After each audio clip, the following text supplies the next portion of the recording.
welcome back to my channel. So my name is Brian. So this is a second part. This is a second part of the hospital management system that you are making. So if you didn't check the first one, you can check it. I'm going to link it in the description below. Thank you so much. If you watched the first part, I really do thank you so much. Thank you, and thank you for subscribing. I really do appreciate all of you for subscribing, and I'm going to continue making high quality videos. And please, if you're during the making of this video, if you're going to be having any question, please don't forget to tell me or to ask me, and I'm going to respond unto you.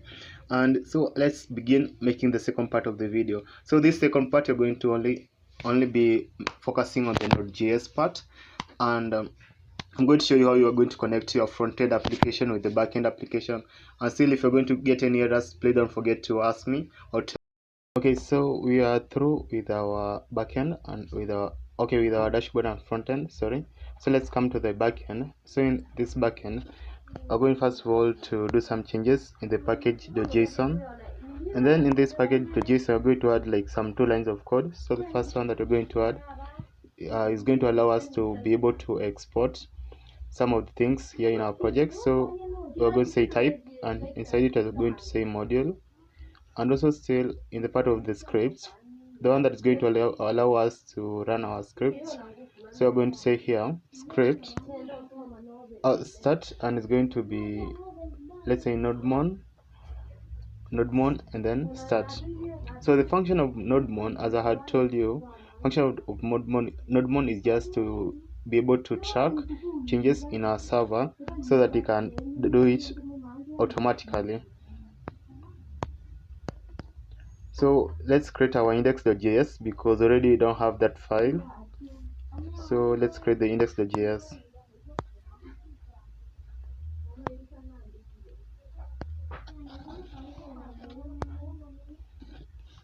So let's create the file.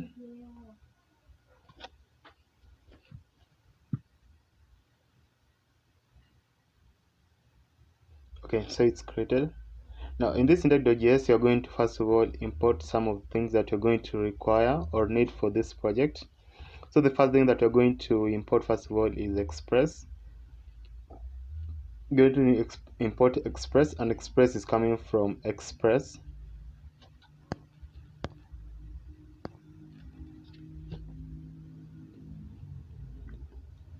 Also, you're going to import that is config, which is coming from .env. But that's not a must, but I'm going to tell you why we're importing it. Then I'm going to say here const app is equals to express, const app is equals to express,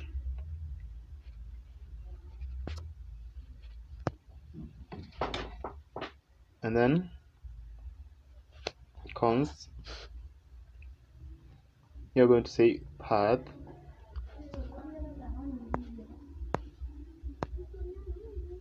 is going to be stroke config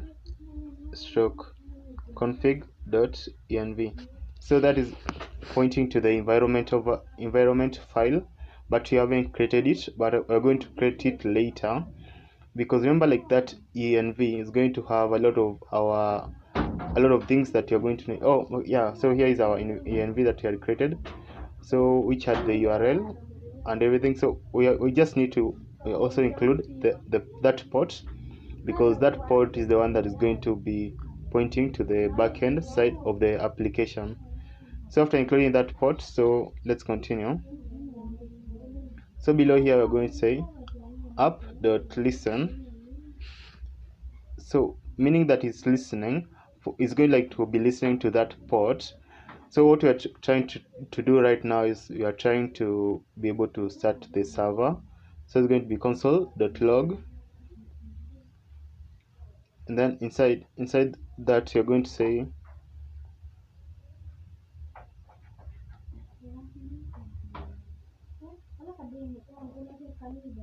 server listening on port, server is listening on port. We can put it manually to be port 4000 like that, but what we want is that we want it to get that port dynamically, or to get that port from the config.env, because we are already to config, not const, sorry. So we're going to find, like, even if run is going to run successfully, but want it to get it to get the details of the port dynamically. Okay, so you can just save it, and let's see. We're going to get some errors, obvious, but let's see.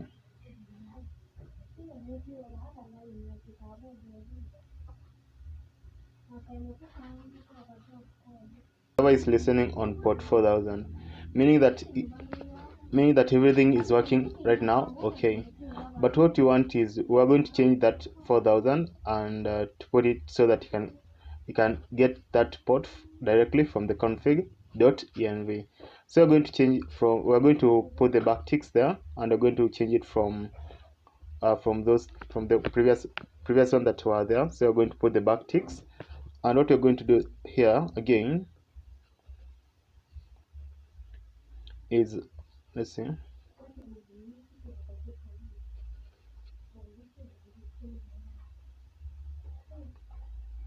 Okay, so let's just fix that, and remove the 4000, and then put the $sign and then the curly braces, and here we're going to say process.env.port, because remember, like in the config.env, we had specified the port to be 4000. So like that. So you can see, from just press Ctrl S, or you can save it directly from as I'm doing it. So personally, I prefer saving it manually instead of like pressing Ctrl S, because you can see, like, everything right now is functioning perfectly. Server is listening on port 4000 file, and that file we're going to call it App.js. So instead of putting a lot of traffic or a lot of codes in our server, we're going to create our App.js, and we're going to move our imports that are in the server or in this Index.js. We're going to move it to the App.js. So just come to the App.js, and then we're going to paste it like that. So I've pasted the express and the config, and even also the path of the env of the environment file. So like that. So here we're going just to import we're going now to import the app, which is coming from, that is ./app.js. Yeah, instead of just using the express directly here, so we're just going to import it.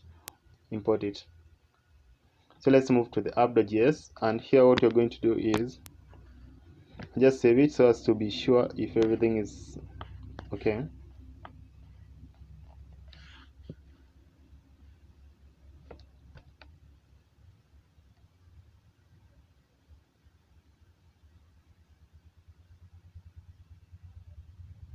Export default app, because you have not exported it.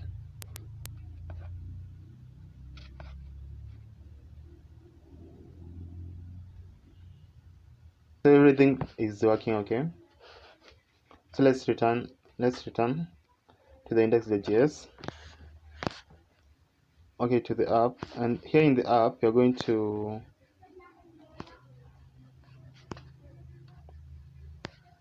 first of all you're going to say here, let's say just app.use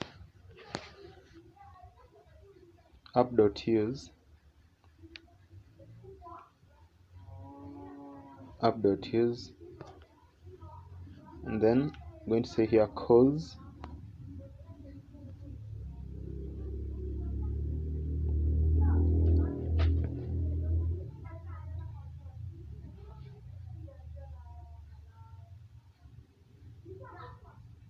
so first of all we need to import the cause. Cause is coming from cause.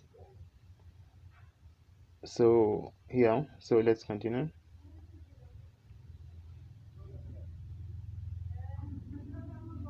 So app.use and then cause. So here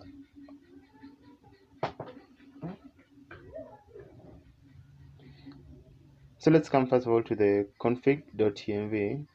In the config.env, we are going to include two parts. We are going to include first of all the front-end URL, or the front-end URL, and the backend, or and the dashboard URL. Sorry, front-end URL and the backend URL. So since you are using Vite in creating our front-end and our backend, Vite usually runs on 5173, and so I'm going to say front-end, that is 5173, and dashboard is going to be 5174. So you're going to include those ones, and you're going to include here, you are going to include those, both of those here in our codes, inside these codes. So you're going to say origin, and then here we're going to say, so process.env process.env.frontend, and then we're going to say here process.env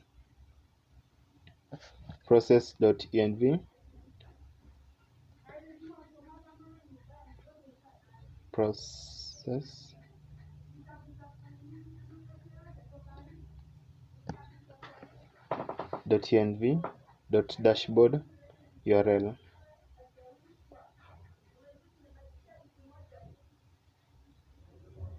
Dashboard URL. Yeah, like that.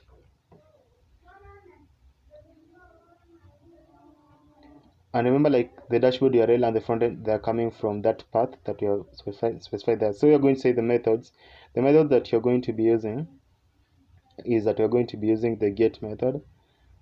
Also, you're going to be using the post method, and you have the put method, and also we have the delete method. So remember, get usually just to get or retrieve information. Post just putting a new information, and then we have put, which is usually just for updating of information, and then delete just terminating. So we're going to say here again, credentials to be true. Okay, like that.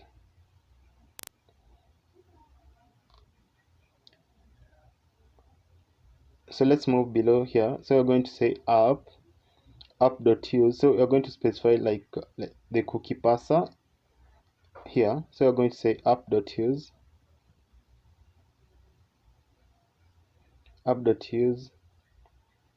that's going to be cookie parser.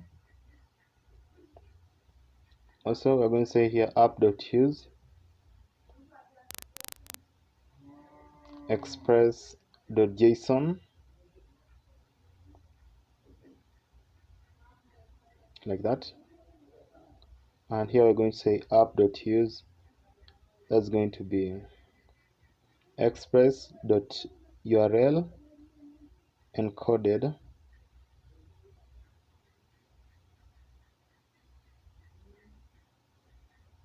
URL encoded, and then we're going to say here extended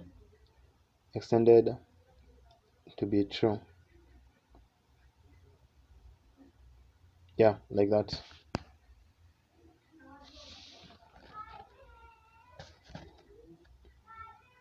Also, we're going to include some, well, first of all, we're going to import some other things that we're going to need here. Example, we're going to include the cookie parser, and cookie parser is coming from, that is cookie parser. So we're going to import it like that. That is import cookie parser from cookie parser.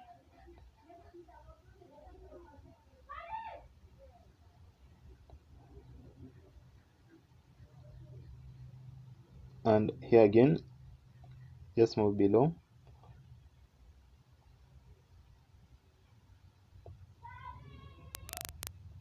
Here below, you're going again to import file upload from, which is coming from express file upload, which this file upload like just allows us to be able to upload like files or images like that. So you're going to come here below and we need to use that file upload.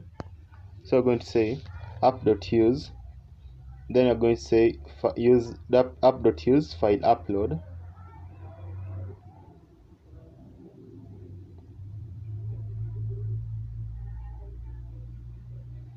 Then we're going to say like use temp. Let's just arrange this. So we are going to say use temp files. Use temp files to be true, and then we're going to say here temp file dir, that just refers to directory, but let's say just dir to be, then we're going to say temp. We're going to put that like it's like route which has temp. Okay, like that.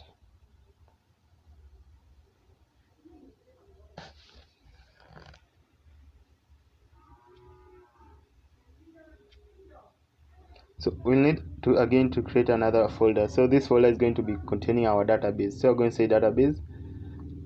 So we're going to say database, and inside that folder we're going to create a file. It's going to have the content in our database. So we're going to say that is db connection.js. You can just call it any, you can give it any name that you prefer, but I think db connection.js is perfect. So inside this file, what you're going to do is you're going first of all to import mongoose, and remember like mongoose is coming from mongoose. So let's import it.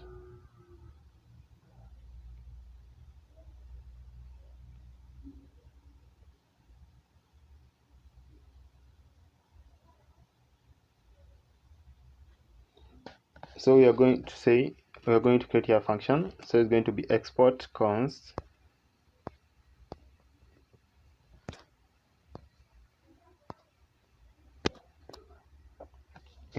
db connection.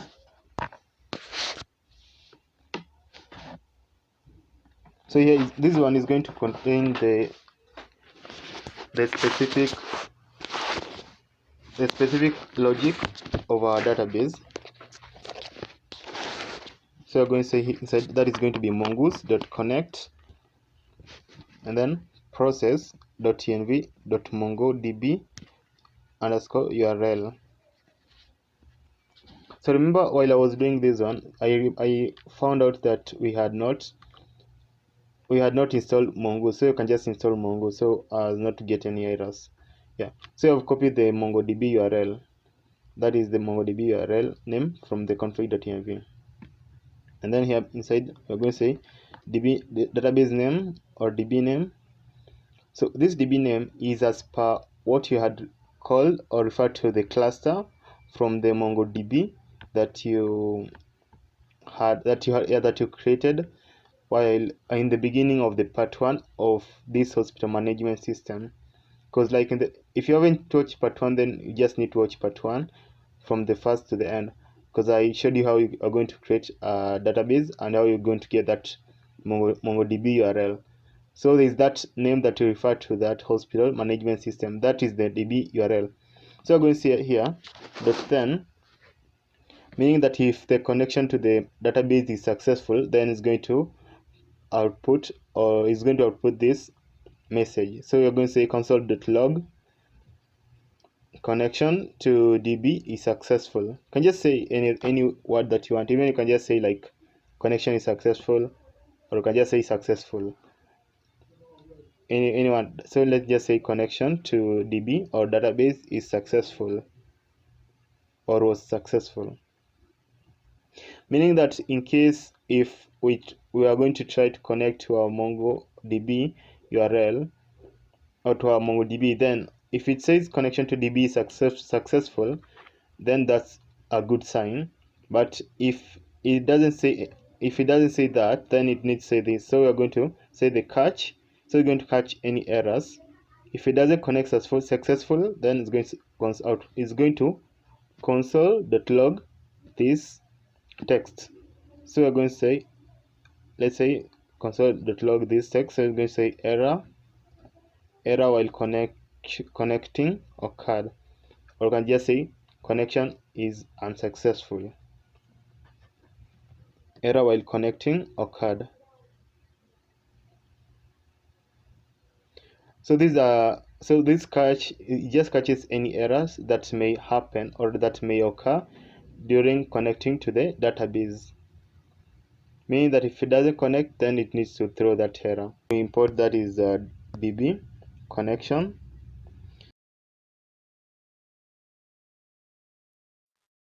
To put it down there, so db connection, so like that. So come to the index.js, and in this index.js you're going to import, let's say, Cloudinary. So remember, Cloudinary just enables us to be able to upload files. Like if you saw the preview of our front end how it's going to look, you saw that we were able to add files of doctors into our project. So Cloudinary just helps us in doing that. So we imported it. Here we're going to say Cloudinary v2.config. So we're going to include here. So here we're going to say cloud name is going to be that is process. Cloud name going to be process.env dot cloud name. So come to the config.env and copy that cloud name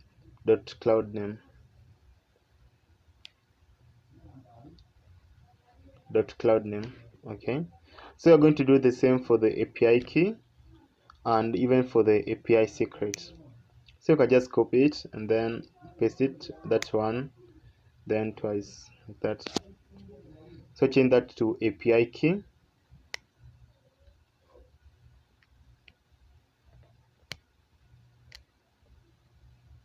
So just copy the Cloudinary API key and replace that with that cloud name, like that. And again, I'm going to say here API secret.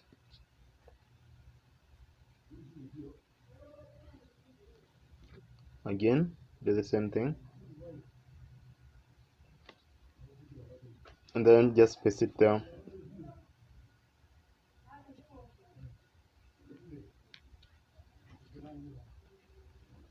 Yes, like that. Now from here, we're going to create another folder. So this folder, we can call it, let's say, model. So we're going to create like 3 folders. The one for the model, and then controller, and then another one for the route, for the routes. Okay, let's create the first one, which is going to be, let's create the first one is going to be, let's say, models. Now inside these models you're going to have some files. So the first file that you're going to have is known as the message schema, schema.js. So this is going to contain the model of the message, in that when someone sends a message, he or she is going to contain all the details that is supposed to be, that pertains the details of the person sending the message. So what you're going to do here, you're going to import mongoose, and the mongoose is coming from mongoose. Again, you're going to import validator,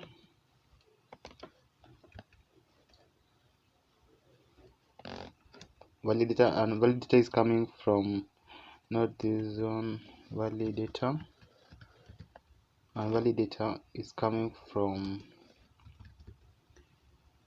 validator.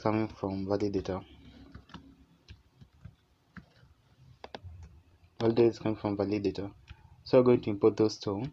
So the error message that you are getting before, it was that because we had not installed mongoose in our project. So you can just install mongoose if you are getting an error that mongoose was not installed. Okay, you can just install mongoose. Now from here we're going to create so we're going to say const, let's call this const message schema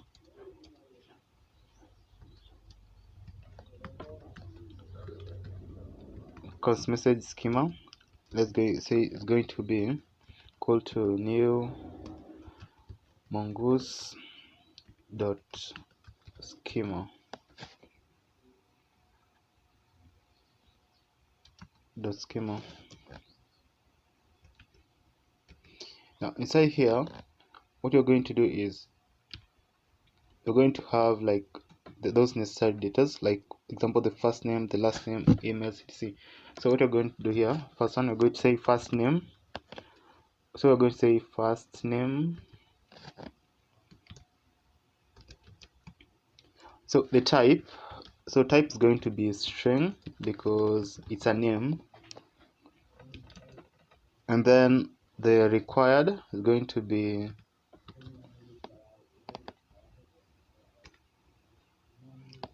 true. Required is going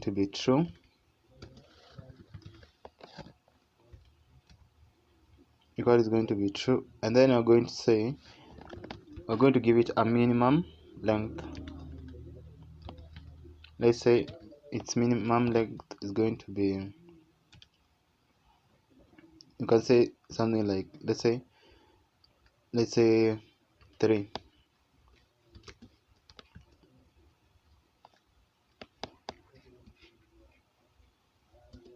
Then you can put here maybe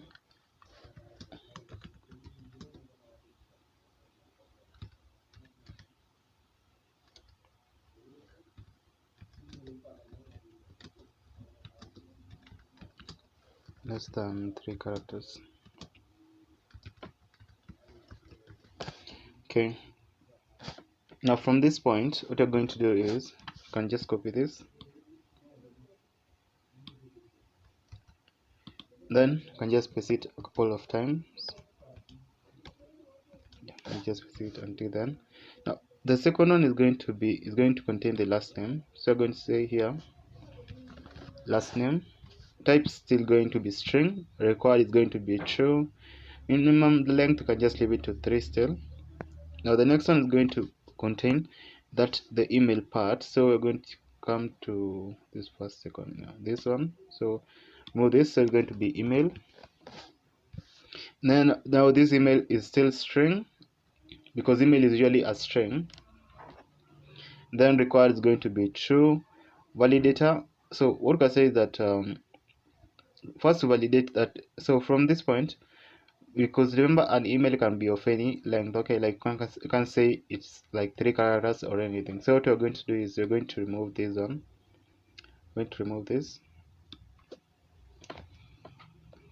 and what you can do here is you can put a validator. You can put here a validator.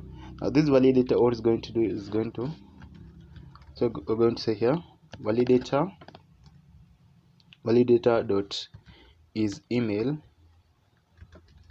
Validator dot is email. So I'm going to say here provide, let's say if someone doesn't give like a correct email, or if someone puts some characters that is not an email, or a string that is not an email, then he or she is going to get like this, maybe this response. Okay, so it's going to say like something like provide a real email, yeah, something like that. And then what you can do here, and also still you can just add here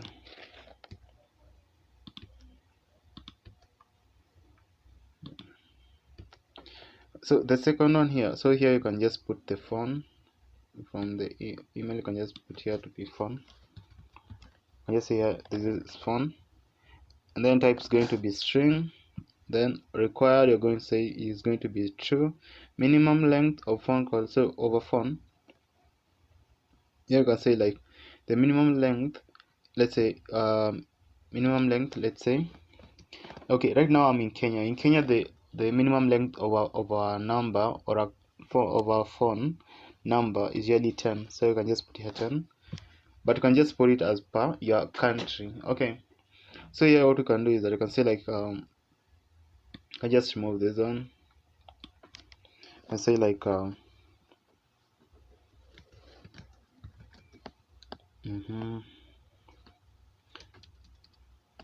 let's say phone number cannot be less than, say, 10 digits. Phone number cannot be less than 10 digits. Okay, so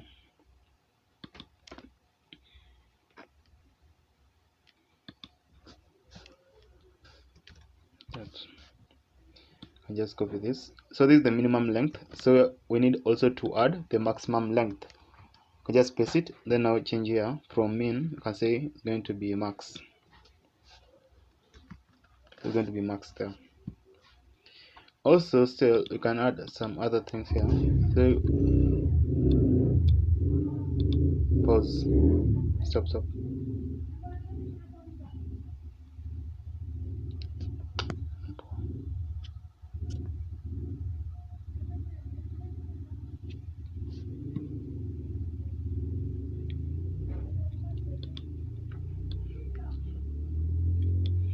Also still start.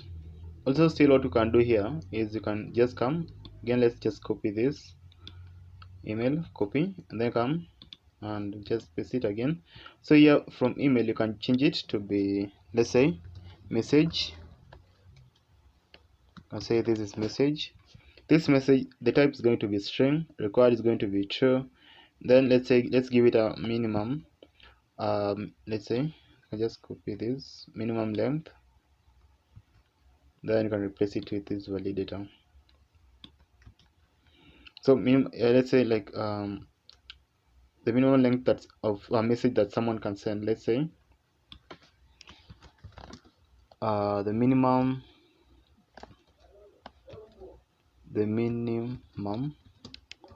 length of a message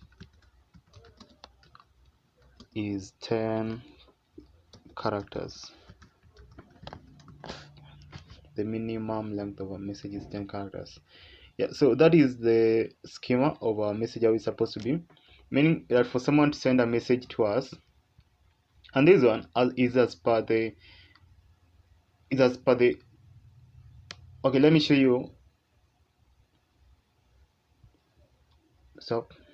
Okay, let me show you how we are coming to this, like how we are coming to this first name, last name, and email, phone number, and then message.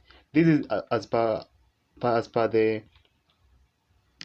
front end, is coming from the front end part, whereby someone was supposed to, if someone wanted to send a message, then he or she needs to fill the first name, the last name, the email, the phone, the message. Then this is the logic that's going to be taking place or happening to it. Okay, so yeah, so this is going to what is going to happen. Okay, now from here below, what you can do here, you can just export it. You can say export, let's say export, let's say const message,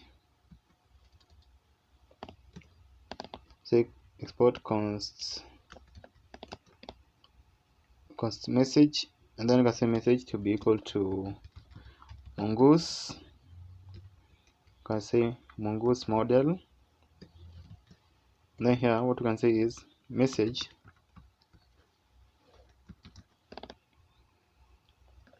you can say here.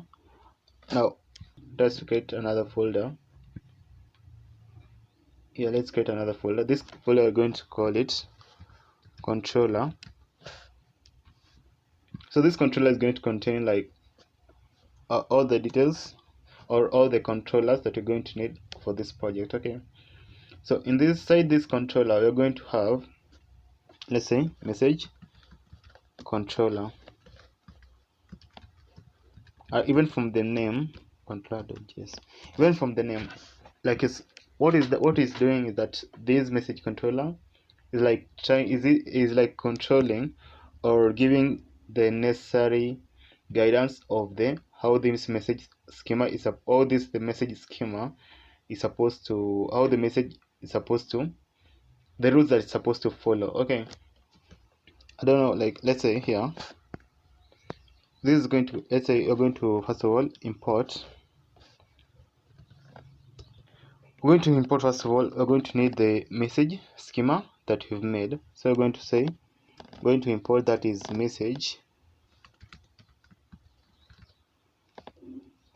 Going to import message coming from models message schema, like that. Okay, now from this point I want us to do an export. Const, let's say send message,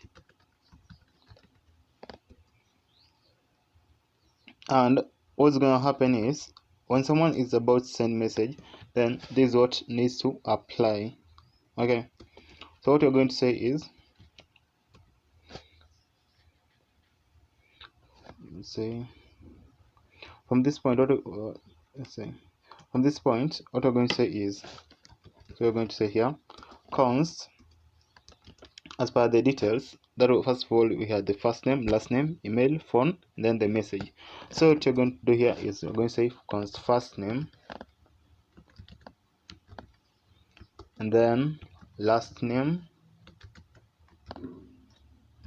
and then email, and then phone, and then message. This one we're going to say is equal to, let's say it's going to be equal to require dot body, but we need like to put them here as parameters. So we're going to say here, so it's going to be require, and then it's going to be response, and then next. So req refers to requests. Okay, request, and then we have the response, and then the next. So we're going to say const first name, last name, email, phone number, message is equal to the request dot body. Now from this request dot body again, what the rule that is going to happen is we're going to say that we're going to use an if else. So meaning that if someone doesn't fill the whole application or the whole form, then it needs like to send an error message, and the form is not supposed to be sent. Okay, so meaning that if someone is to send the form, then he or she needs to fill the whole form. So we're going to use an if else statement here. These are conditional, this is conditional. So I'm going to say if, let's copy the whole of this one.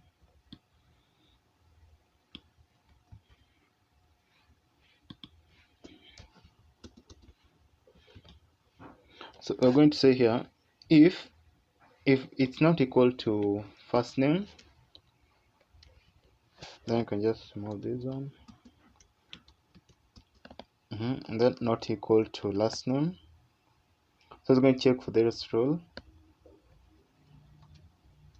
Then not equal to, let's say, email.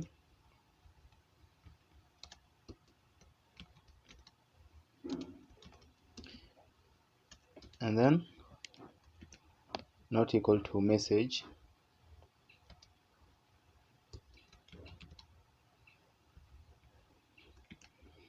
So if someone like has not filled any of these parts, then it needs like to send an error message. So what you're going to say here is,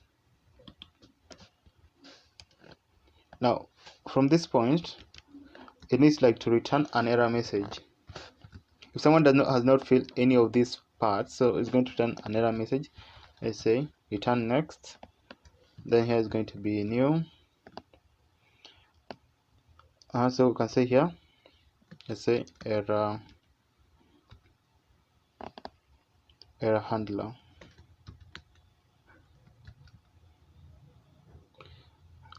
Okay, we can do it like, let's say you can put it as an error handler, and then it's going to import an error handler. But what we can do is, let's not do that right now. So you can just say, yeah, you can just say like say just return next, and then you can say here, please fill the full form.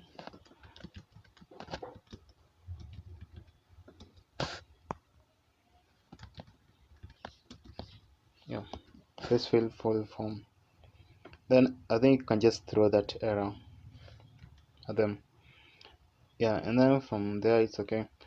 Else also we can use here, let's say that's meaning that if someone has not filled any of the details in that form, then it's need like to throw that error. So from this point again, like remember it's a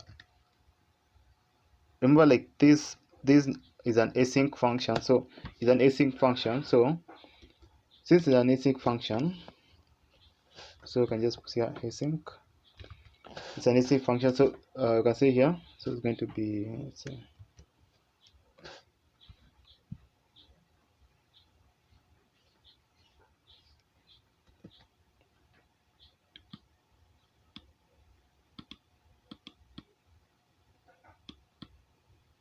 yeah. So it's an async function. So I'm going to say async and then async. So it's going to await for the message that is coming from the message schema. So I'm going to say the message that's coming based from the message schema. So awaiting message from message dot create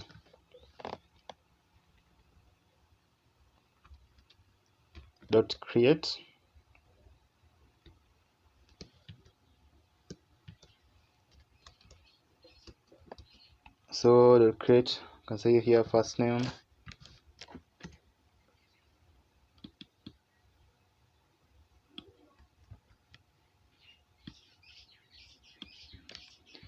so await message dot create first name, last name, email, phone, and then message. Okay, so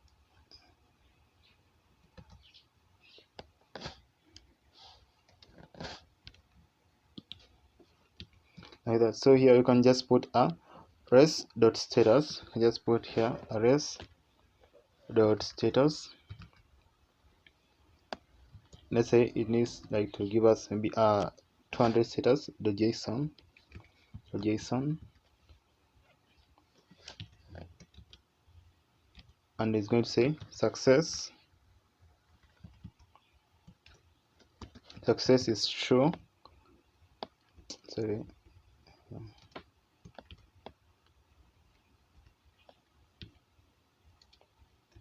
So success is true, and then you can say the message that's going to pop up. You can say the message that is going to pop up. You can just say, let's say, message was sent. Message, just say, is sent.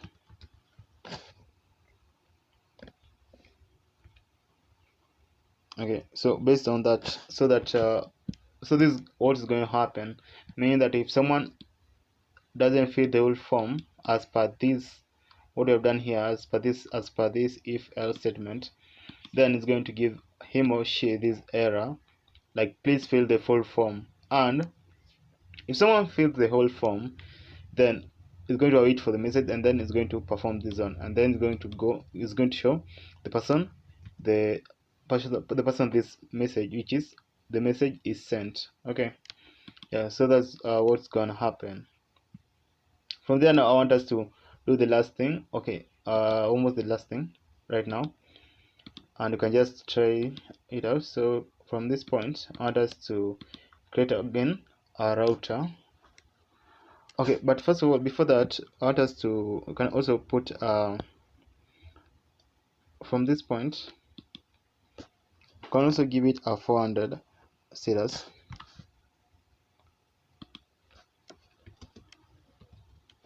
You can also give it a 400 status.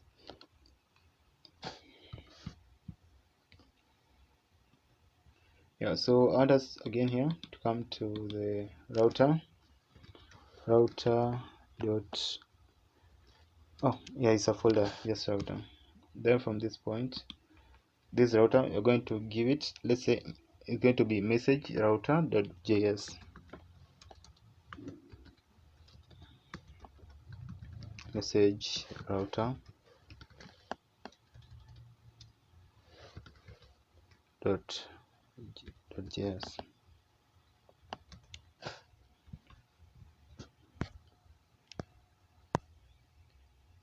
Now in this message router.js, so what you're going to do is let's first of all just import,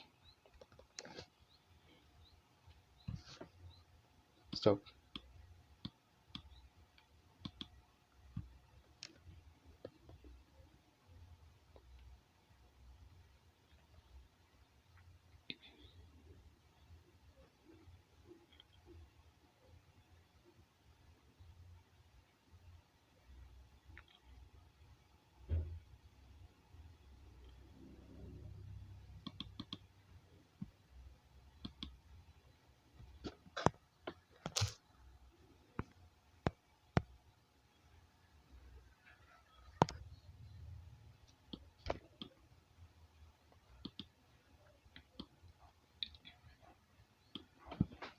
start.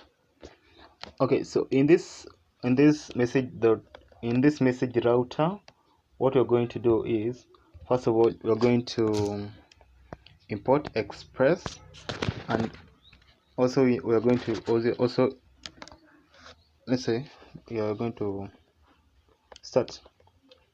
So in this message router, what you're going to do, first of all, you're going to import express, and it's coming from express, and then you're going to, let's say, use a const router. Const router is going to be express dot router,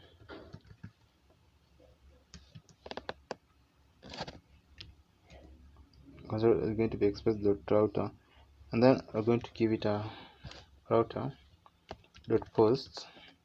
So remember the method that you are using. So let me show you. So just to close this, I just this, and us to come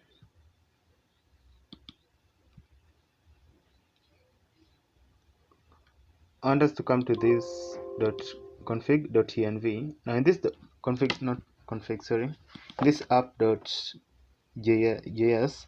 So in this app.js, we are using four methods. That is, first of all, you are using the get method, the post method, the put method, and the delete method. Now the get method is like you're going to, example, let's say like in our case, okay, it can be used when you're retrieving information about a particular object, okay, or a particular thing. Like example, in our case, if maybe, let's say, example, if you're an admin and you are in the dashboard and you need to retrieve maybe details of a particular patient, or maybe details of a particular doctor, then or maybe all the doctors, or maybe all the patients, then you're going to use the get method. Then the post method is going to, example, let's say when you're signing in, okay, when you're registering yourself, then it's going to use the post method, okay, because it's posting, or you're going to say router.post. So let's put the router is going to be send, and then I'm going to say here send message. Yeah, and you can just export it and do export default for default router. Yeah, just save it. And then from this point, what I want us to do is, like, we need to import it in the app.js. So you need to come to this point, this part, in this app.js, and then this app.js I want us to, you can just import it. So it's going to be import, let's say, message router, import message router, and message router is coming from, it's going to be dot, so router slash message router, message router.js. And then because you're going to use it, like we're going to use it below here,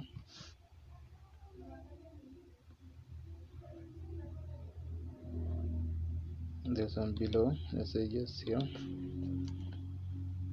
From this point you can just say app.use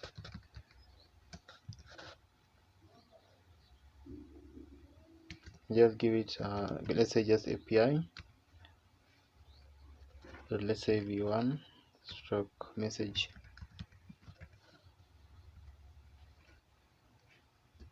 then you can just say message router.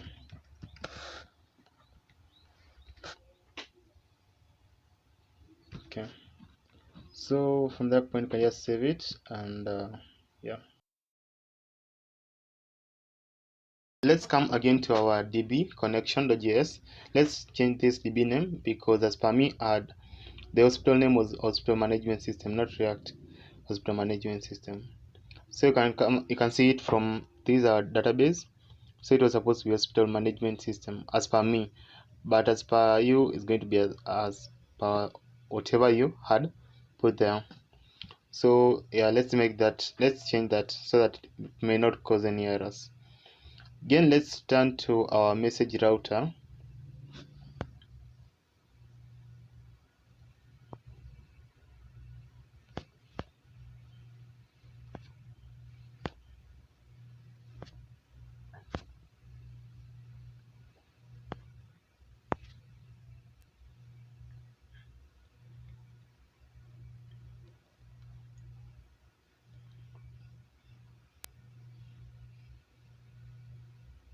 So remember, like when you're importing, remember to include the .js extension because it's very important. If you don't include like the .js extension, then it's going to give you an error. So that's something that I noticed. Like the server is running on port 4000, and the connection is okay. So from that point, let us continue.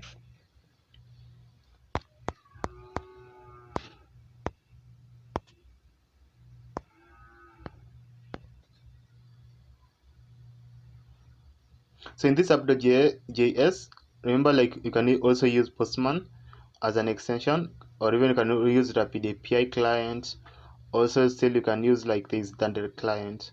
So you can use like any of those three in testing your routes, your API, sorry, your API routes. So, but we will be using Postman.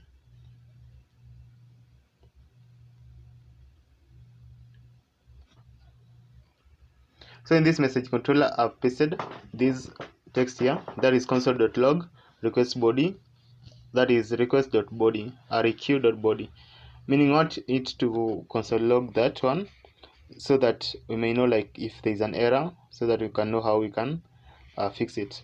So let's start our Postman. So if you don't have Postman, remember, just go to Chrome or any browser that you want, then just type download Postman, and you get Postman. Or still you can use Postman that is coming as an extension that is in the VS Code, the Visual Studio Code. Or still you can use any API application that is out there that you prefer. So let's come to this part of Postman, and you want to console log the request.body so that you can know if our API is working correctly. So remember to always include HTTP, not HTTPS. Okay, yeah. So that's HTTP. So you're trying like to console log so that you can know if everything is okay.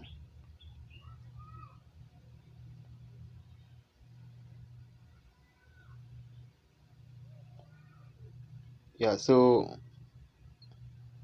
first of all, let's include it here in our app.js.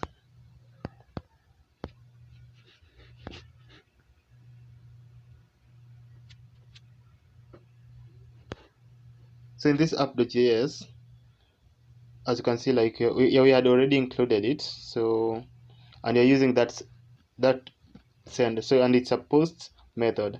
You're using that send, meaning that it's sending a message, and you're posting that message. Okay, so it's a post method.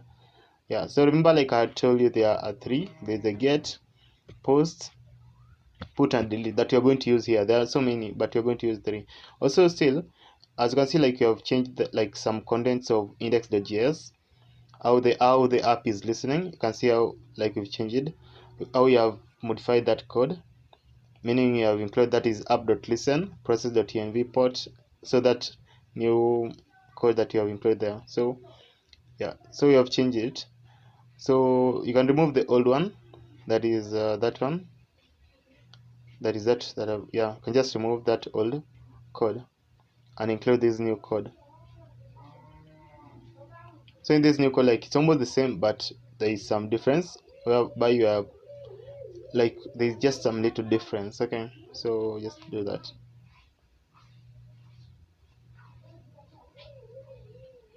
So yeah, okay, we have posted that. So, and remember, like if you're going to while you're using your MongoDB, if you want to see like if everything is working okay, you can just come to that's checking collections, and you're going to see, like example, you can see here you have our collections. Like here we have sent that message using Postman. You can see there, like you have sent that message using Postman, and also you're getting the message is sent successfully there. So let's change this email and put some dummy data so that you can try to send, so that you can be sure again. So let's remove this, let's make some changes here and send it again. So let's send.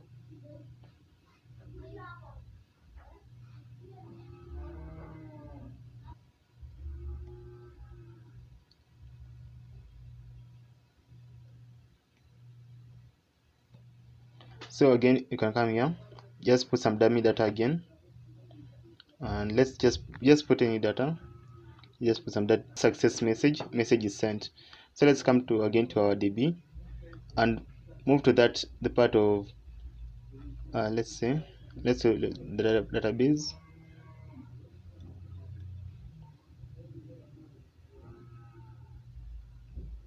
Now move to that part of browse collections, and remember it's in the hospital management system. Don't move to a different cluster. So in that hospital management system, just move to that check collection, and then here, like you'll find that the data that you have sent right now is here. So let's just move down. Yeah, so look at that. So you can see here Tony Ondeko, Brian. So all that data is there as per how we have sent it using the Postman. So meaning that everything is working right now. All right. Also, you can delete it right here if you want to delete it here. But what you want is we want also to be able to delete a message using in our applications, not in the database directly. Also, you can see like the console.log that we had imported also functions perfectly. So you can move to that is the message, not message, yeah, message controller. So we had included that console.log there, which is going to be which was to console log the request.body, and you have seen that everything now works perfectly. So let's close all the files that you are not using. Yeah, let's just close all of them and set. So let's again create a new folder. So this folder, we're going to name it middleware, and this middleware is going to help us in catching any errors that we're going to find in our application, or just regulating any errors. So in this folder is middleware, and it has file catch async error, and this other file known as error middleware.js. So it has two of these files. So remember, the function of the middleware is just to help in controlling any errors that you might encounter while making your application. So in this catch async, we're going to export const that is going to be catch async errors, catch async errors.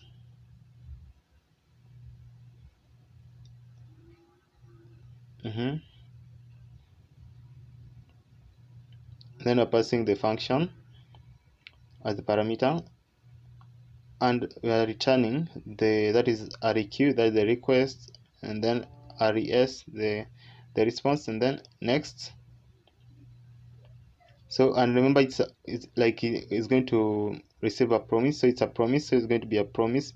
It's a promise function, so it's going to be promise dot resolve the function, and then that is req. So just copy this req res, and then next, that is request response, and then next, copy paste that dot catch, and then next dot catch, then it's going to be next. Also remember, like, you're going to need to export it, so let's just export it. Before that, let's import it first of all, or yeah, so let's import it in our controller, in our message controller. So that is import, that is catch async, import catch async errors, which is coming from dot slash, which is coming from dot that's slash middleware,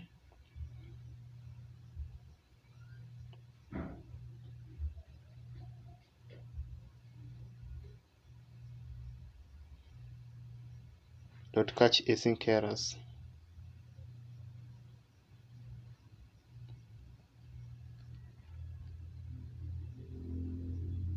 Yeah, it's dot then catch async errors.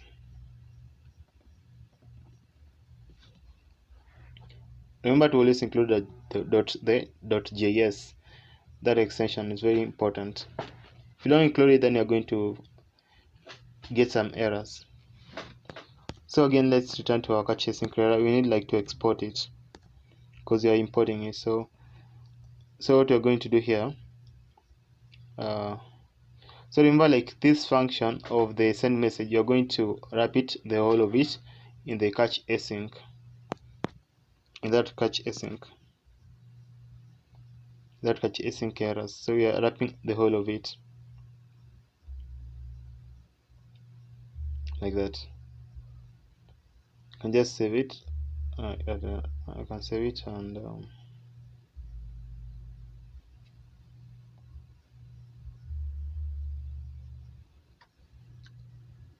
let's just wait. So you're having an issue. An issue is, I think, is with the, see,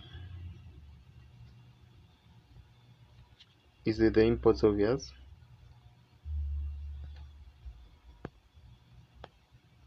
So yeah, we have just exported the export. That is export default catch async error. So that was where the issue was. So let's save it and see. Yeah, you can see right now everything is functioning okay.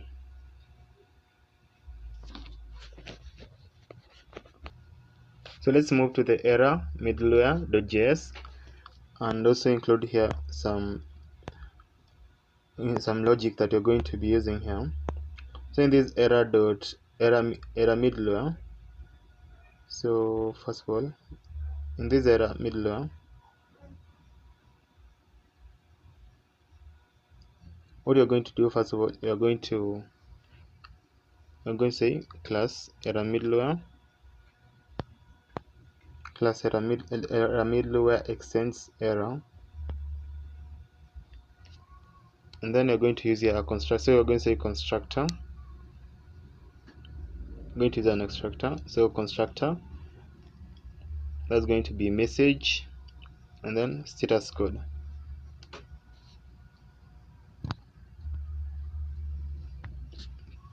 Status code, and then super to be message, pass the message, and then this dot status code is going to be status code.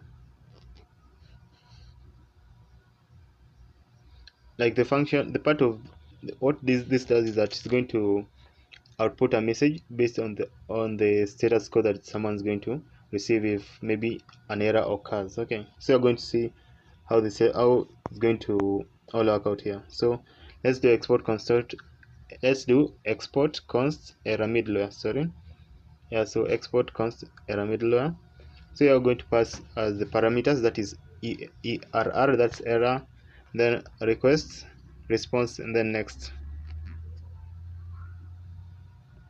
Then you're going to use here an if else statement here, but let's use just an if statement. So before that, you're going to say error.message to be equal to error.message,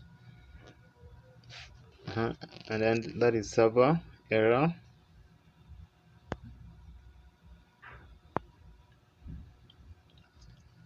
server error. So error.status code to be equal to error.status code, and that is 500. So we're going to use here if statement. So we're going to say if, then passing error.code to be 100. So if error.code is 100, then it's going to say const message to be equal to, so it's going to output this message if the error is 100.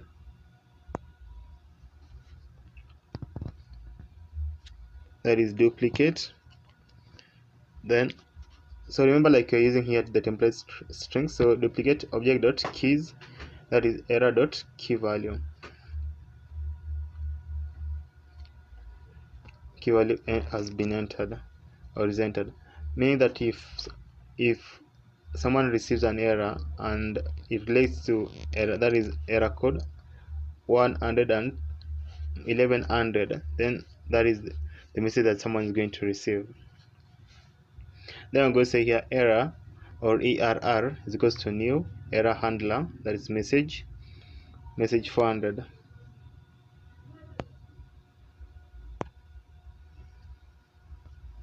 So I can just copy that, and you're going to duplicate it a couple of times because you'll be using the if statements.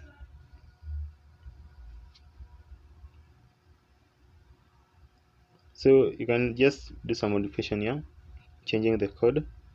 So I can change this one to, let's say, to be Json web token, JSON web token error. That means if that error relates to the JSON web token error, then it's going to give out this message. So we're going to say JSON web token, and say is invalid.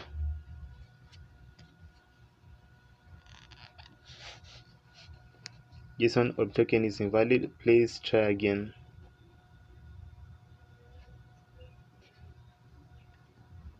Meaning if someone gets an error which relates to the JSON web token, then maybe the token has expired, or maybe is not valid, then that's the error that someone is going to receive. And then here again in that if, so let's change it to see the same token error, token expired error, because maybe someone might be trying to log in, and then maybe he or she might take some time before logging in, so the token may expire. So because remember, like it takes 7 seconds as per what we had implemented there. So you can just copy that and then include it there. Almost the same statement, meaning if the token is expired, then you're going to get almost the same statement. So copy it again and then paste it again. So we're going to do here a little bit of modifications. So change that token expired to, that is cast error. Then in this cast error, so if you get the cast error, so it's going to give you this message, invalid. And remember, we are using here the backticks. So it's going to tell you that is invalid, that is error dot message invalid, and then the $ error dot path, and then we're going to, that is return that is response dot status, return response dot status, that is going to be error dot status code dot JSON. It is returning like the status and the status code. So we're going to say here success to be false, and the message is going to be error message.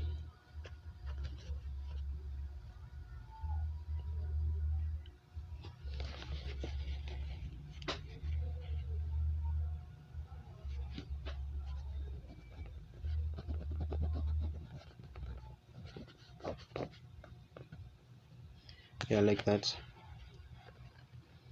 But we need to export it. So export default, that is error handler, error middleware, sorry. Yeah, wait, let's just export, that is supposed to be error handler. Yeah, error handler, because even from that that is class error handler extends the error. So we are going to export that as error handler.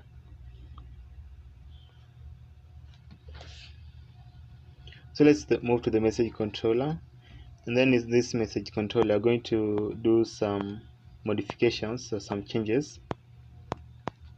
So first of all, going to import that is error handler.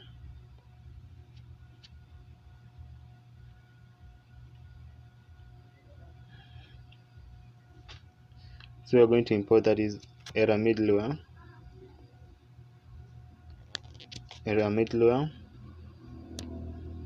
yeah. What's coming from that is error middleware.js, error middleware.js. So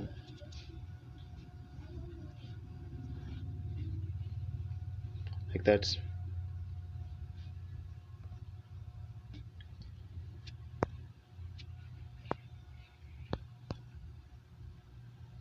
So we are going to use it here in that part of return. So we're going to again wrap that. We're going to wrap this text that is here. You're going to wrap it into, that is the error handler. Okay. So inside it, we're going to say new error handler. New error handler.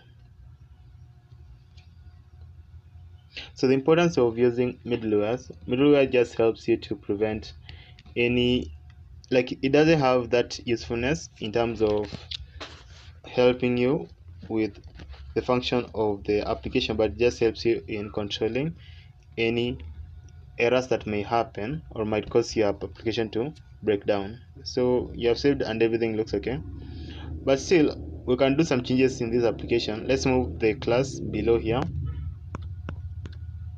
So the error handler is going to be there below, and we can do some changes here. So we're going to use the if else statement instead of just the if. So let's do here some changes.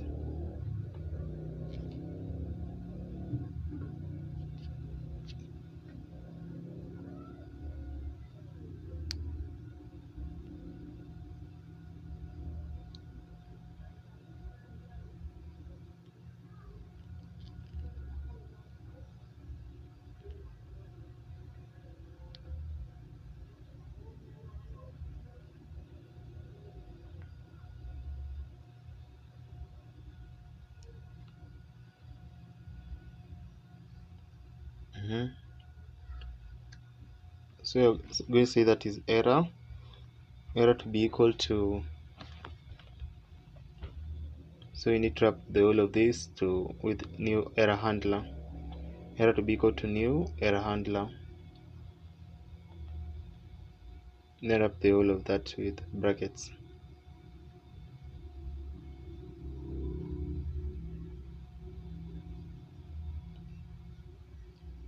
So let's let's say this is going to be else if. So let's remove some of these many contents that are here, so that we may not get some confusion here.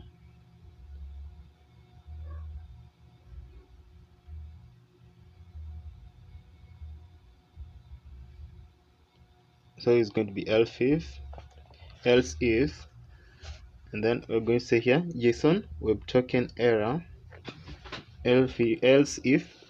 We're passing these ones as array, so Json web token error, and then comma, okay, error, then comma, token expired error. Can just copy it from there or just write it like that.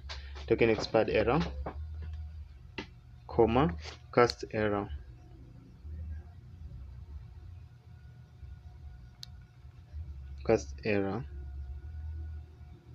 So dot includes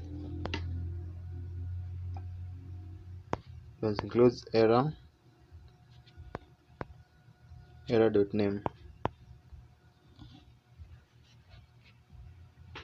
and then I'm going to say here err, or let's say just error, like err is equals to new error handler, almost the same as the one that we have used there above. So it goes to new error handler. So if like it's going to throw that error, like if that if part is not going to function, is not going to be used, then it's going to move to the else if statement, or that else if part, and it's going to throw that error if it relates to either JSON web token or token web expired or cast error. So it's going to say, going to throw the error JSON web token invalid, please try again. I'm going to give you the status code 400. So let's remove the ones that we don't need. So as you can see, like it looks much cleaner and much better. So you're just using an if else if statement. It's very direct as per this. Yeah, so like that. Yeah, so everything looks nice.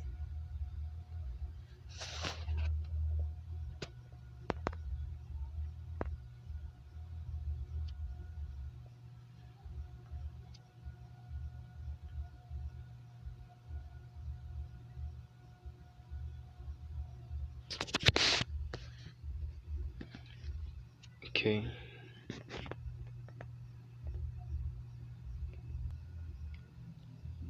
so from this part, what you can also do, you can say just let err,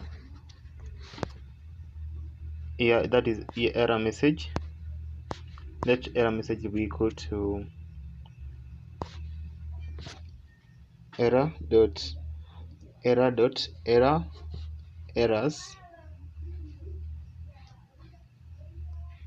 object dot values, then err dot errors, then it's mapping through the error, so dot map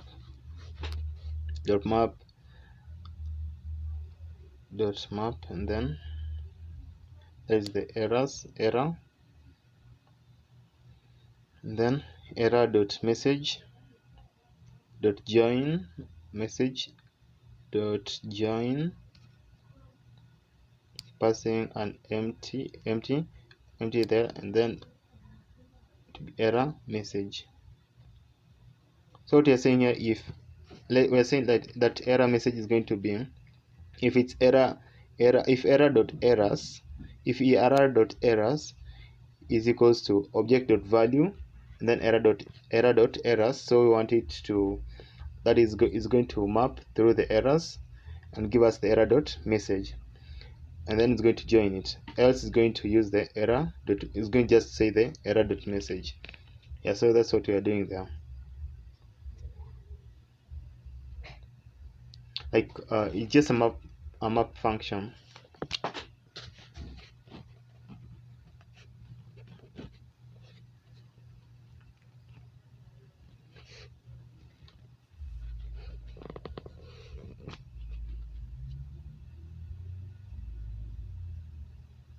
So you can just replace that with that to be error message. The message is going to be just error message. Yeah, just place it like that, and then let's save the whole of it. After saving it, like everything looks to function perfectly. Yeah, so let's move again to, that is the models, and let's create the user schema, the user schema.js. So user schema.js.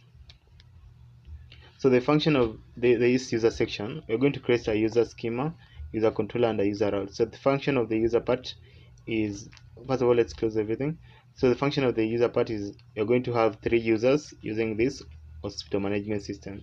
We're going to have the doctors, the admin, and the patients. So okay, to start, come to the message schema, copy the whole of it, and let's come to the user schema, paste the whole of it there, because we're going to be using like most of it, but there is going to be some changes. Okay, so let's put here some changes. First of all, you're going to change that is from message schema is, and you're going to say here is going to be user schema. I'm going to change the message to be user,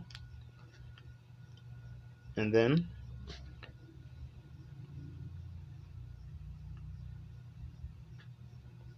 we're going again to include some other things. We're going to import bycrypt.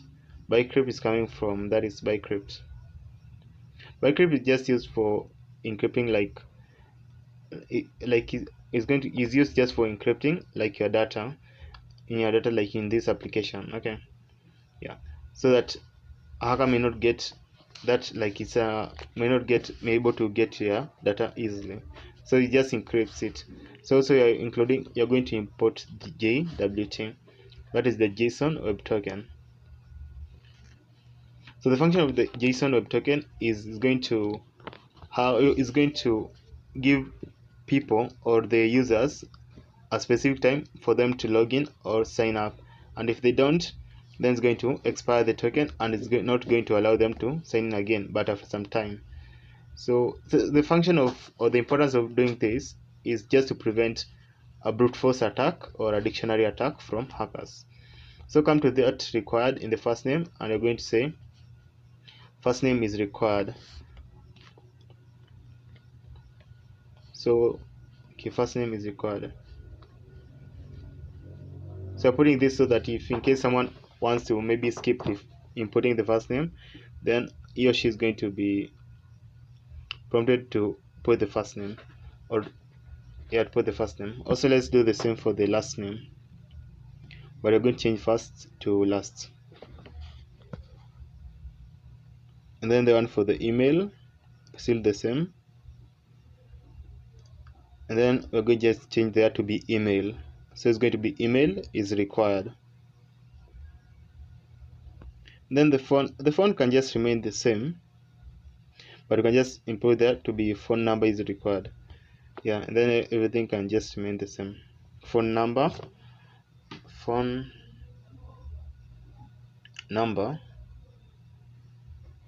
is required, like that. Also remember, like in this part we will need some other details, so come to the front end and look at what you're going to be needing for this project. So come to the front end and the part of components, move to the, let's see, not components, come to the pages, and in the register, that register section, what you can do here is this register.jsx. You can see like all those details that you are going to need.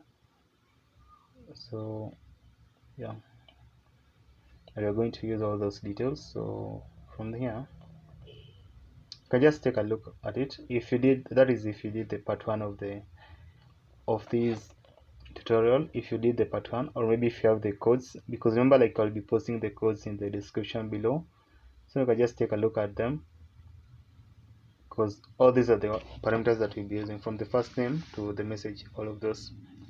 Come to the doctors in the dashboard. Okay, to the add new doctor, and then I want us, like we'll be using all these, like all these, like first name, last name, email, phone number, everything that is here. So yeah, you're using everything, so you can just close it, and let's run to our user schema. After having included the phone, let's now include the NIC. Remember, NIC you can just refer to it as the government number. So type is going to be string, required is going to be required, is going to be true. Then I'm going to say NIC is required,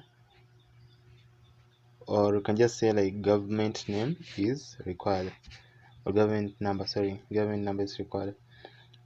So and then here you can say the minimum length is going to be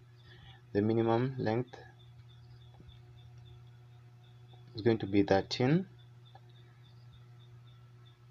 then you can say here government number must be 13 digits.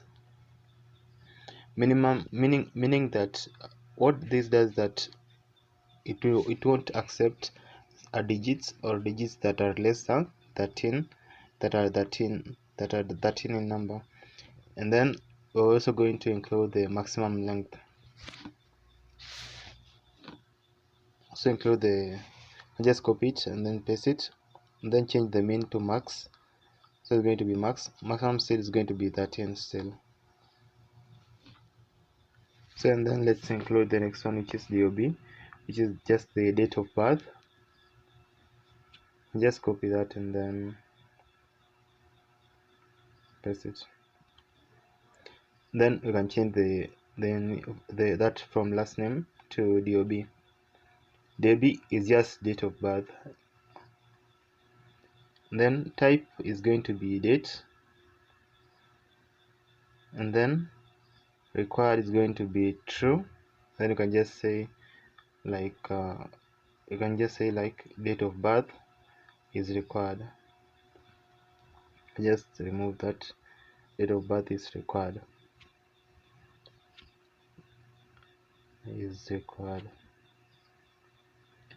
Okay, like that. Then the next one that you're going to, so the next one is going to be gender. So change that to gender, and then the type is going to be string, and then required is going to be true. Then you can just say like the gender is required, and then you can just change you can remove that minimum length, so as you can include enum. That means like you're going to choose either if you're a male or a female. And then from that one, let's include the next one, which is password. Password type is going to be string, then required is going to be, let's say password is required, then required is just true, and then you can save here password is required. And then the minimum length is going to be 8. Minimum length is going to be 8, so you can say here password cannot, you can change this one, remove, and then you can just say password cannot be less than 8 characters. Cannot be less than 8 characters. Okay, so let's move to the next one, which is going to be role. So just it is going to be role type is going to be string still, and then required is going to be true. So I'm just going to say the user role is required. Remove this part so that it can be, just say the user role is required. Then I'm also going to say like enum, meaning you're going to choose either if the users are of 3, the role are of 3 or of 3 types, can either be a patient, a doctor, or an admin.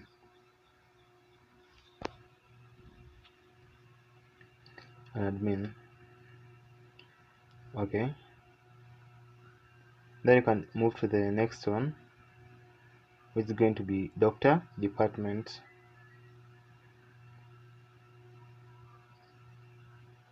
You can change that to doctor department.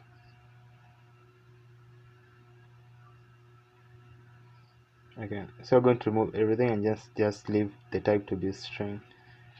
And then the last one, we're going to change it to be doctor avatar. So what this does is going to accept or to allow us to include the image of the doctor. So you're going to remove all of those. So it's going to be public ID, it's going to be string, and then I'm going to say the URL is going to be still string. So it means that what this does, that when you're going to include the image, it's going to give us the path of the image in form of a string. So let's create here another something else. We're going to say user schema dot pre, then we're going to say save async. So it's an async function. We're going to say async function, then it's going to be here next. So remove the params to include next. So here we are going to use an if statement. So we're going to say if is not equal, this is not equal, dot is modified, password is not equal modified password. So pass, that is the next, and then we're going to say this dot password, because remember it's an async function. So this dot password to be equal to await bycrypt dot hash, bycrypt dot hash. So remember, like the function of bycrypt. So as you can see, like we had imported bycrypt there. So the function of bycrypt is just to encrypt your data, or the data that you're going to be passing through the application. So that's the function of bycrypt. So bycrypt dot hash, so it's just hashing that data, so that it can be difficult for hackers to find it. So this is going to be this dot password, then we're going to be 10. So again here we're going to say again user schema. Let's just move here below. I'm going to say here user schema, which is going like to, the first one like is for the password, meaning that bycrypt is going to hash that password when you're going to log in or to register. Then the next one is for compare password. Okay, so here we are saying that user schema dot methods dot compare password is equals to async. It's an async function, and then you're passing enter parameter as a enter password as a parameter, enter password, and then you are return await bycrypt, return await bycrypt dot compare, bycrypt dot compare, that is the entered password, compare entered password, then this dot password. Okay, so the next one, yes, okay, ready, you have already exported it, so everything is okay. So you can just change that word from message to user like that, and then yeah, so yeah, let's just create here another file in the controller. So we're going to say user controller, we're going to say here there user controller. So this user controller is going to contain the logic of what the user will be able to do in our application, and all the rules that they will need to follow for them to be able to use our application effectively. So we're going to import some of the things that you're going to be going to need during the making of this application. So the first thing that you're going to import is the catch async error. So you're going to import the catch async error, catch async errors from dot slash middlewares dot catch async errors .js.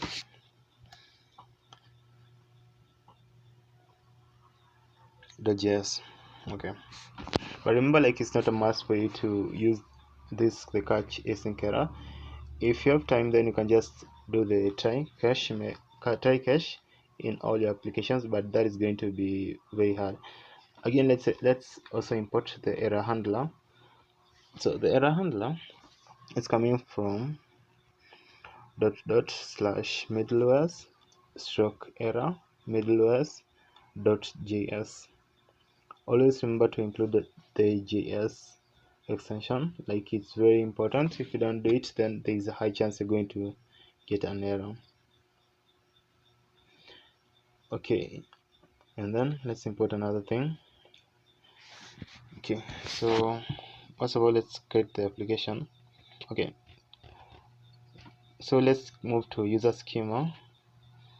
So we're going first say const first name, last name, email, phone,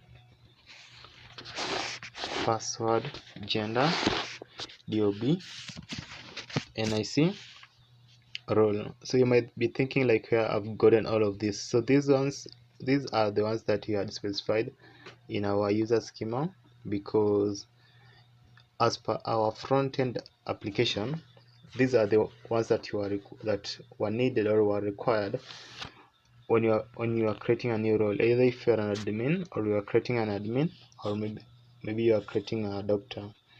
Yeah, so you're going to use an if statement. Okay, so yeah, so we are passing all of those ones, and then we are putting it to require.body. So you're using here if. So you're saying that if not equal to first name, and then not equal to last name, then not equal to email, not equal to phone, not equal to password, and then not equal to gender, and then not equal to, that is DOB, that is the date of birth, and then not equal to, that is going to be NIC, and then not equal to role. If that is what's gonna happen, then we want it to throw this error. So it's going to say return, it's going to return this error. So it's going to return, then next, so new error handler, and then it's going to throw this error, please fill the full form. It's going to throw that error, and it's going to return a status code. The status code is 400.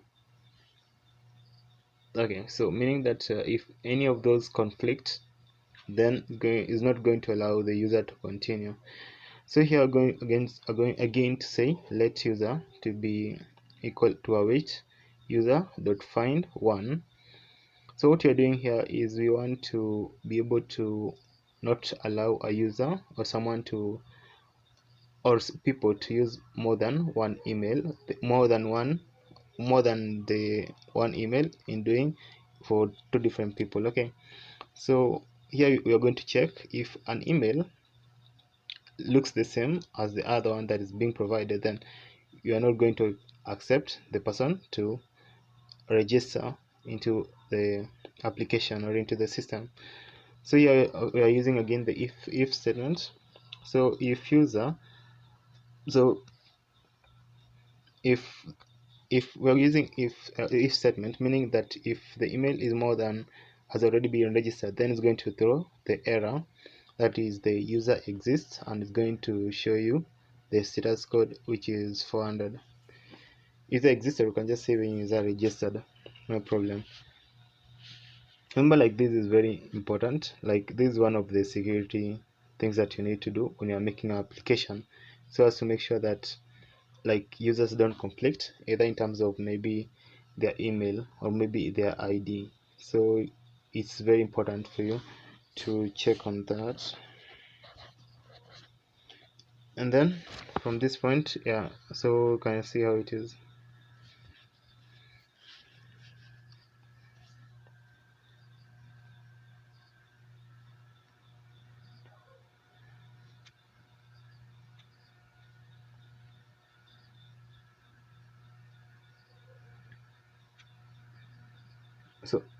So here below we're going again say like user is equals to await, that is user dot create that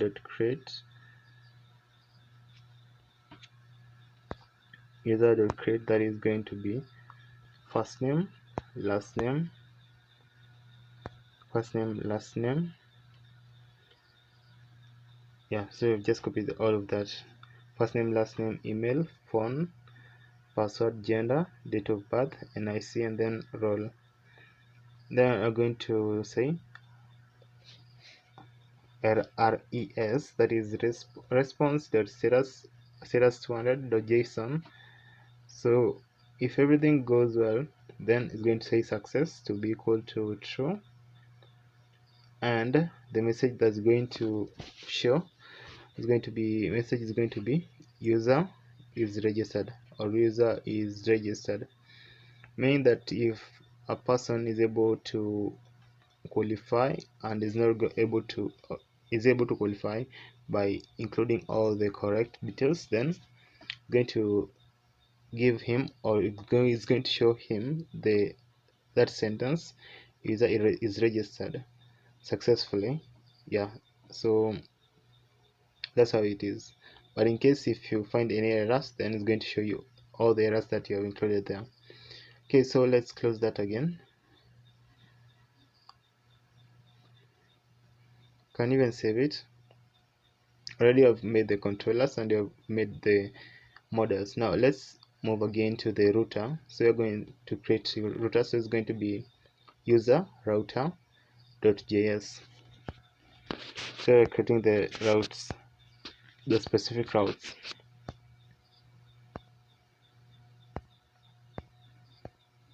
So we are going to again here we're going to import express, and express is coming from express, and then we're going to here we're going to import, that is the, let's say example, add new, let's say we're going to import add the new admin.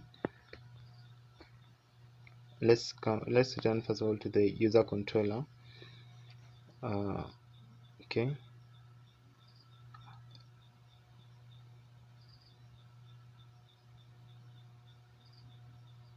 it was supposed to be a function, but we forgot to add that function, and instead it just went directly. So you can just include that function. You can say export const, that is going to be patient registered, patient register, and then it's catch async errors, async, and then you're passing, that is the request, and then the response, and then next. So like all this logic or all this code is supposed to be inside the function, so we had forgotten to do that. So you can just do that like that. So everything is in a function, and also we are still exporting it directly. So from this point we are going to import it into our user router. So we're going to say import, then so copy that the name of the function, which is patient register. So come to the user router and paste that, so it's patient register, and then it's coming from // controller / user controller.js, user controller.js. Okay, so again here we're going to say const router to be equal to, const router is going to be equal to express.router.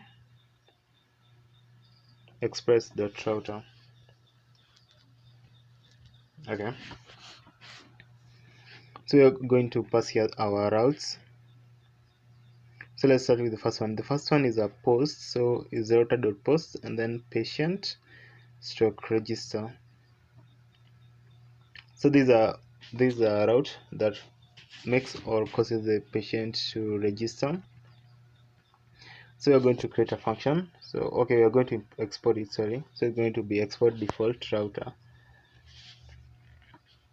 Let's come to the app.js file, and we need to make some changes here. So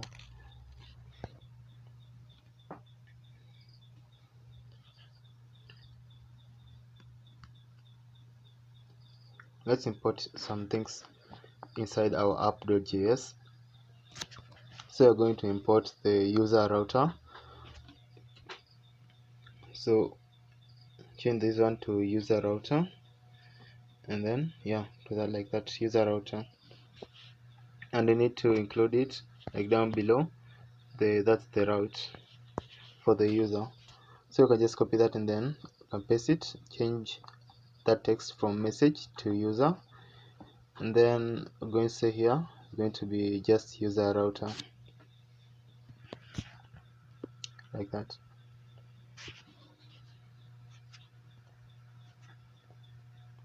Yeah, so from there I think everything right now is complete, so you can just save it and try to look like if maybe everything is okay. So let's return to our database.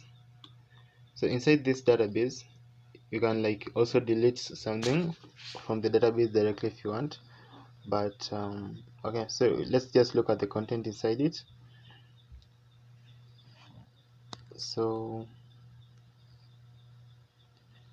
okay, so we are getting an error. There's an error, so there's a typing error. So let's just try to fix this error. So you can see that like instead of putting the name, the text phone, we had put it like something else that is not correct. So just make that change and set the server again, but still it seems like there is also another error. So just change it and then try to set the server again. Save all, Ctrl S.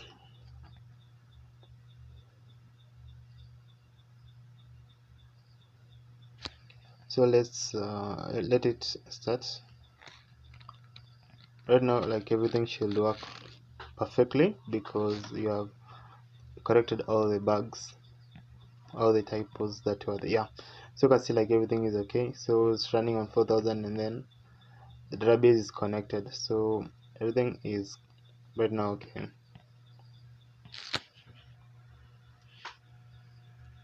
So let's move to our postman. Inside this postman, what you're going to do is you are in the request.body, you are going to include all those things that you're going to need for this part of user, and you're going to try to send all that data into the database, into the MongoDB database. So you can come to your postman. So if you don't have postman, as I told you earlier, you can just download it from your favorite browser.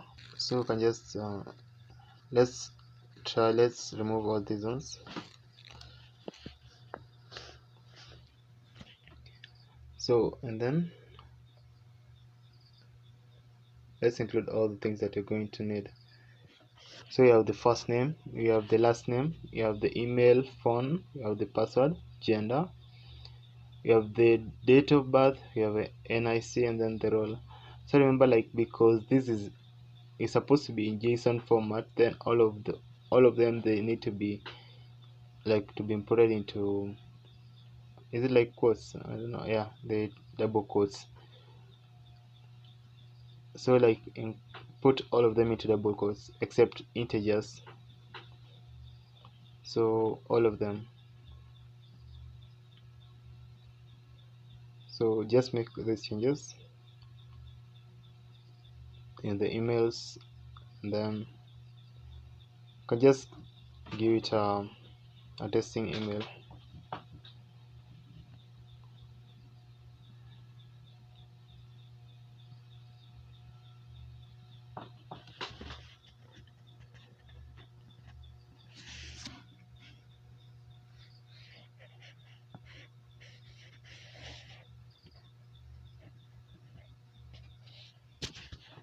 Also the phone, you can just get some random numbers.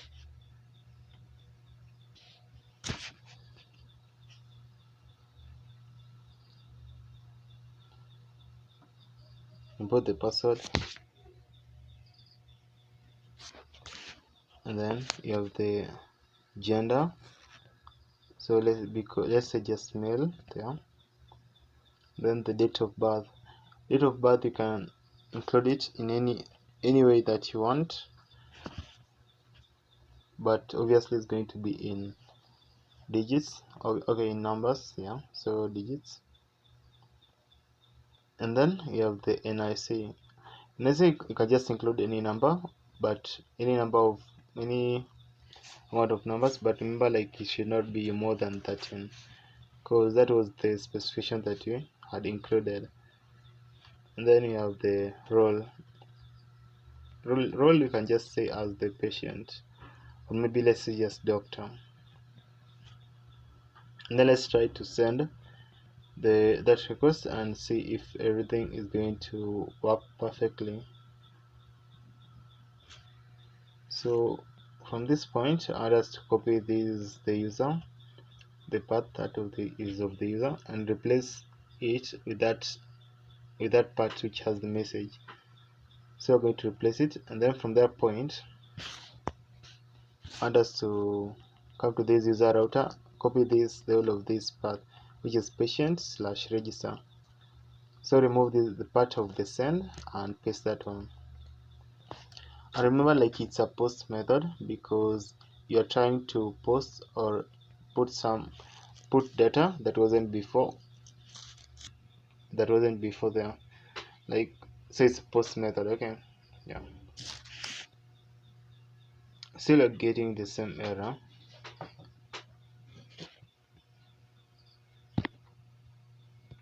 But you can see, like, in the console, like, it's outputting all those data of the particular doctor. So, like, it means everything functions perfectly, because, like, right now I'm working on it, like, offline, so it obviously it can't send data from my PC or from, like, my laptop to the MongoDB that is online, so it's going to give an error. So, but as from the that is the console.log from the request.body, you have seen, like, everything is functioning perfectly because it was console logged onto our terminal or onto our CMD. So everything seems like it's functioning perfectly. Let's move to the user controller. In this user controller,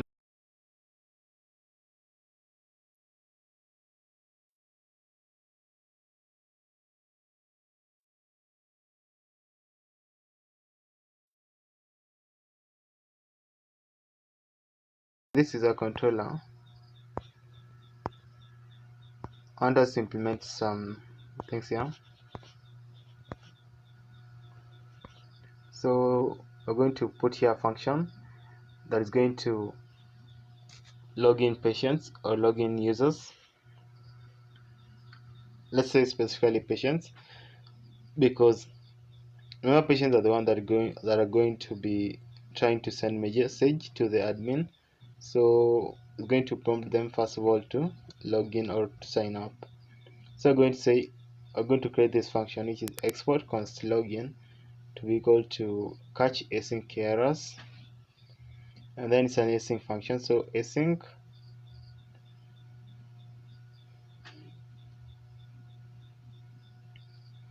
and then passing the request, then response, and then next. It's passing all those ones. And then I'm going to say here const email, and then password, then confirm password. Okay, so let's move to the front end, and you'll see, like, where we're getting all those words from. So you can just come to the pages, and then move to the login.jsx. So in the login.jsx, you're going to find, like, all the things that you'll be using the login part. So from the password, from the email, from the we have a couple of things that we'll be using in our login, or a couple of parameters that we'll be using. So those are the ones that also we'll be using in our backend part. You can just look at it. You can see there, like, we have the email, password, and then confirm password. So here we have said, like, const email, and then you're going to say here comma password. That's going to be password, and then confirm password.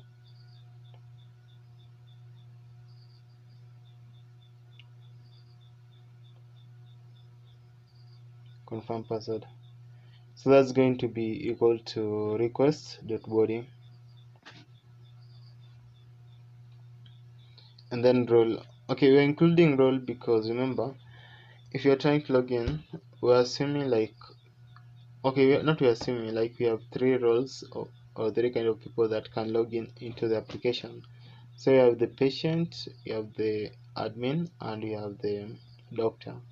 So that's why like you're including the role, so as to be sure that a patient may not try to sign in, and then he or she will not be brought to the admin dashboard or to the admin section. So we need to include the type of role that the user or the person is. So again, you're going to use the if statement. So you're going to say if email is not equal or not equal to password, then not equal to confirm password, then not equal to role. We need to return this text or this message. So we're going to return. We're going to say return, then next, return next, then new error handler. So it's going to return like this text that is inside here, which is going to be please give us all or please fill up all the required details, or you can just say please give all the required details. Then it's going to show a status error of 400. Yeah, a status of 400. So we'll be using the if statement. So from this point, again, what we're going to say here is going to be if password is not equal to the confirmed password, then it needs to return like some specific function, specific text. Okay, if the password does not match with the confirmed password, so it needs to return. That's going to be return next, then new. It's almost the same as the one above, so you can just copy and paste it. So the only things that are different here are, so you're going to remove the text, and you can say, because it's dealing with the password, you can say like something like the passwords don't match, but still it's going to give you an error code of 400.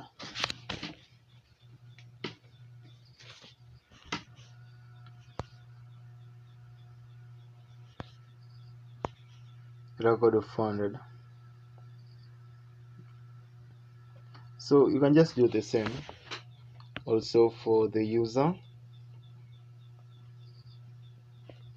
and even also for the role. So you can say const user to be equal to await user dot find one. See, the same like as the one that we did previously. So the aim of this part is to look at all those email and to make sure that one email cannot be signed into with more than one person. So that's the aim of this line of code that we are writing right now. So like it needs to check all the emails that are registered into the system. So we're going to say like that. So we dot select password,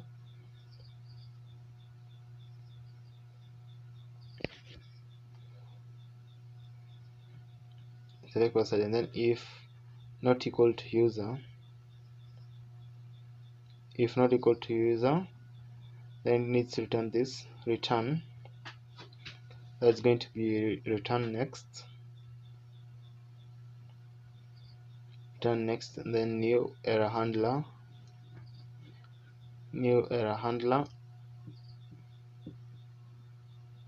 I say something like so it's going to display this text if you are caught up with this error. So you can say something like, because here we are dealing with the user, you can just say something like maybe invalid password or email. So invalid password or email, then it still will be getting the status code of 400. So let's just do the same thing for like confirming maybe the password.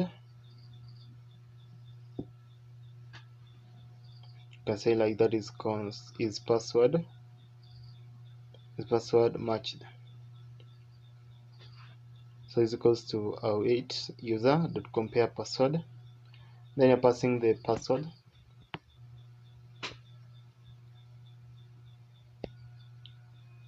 And then you're going to use an if condition. So here you're going to say if it's not equal to, that is password matched, if it's not equal to password matched, then it needs to return like this line of code.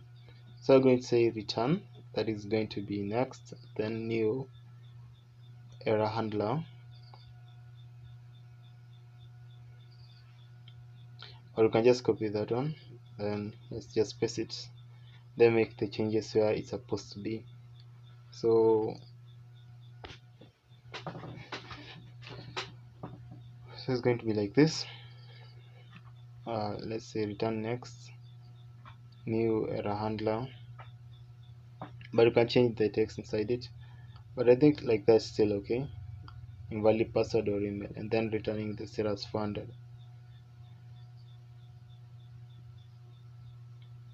Yeah, so again you can check the role. If role is not equal to user.role,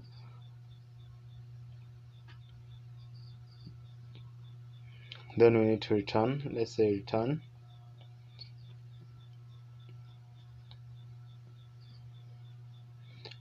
that is next, new error handler. So it's going to give you this message or this text: user with this role cannot be found. Yeah, so user with this role cannot be found.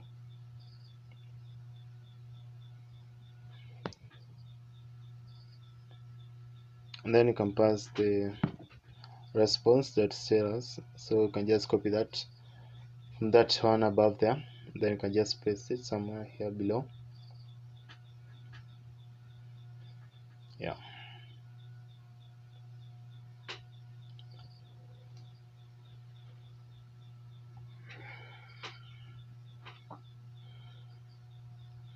so everything I think is okay right now. So let's see.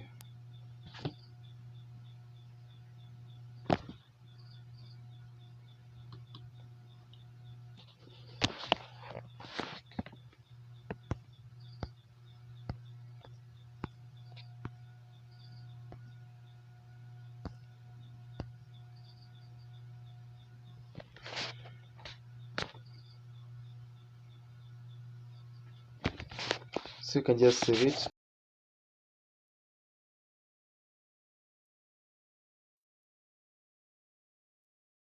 Okay, so we are trying to import like the login. Well, we imported the login into the user router, and also we are going to need to put the routes here below this one. So you can just come and then paste that router.post, and then you're going to say that is going to be login, and then login. Okay, like that. Yeah, so like that I think is okay. So also we can try to test if maybe the login works perfectly, but also let's just first save and let's try it into our postman. You can try it into your postman, and first of all remember like you can register and then try to log in. So yeah, so you can just replace the specific route path, so you replace it with login. So let's remove in this request the body, let's remove all those excess details that we won't need, and we should only remain with the details that we are going to need, which is email and I think password, email and password, I think. Yeah.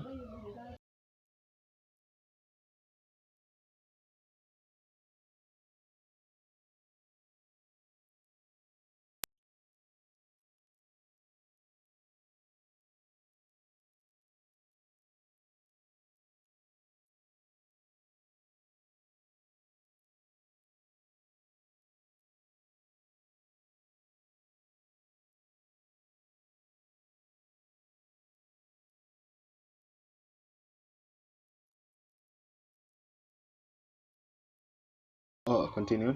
So like we've added the email and the password, and we're trying to we've sent the request. So let's see.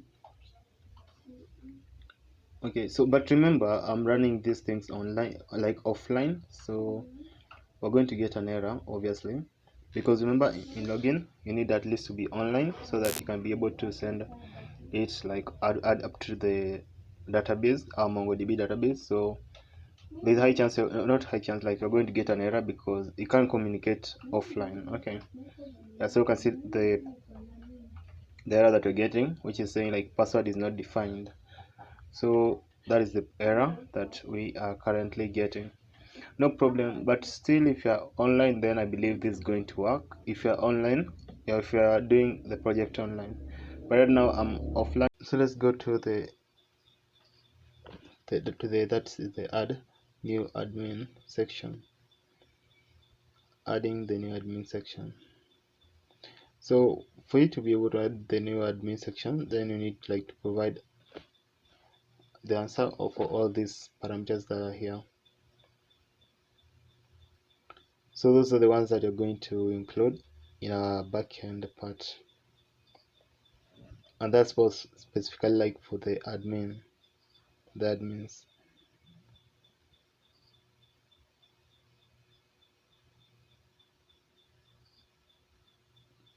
So here inside the user controller, we're going to need to create another function, and this function needs like to do that specific work.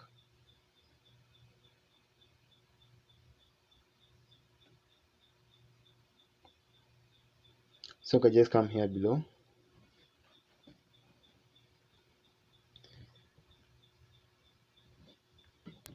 and here below I want us to put that function. So I can just so it's going to be export const add new admin, const add new admin is equals to simply same, that is going to be catch async errors, catch async errors, then async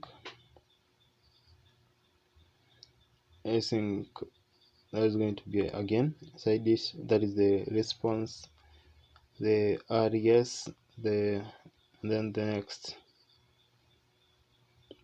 so the request, response, and the next. So we're going to use here the const,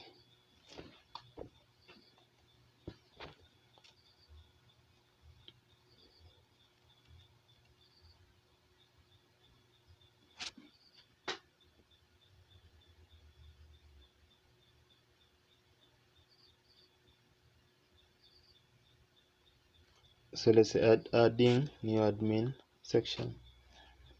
So in this section, like, it's going to contain all these logic or all these parts.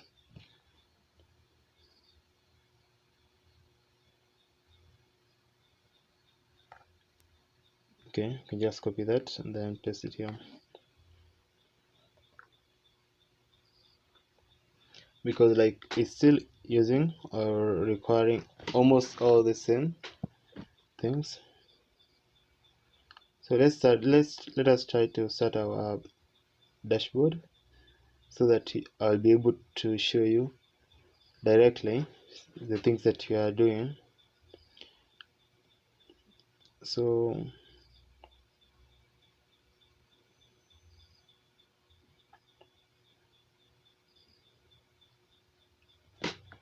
in terms of adding new doctor, those are the things that you're going to need. So we can remove that role, and from that role we're going to add the NIC. Yeah, so the first name, last name, we have the email, the phone number, we have the NIC, then you have the date of birth, the DOB, then you have the gender and the password. Now from this point we're going to use the if statement. There is if statement. Okay,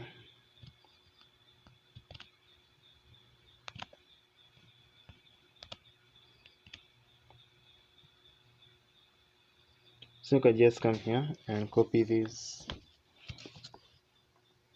one from the patient registration.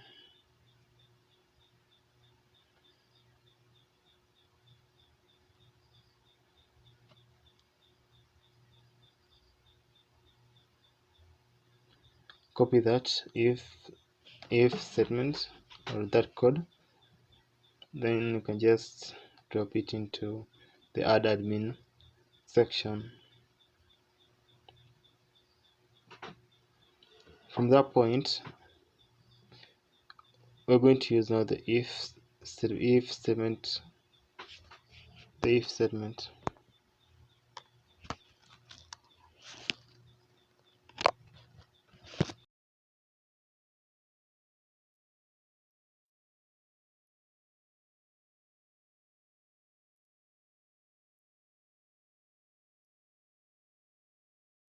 Okay, so we have already arranged the conditional statements, and I think like we've included everything that we're going to need into this application, into this code.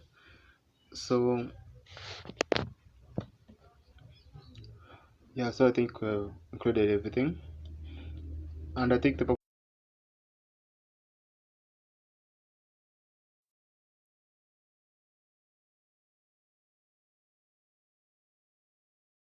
as per that return. So we were getting an error because our function was inside another function. So I've just copied this function and I've moved it out of that initial or the first function that it was into it. So you can see like there is no error. So here we're going to say like const admin is equals to await. So here let's say, so is equals to await and await user, and then here we're going to say await user dot create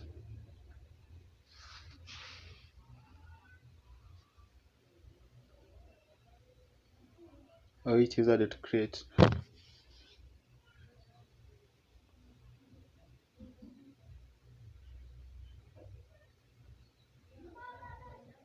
So okay, our dashboard is okay, but yeah, so we're trying to make sure that that part of admin at least like it needs to function properly. So you're going to say first name and also include that is the last name, or you can just copy the whole of these parameters or these things that you're going to need. So you can just copy them and then paste them into this const admin, inside the const admin. So we have just pasted that is the first name, the last name, the email, the phone, password, gender, DOB, and NIC. Now let's also add the role, because the role, remember, like if you are an admin, or the role can be either if maybe you are a doctor or maybe if you are a patient. Like those roles are 3. Okay, so let's copy that and going to paste it into here. Yeah, so because it's almost the same, but you are just going to change a little bit. So just remove this text. Like I said, like new admin is added. Okay, so that means if we will be successful in creating a new admin, then that is the message that is going to pop up. Okay, and it's going to pop up in form of a toast method, in form of a toast. Sorry. So I'm going to show you how it's going to pop up like later in the video, so don't worry about it so much. So we've copied this route and we've pasted it, and now we've written that is admin stroke add new. We've replaced it with the old one, so the route right now is admin stroke add new. So let's also replace this, and it's going to be, copy the name of the function, which is add new admin, and we're going to paste it now inside our user router, the add new admin. So that route is the one that is going to when you're directed that route, then it's when you're going to be adding a new admin into the application. Also, we need to import it, or else you're going to get an error. So yeah, so I think we've done it like that. So also you can come and try to test it into your Postman, so you can see like if the route really works as you think it does. You can just come to your Postman and then test it, no worries. Come to your Postman and then input the route and test it.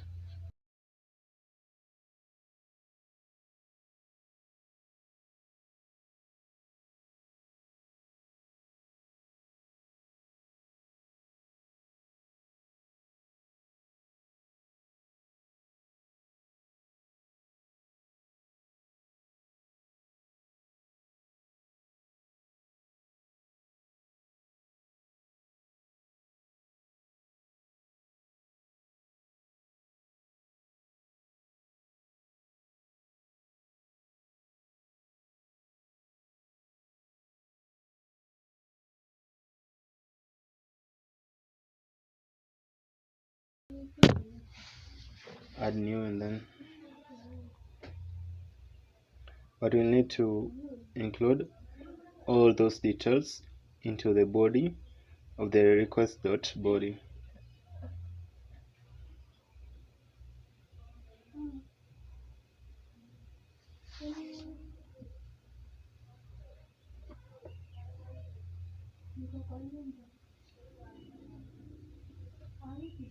So what we are doing is we are trying to we are written the console.log, and we are trying we are going to try to console log it. Okay, we're going to try to console log it so that you can see how it's going to be.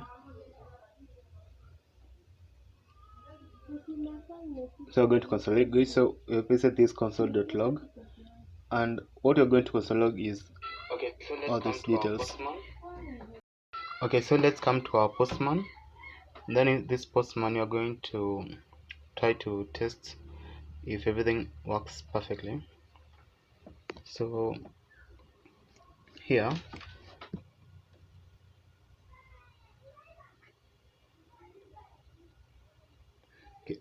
okay, let's go to our VS Code. So these are the details that we need to include in our Postman so as to be able to add a new admin. So let's add those details. Okay, so we have just pasted all of those, and let's try to arrange them into the format that in a JSON format. Okay, and let's first of all arrange them. Okay, you can see like the things that let's remove all the other details that you won't need. So the first name, first of all, let's put it in a nice format. First name, you can just choose any name to use for as the first name. Let's say just John. We're going to say it like John Doe. So last name, let's say like Doe. Then the phone you can just choose any number, but it shouldn't be less than 10 as we had defined in our schema. And also let's choose the gender. Gender is going to be male.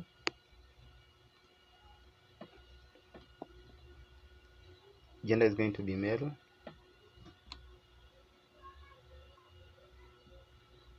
And then the date of birth. Date of birth, let's just choose some words.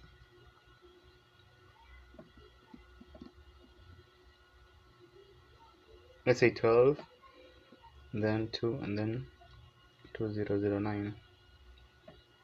And then NIC, or also you can just call it or refer to it as the government number.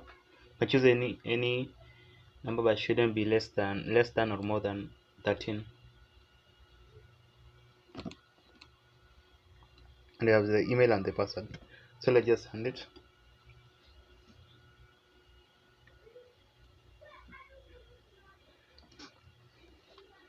Also you can see that we had added the console.log. So also like meaning that it needs to output it also in our CMD. So as you can see, like there is an error.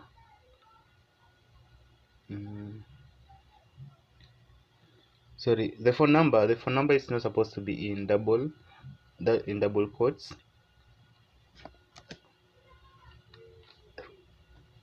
Okay, still getting an error.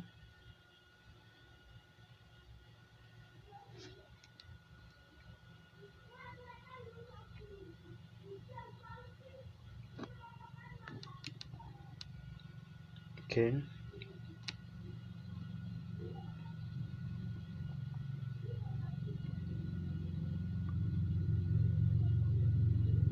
oh, there was an error in that part of password, so I fixed it. I think everything now, yeah, everything now works perfectly. But the problem is we are getting an error which with the text, please fill the full form. But as you can see, like the request body has been console logged successfully on our CMD. So it means everything works perfectly, but we're not getting the correct. We're not getting, like, we are getting an error right now because right now I'm using it offline. Okay, but if we go to online, then it's going to work. It's going to print the details to the database. Okay, so again, in our user controller, when you're adding the new admin, so we're going to say that is registered. Const is registered is going to be await user, await user,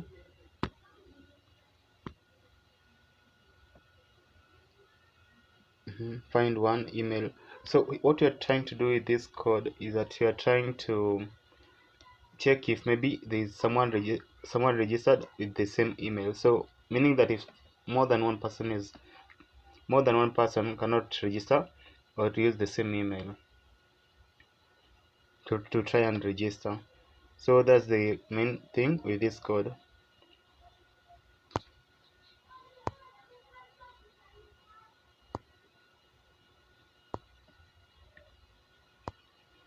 You can see, so can change the text there to be, let's say,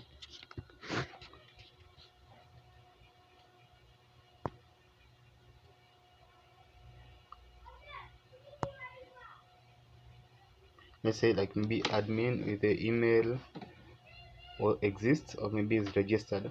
I don't know, like even you can remember, like we wrote this almost the same code in another section of on this project, like almost the same code. Okay, so don't forget, like the aim of this code is just to check if maybe an email, or if someone has already registered with the same email, so another person should not be able to do the same. So let's try and see. So that is just the aim of that code. Yeah.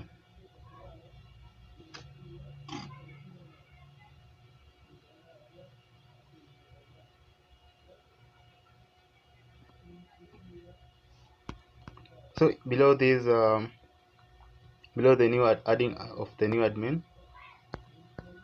so we are going to again put an export const get all doctors. So we are creating a function that will be able to get all the doctors that you are, all the doctors when you're using the dashboard, or when you are the admin and you want to use the dashboard. Okay, so here we have already started our dashboard, and I wanted to show you the part that we want to do right now.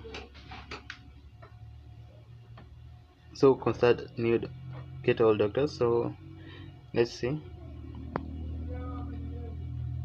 get all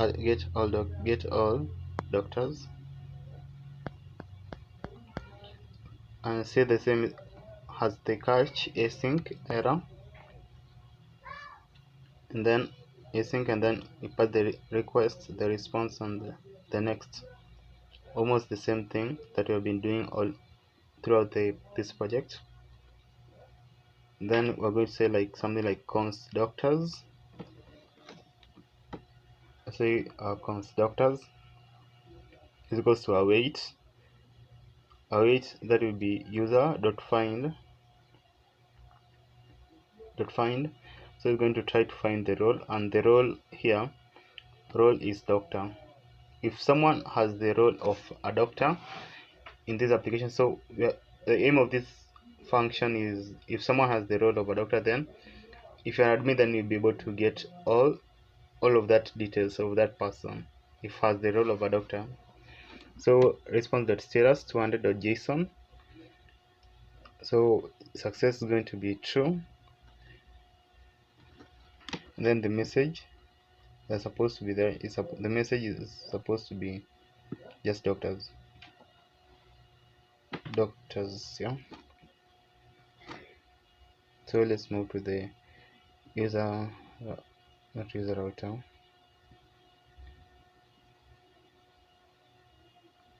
Yeah, the user router.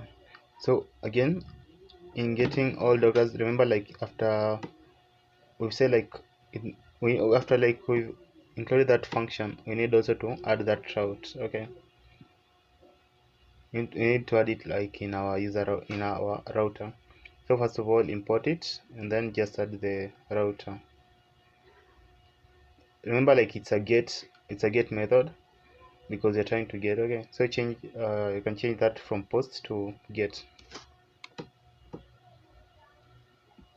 and then also change the route.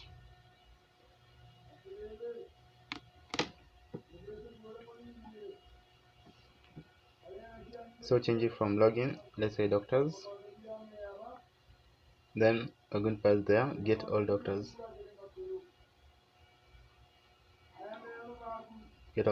like that.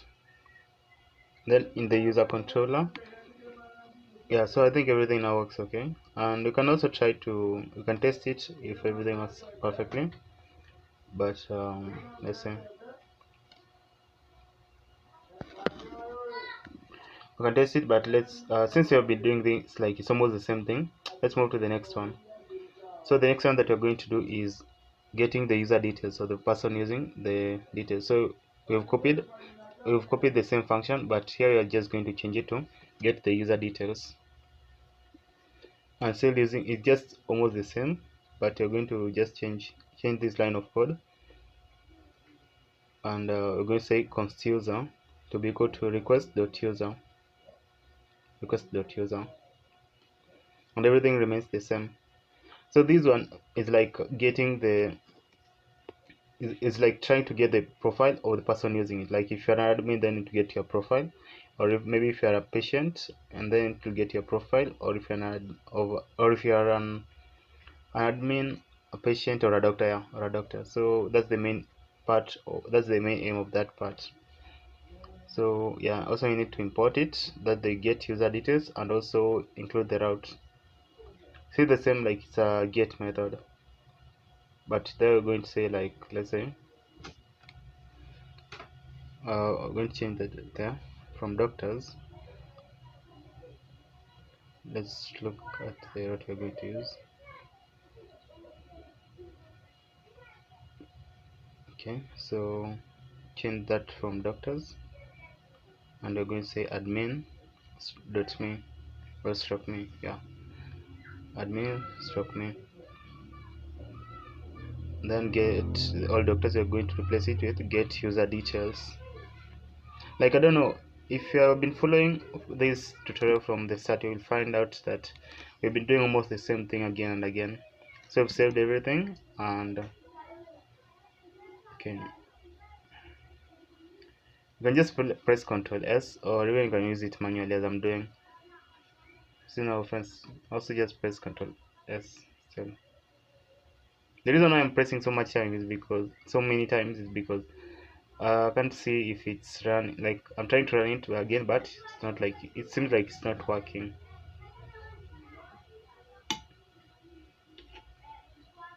So just change the routes into the postman so that you can try to see if everything works okay.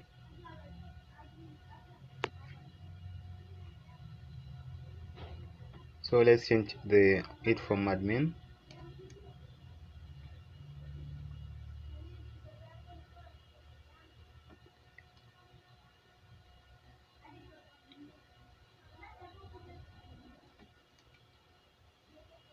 So let's change it up to there, and we're going to add the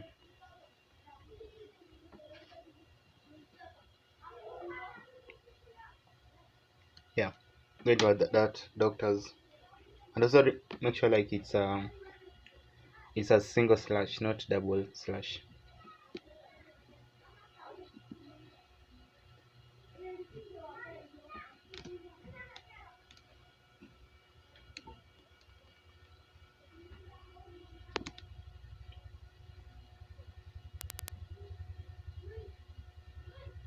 Okay, so let's say sending, but the problem is, remember, like it's supposed to be a get method, not a post method. Sorry.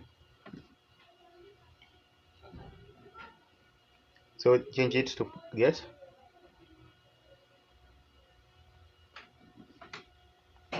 But we're going to get an error because this get method, remember, like it's supposed to get information from the database and it's supposed to display the information either maybe on the console, maybe on the CMD, or it's supposed to like get the information and console log it onto the dashboard of the admin.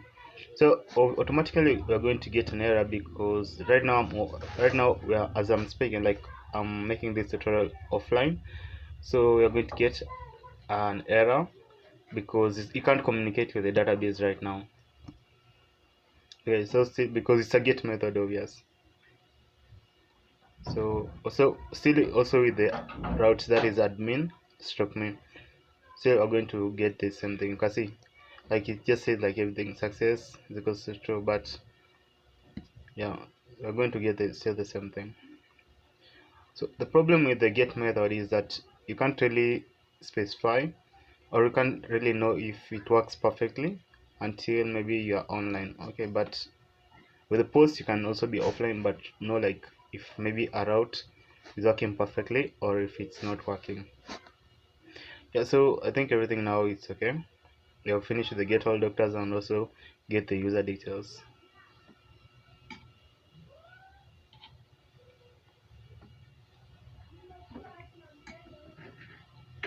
So let me try to add even the console.log on both the get all doctors and into the get user details, so that you can see like if it's going to work. Obviously it's not going to work because it's a get method. Okay, yeah, so obviously just know it's not going to work, but I'm just trying it for the sake of it because I'm able to. Okay.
Also there is an issue here, like we need to be able to import that the part of the user.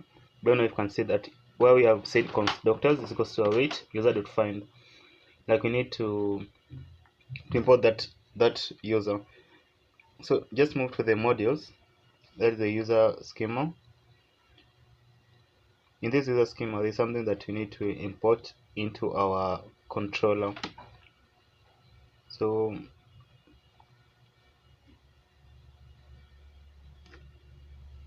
where is this? Yeah, so you can see here where we have exported the user, so we need to import that. Yeah, as you can see, like in our user controller we haven't imported it. Okay, so we need to import it into our system.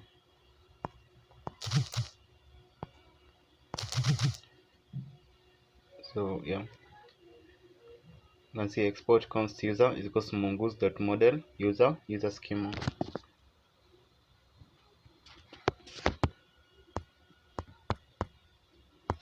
So that is we're importing user, and user is coming from, let's say that's going to be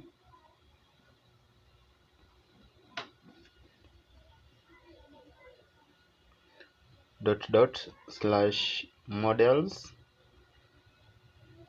/ user schema .js. So you need to import that user. So you are getting an error because you haven't imported it, but also still, even if you import it perfectly and you try to use the get that the method get, and if you try to use it and you are not online and maybe our database is not connected successfully, then it's obvious you're going to get an error. So just make sure like you're online, and then make sure that your database has been connected successfully. Okay, so make sure also to include the user into the parentheses. Okay, so I think everything now should work. Okay, you can just run it and find out if everything is okay.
So we have saved it, and you can see the error down there, that which was user is not defined. But since we have already imported it into our user controller, then we can just press also the send, and okay, everything is running okay. But you can see there like there is error while connecting to the database. I don't know if you can see it on our CMD there.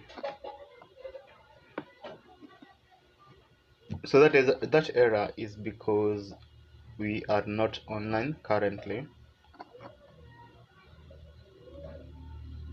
So we can come and then press the send and see if we're going to get another error.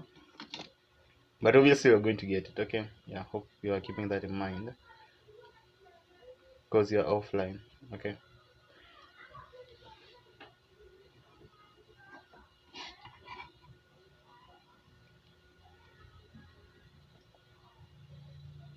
so you can see like we have pressed the send and using the get method, and what we're getting right now, everything seems to be working okay. Yeah, so yeah, the get method also works.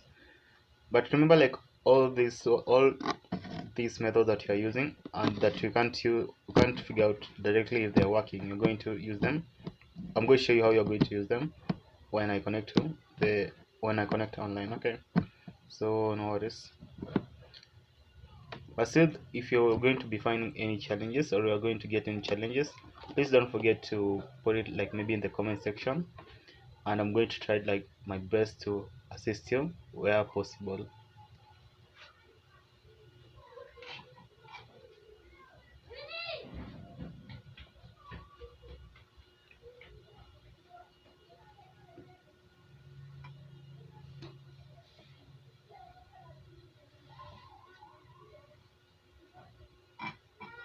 Also still, like remember, you want to be able to register a doctor. So we just copied that get all doctors, and we've copied it and pasted it. So we want to be able to register doctor because we have already done with the registration, the logic of registering a new admin. So we need to make or to be able to register or add a new doctor in our dashboard. So that's the aim of this new function that you're making, that we've copied it from the get all doctor. So we're going to change the name. We've changed it to add new doctor. So we need to be able to add a new doctor in our application. Okay, but everything just remains almost the same. But you're going to use here an if statement. See the same, like let's say if request.file if request.file is not equal, and let's say that is object.keys, and then we're passing the request.files.length, that is request.file.length. Sorry, so let's say objects.keys. Okay,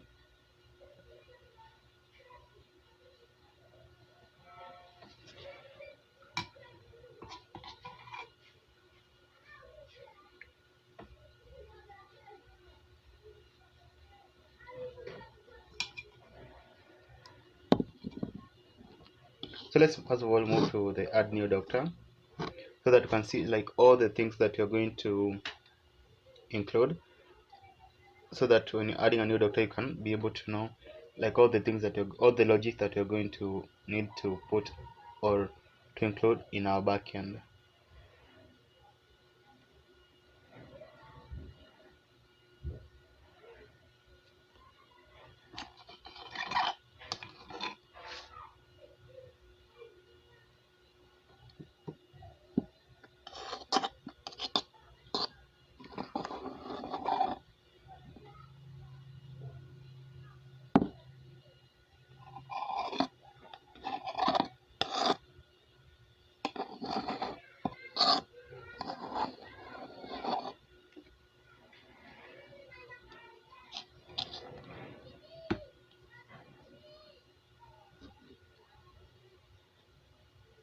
So first of all, let's import first of all Cloudinary.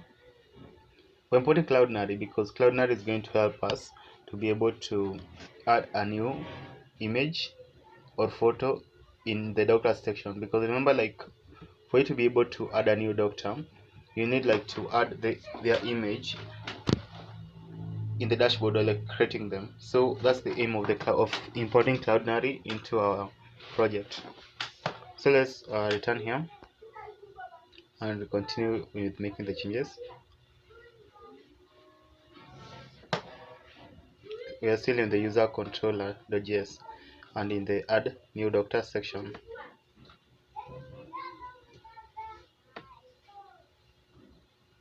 Okay, so our dashboard, let's move to the dashboard, and let's move to the add new doctor. I want you to see the things that you're going to need. We're going to make sure that that add new doctor can work perfectly.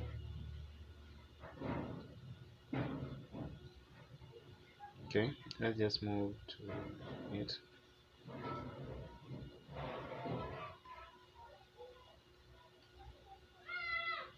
Okay, so you can see, so in this the add new doctors, you can see like you're going to need the first name, the last name, the email, you have also the mobile number, the NIC, you have the date of birth, you have the gender, password, you have the selecting of the department, and also you have the upload avatar. I don't know where you can see there.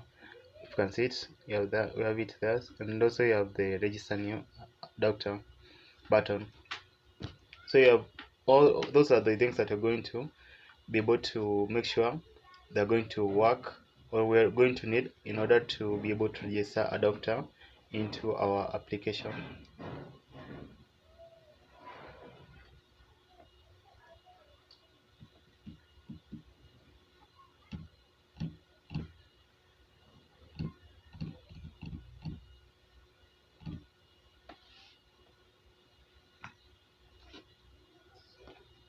So let's change that text from doctor avatar is required to, we're going to include the request.files inside it.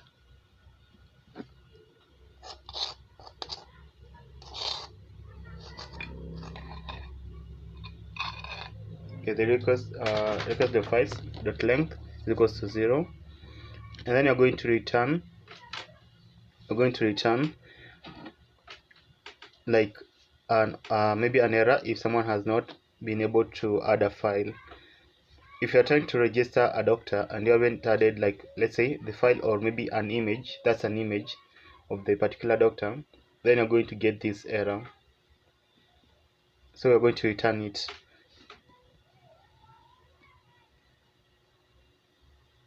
So what this line of code is doing is that we are returning the new error, which is going to have this text inside it. It's going to output to you like the text, that is, the doctor avatar is required, meaning that when you're going to be registering a new doctor into the application, you're going to be required to fill all those details that are shown on the dashboard. And if you don't fill any of the particular details, then you're going to get an error.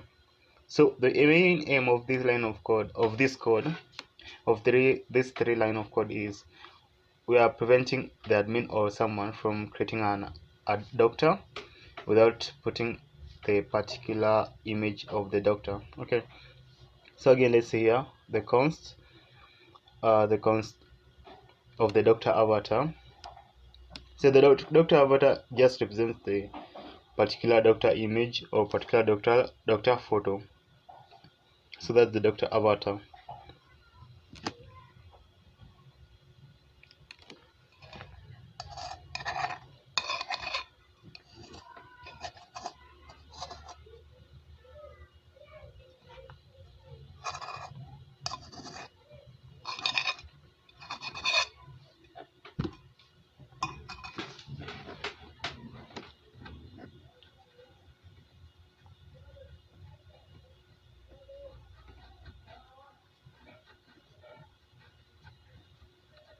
Yeah, so that is const doc avatar, and then request.file. Then you have the const allowed format. So the allowed format, what does is it gives you like the only type of files format that you are going to need into the application. So we're only accepting that is the PNG format, or with the PNG extension, the JPEG extension, the GPG extension, and the WEBP extension, meaning that any image or any photo that someone is going to try to upload into the doctors section while creating a doctor, then any image that is neither of those four is not going to be allowed. So we're only accepting or allowing those four types of images with those types of extension that you're specifying here. But also you can specify any type of extension that you want, and include any that you want still. So here we're saying, like, if allowed format dot includes, that's the doc avatar, and then dot meme type, so it needs to return this error, or it needs to return this text. Let's say, like, maybe the file format is not supported. So the main aim of this line of code is we're trying to discourage other people from including or putting a file image or image with an extension that is not supported or allowed into our project. So meaning that if you try to put an image that neither of these four, then you get the text, the file format is not supported. So that is what this line of code is trying to do. So see, let's put another const. Then now this const is going to contain all the things that you're going to need into the project, that is the first name, the last name, email, phone, password, gender, the DOB, date of birth, and all of those, the DOB, the NIC, and the role.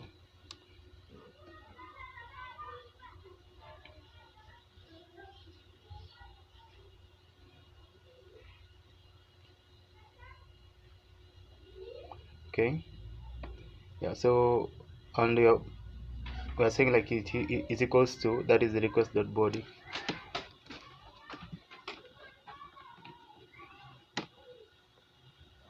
Is equals to the request.body.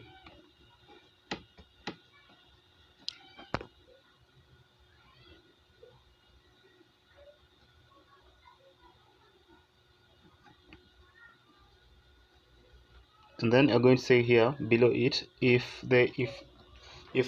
like maybe someone has not included any of the particular details, that is the first name, last name, or any of these details, then you need to be able to get an error or an error, and you're not supposed to be able to create a doctor if you miss any of these details.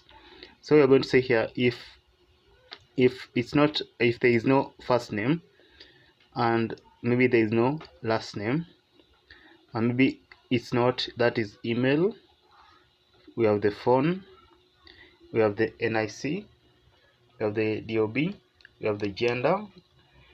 Then if someone has not included any of those, that is the gender, you have the DOB, the NIC, doctor. If someone has not included any of those, then you need to be able to get an error so that you'll not be able to create a doctor or the particular doctor that you want. So you're going to get this error, and the error that you're going to get, you're going to return it. Like, it's going to return for you an error, and that error it needs to tell you like to fill the full form. So let's see. So we're going to return an error or a text.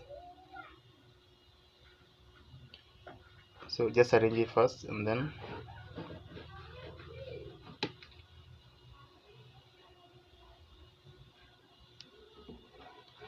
so it's going to return an error. Like, it's almost the same thing that we've been doing from start.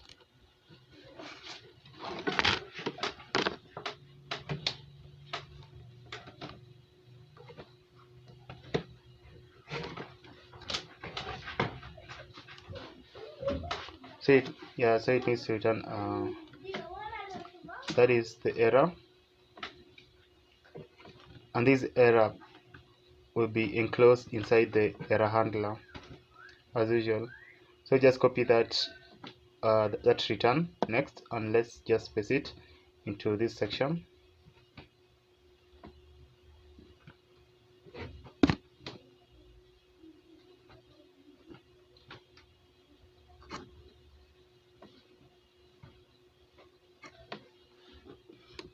Just paste it like that. Yeah, like it's just the same, but we just changed the text inside it.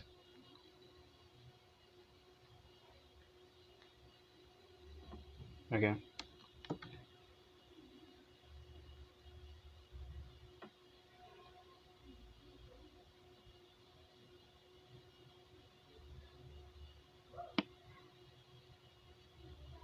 Also, let's copy this part, or this function that is trying to find if an email is registered more than once. You can just copy it, and we're going to paste it into the add new doctors section. You can copy it and then paste it, because it does the same thing, but the only thing that can change is just the text that is inside the error handler. You can see like that's the doctor with this email is already registered. So see the same, like it prevents two people from having the same email registered into our system. That's the main aim with these 1 2 3 4 these 4 lines of code. Yeah.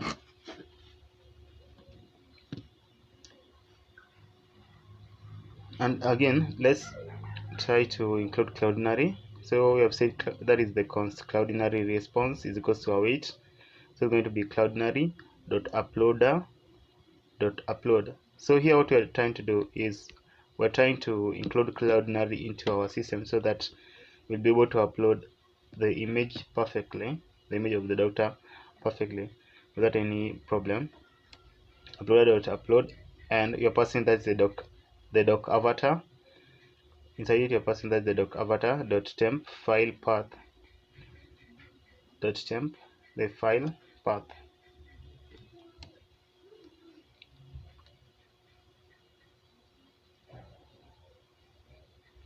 Okay, like that. Also see, like, remember Cloudinary can give you an error, so we need to be able to handle it perfectly. So you're saying here, if Cloudinary response, if not Cloudinary response, that you're using the exclamation mark, which it just represents like the note, or maybe if an issue occurs. Okay, if not Cloudinary response, and that the Cloudinary response dot error, so it needs to console an error. So it's going to be, that is the console dot error, and it's going to give you this error, that the Cloudinary error. So if in case there is no, that is the Cloudinary response, then it needs to give you that the error, which is the Cloudinary error. If in case maybe you can't upload an image because of Cloudinary error, so just give you that error. So Cloudinary error, and still the same. You can see here the Cloudinary response dot error. If maybe the Cloudinary response dot error, it is equals to that Cloudinary response dot error, so it's going to give you this message, that is the unknown Cloudinary error. So because, like, remember, Cloudinary still can experience some challenges while trying to upload your image. So instead of you not being able to create a doctor, then you need to be able to know where the problem is. Okay, so the same, we're going to return, that is the example. If you're not able to upload, so it's going to return to you an error, that is failed to upload the doctor avatar to the Cloudinary. Yeah, so meaning that maybe if the problem of uploading an image like goes on for some time, then to give you this text which says like it has failed to upload the doctor avatar to Cloudinary, and it's going to give you a status code which is 500. Sorry, yeah, status code which is 500, like that. So I think you're through with the add doctor section. You just need to do this last thing.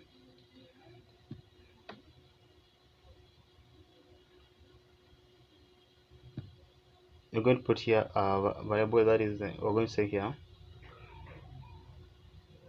that is going to be the const doctor is equals to await You're going to say here user dot create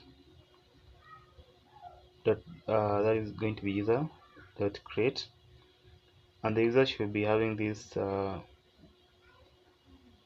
details, which are, let's say, the first name, the last name, email, and etc, like the one that we had included earlier in our while you are creating the new doctor. I don't know if you can see it, so you can just copy it and then paste it into that function or into that section.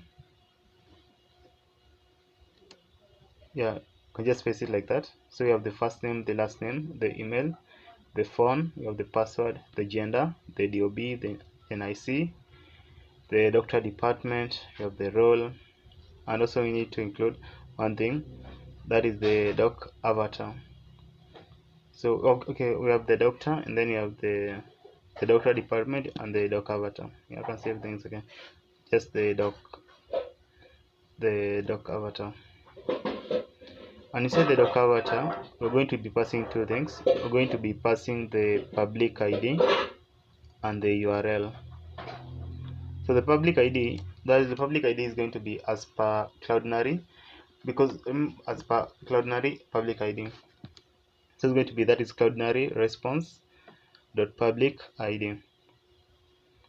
Because remember, if you upload an image successfully into Cloudinary, then Cloudinary is going to give you a public ID that can be able to access your image using it. Okay, so that's the point of using the public ID. And also we're going to also need that is the URL for the doc avatar. See the same, that is the Cloudinary response dot secure URL, like meaning when you are going to upload an image, then Cloudnode is going to give you the public ID and the public URL. It's going to assign to that particular image. So that's what it's going to be.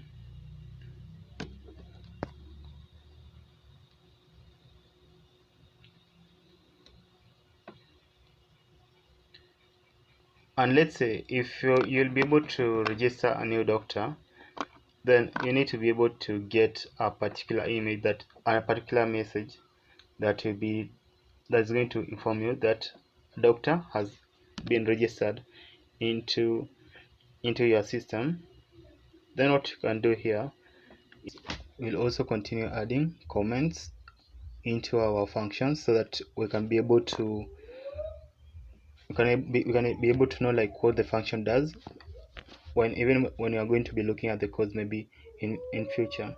Like the importance of putting comments in your code, it usually just helps you to be able to track like what you did maybe at an earlier point or while you are writing your codes.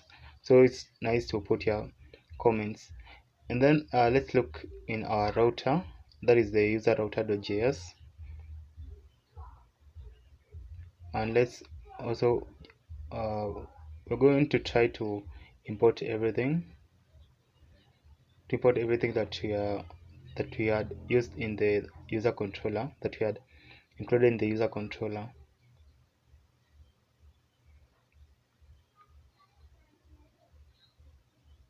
So yeah, we have added the route for the add new doctor route.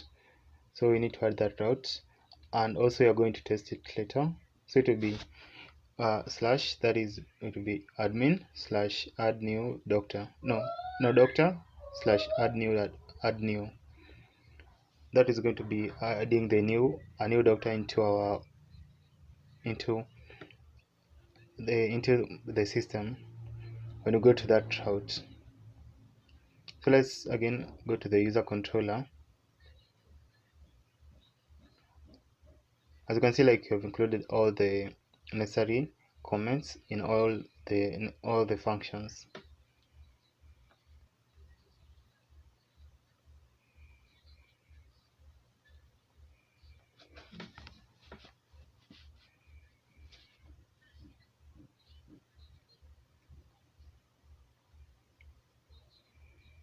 Okay, yeah, so you can see now the route is okay.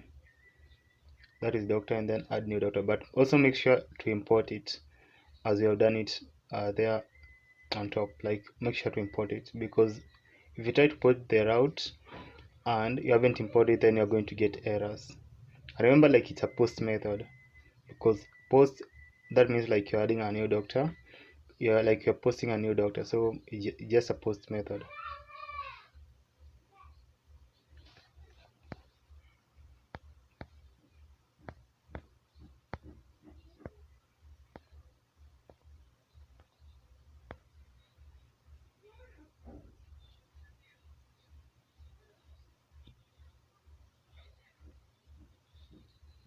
So we're going to copy that, and let's just paste it.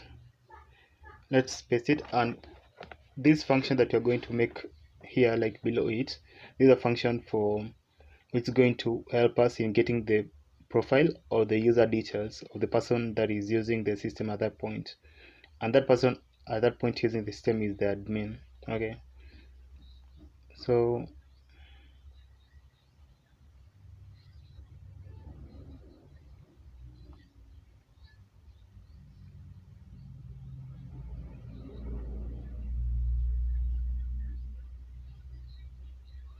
okay, so we pasted it, and we're going to change the name of the function. So we're going to change the name, that is going to be from so it's going to be, that is get the user details, and that gets user details, as I've told you, like it gets the details of the admin or the person using the application at that time, or the system at that time. So yeah, so I think everything else is okay.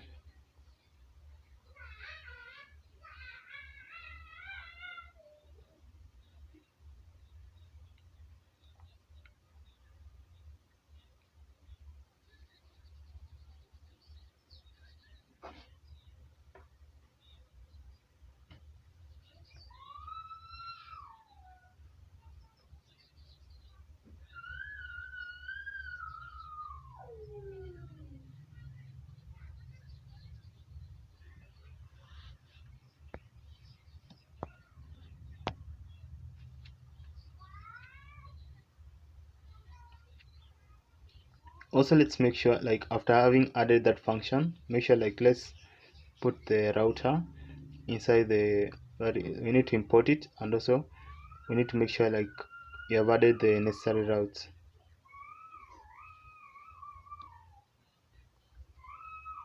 Okay, now let's test it in our Postman if all the routes are functioning perfectly. So we are going to be testing, that's the doctor's route, and that's the profile, or the me profile, or the user profile. We're going to test it in our Postman. But remember, as I told you before, you can just use it you can use any any of the softwares that you want to test your APIs or your routes, as long as it just achieves the endpoint, the end goal, which is just to test your APIs or your test your endpoints. Okay, just use any software that you want. So we have come, like, to the part of the body, and we have moved to the form data. So here we're going to fill all the details as per the necessary parameters when we are choosing, or when you're creating a new doctor. So from there, we have just selected file. We're going to select a file.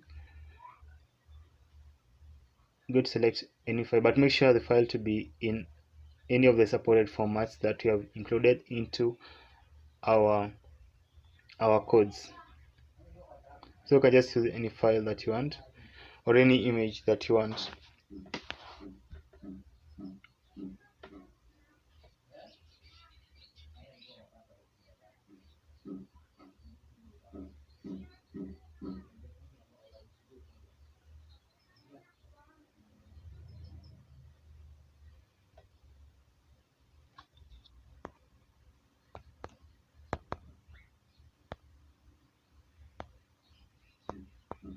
I don't know if you can see, like, all those parameters that you're going to add, from the first name, the last name, email, and all those are the ones that you're going to add it in our we're going to add it here in our Postman.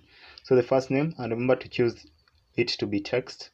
So the first name, you can just choose any random names that you want. Example, even you can just choose those example names, like the John Doe, and even maybe the Jane Doe. Still, just choose any of those names that you want. But let's just fill this one so that you can test if the post works perfectly as intended.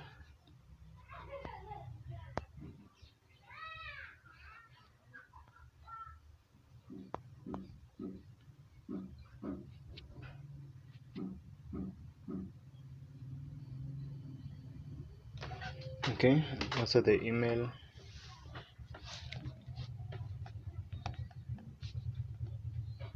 also the phone,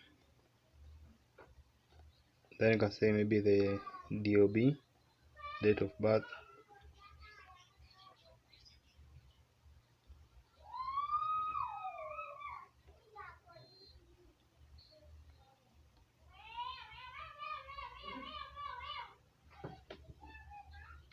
Okay, then I see.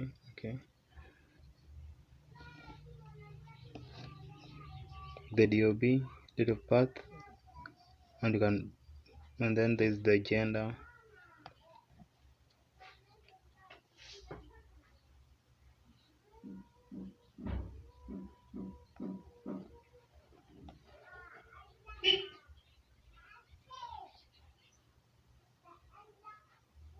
Yeah, from there you can see, like, we'll be adding also the gender. Also we have the password, then there is the doctor, department, etc, etc.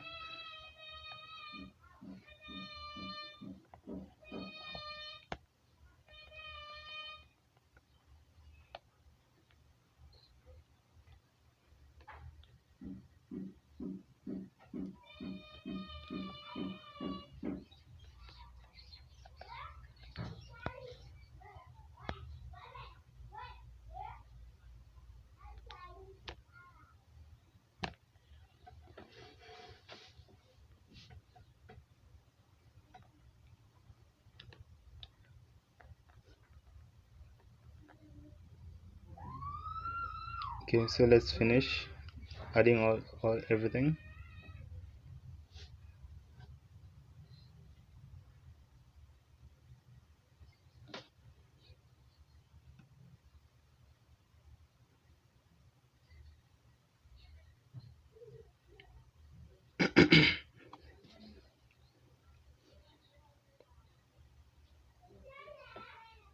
Also, now let's come and copy the necessary route, that path that you're going to be testing our API if it works. So you can just copy that path or that route of the doctor stroke add new. Doctor stroke add new.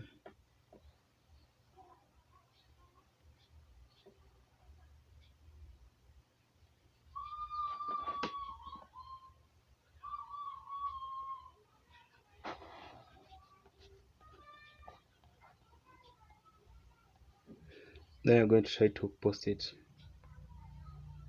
But also we are getting an error which is saying that I cannot read the properties of the undefined. So we're getting that error because of the image. And remember, like, you're getting that error because right now, as currently as I'm doing this, I'm making this tutorial, like I'm doing it offline. Okay, so meaning that it cannot be uploaded into Cloudinary. So, and even when you're doing it online, then you're going to get like those small like issues here and there, but still okay.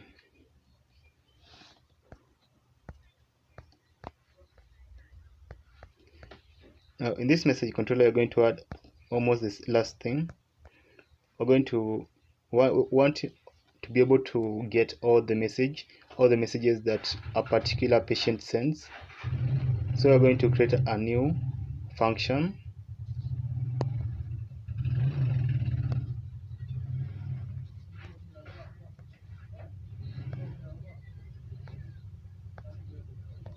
This function, which is called as get all messages, its main aim is to be able to get all the messages that a particular patient sends, and these messages are coming from the front end. I don't know, like, if you saw in the part 1 of the video, if you really followed the whole video, or even if you have the codes and you try to look at it, then we have somewhere where we have a form which is used for patients to be able to send messages to the admin. Yeah, so we are saying const messages to be a wait message dot find, and then that will be re.status to be that's 200.json, and then we need to be able to get a message, a success and a message to see that will be success to be true, and we need to be also to get a message so that you can be sure if that route works perfectly, or if the message has been sent successfully. So this just gets all the messages that will be sent to the admin. That's the purpose of that function. So let's also update the specific path. So remember, it's a get method because you are trying to get we're trying to get all those messages. So we just get all, change that, and then I'm going to change that to be, which is get all messages. You can just copy that name of the function, then you can come to the message route and then just paste it like that, and also change the method because remember, it's supposed to be. So also let's import first of all, import. Then after you've imported it, last thing,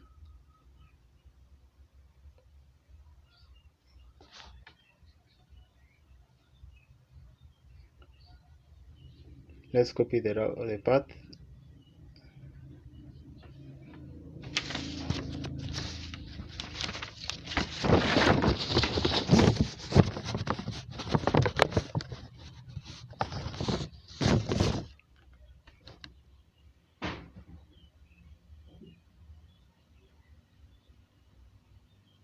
Also, even if you come to our front end, let me show you the form.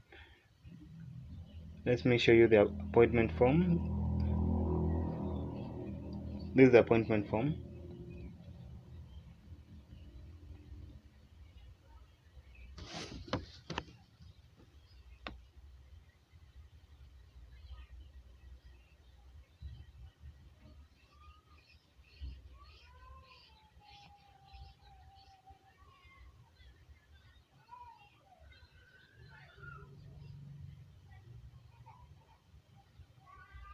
So like this is the appointment form that we're going to use like all these details. We're going to use like all these details in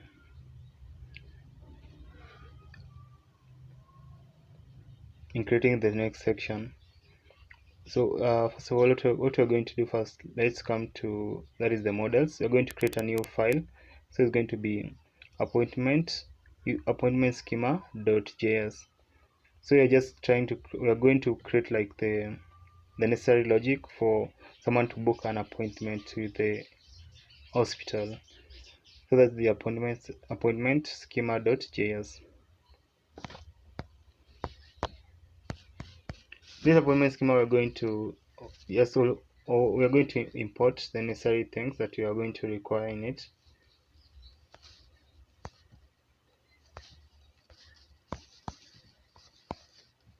Let's import mongoose. Mongoose is coming from mongoose. Also, we will need to import, that will be the validator. We'll need to import the validator, and validator is coming from, that is validator. Validator can be used also with email, just to be able to validate like an email if it's maybe it's true or not. Okay, so that is appointment schema. Create the function appointment schema.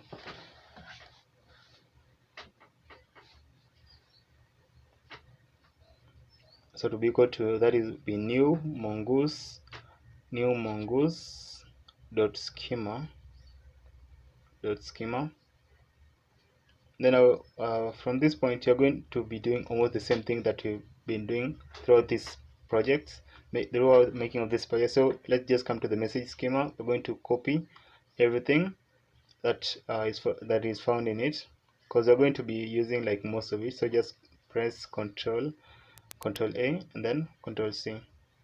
Then come to our appointment schema and then paste all of it here like that. So let's just change the name from message schema to appointment schema. Yeah, appointment schema like that. Then let's just put here some. So from this, the first one which is required, you're going to change the how the required is. So we're going to say required, that is be true, and you're going to put into those quotes, two quotation marks. First name is required. So yeah, first name is required.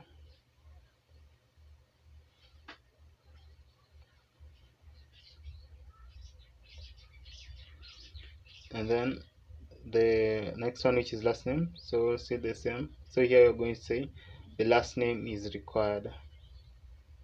Last name is required.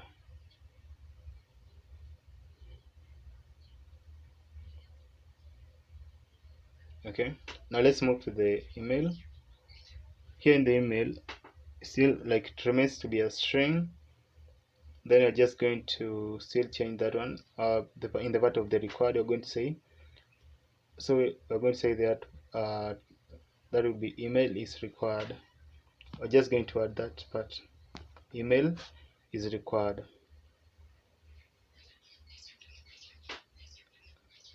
Yeah, you can see like how you have used the validator there, like below or in that email part. So let's move to the phone. Phone type still is string required. Now let's change now the required part. So we're going to add. So we're going to say here phone number is required.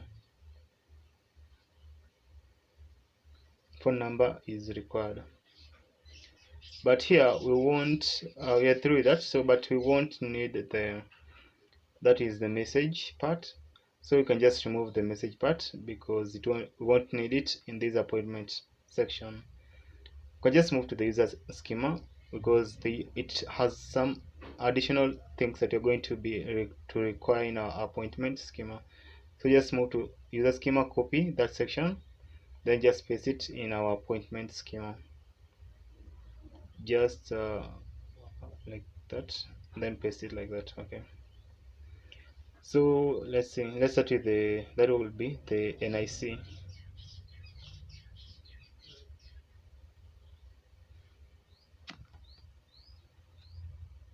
NIC.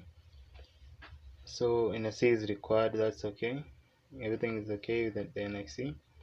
Then you have the DOB, the date of birth, NIC government number is required. And then let's move to the next one, which is the date of birth. Let's see, date of birth. So date of birth, it's okay. Now the gender is just string, and then required, okay, everything is okay. The gender, we won't need the password part, so we can just remove the password. And then we have the role, and then doctor, department, and then the doc avatar. So come to that part which has the password, and just copy the whole of that and then remove it. Won't need that section. So let's add the appointment date. Appointment date is going to be almost the same as those other ones. So type is going to be string. Then you're going to say required, but let's just copy the same as the one for the gender there, but change the text from gender is required to, let's say, appointment date is required. Appointment date is required. Okay. And then now let's create the doctor part. Now this doctor's part is going to have some other parts inside it. So the first part that we have is the first name. This first name is going to have a type, and the type is going to be a string. The part that is going to be a string, and then it's going to have a required. So the required is going to be still the same as the other ones that you've been doing throughout. It's going still to be, let's just copy that, then paste it like that, paste the whole of it like that. Okay, so it's going to be last name, so it's going to be the doctor. Change the text inside to be doctor name is required. Okay, then inside it you still have the last name. So here in the last name still the type is string. Okay, I just copy and then paste it like that. Okay, like that. And then the only thing that's gonna change is the text inside it. So what you can do, you can say like something like, let's change first of all this one. So let's just say the first one to be doctor first is required, then the second one will be doctor second is required. So that just refers to the doctor's first name and the doctor's last name. Also still we are through with that in the doctor section. Now let's move to the has visited part. So this has visited part, just it helps in tracking the if the patient has visited the clinic or the hospital before. So it's going to have a type of string, and the default is going to be false, meaning that by default we're going to say like patient has not visited the hospital before. Let's remove that required. So it's going to be default is going to be false, meaning that we're assuming that maybe all the patients that are coming, maybe they are coming for the first time, but that is just an assumption. Okay, because like you're making a new application. Okay, so the next one is address. Copy that and then paste, change that name to be address. Then type is still string. Now the required is going to be true, and then we're going to say the text to be, that's going to be address is required. And then let's change the doctor ID below it to be doctor ID. This doctor ID, the type is going to be doctor ID. The type is going to be, let's say, we're going to say here to be mongoose dot schema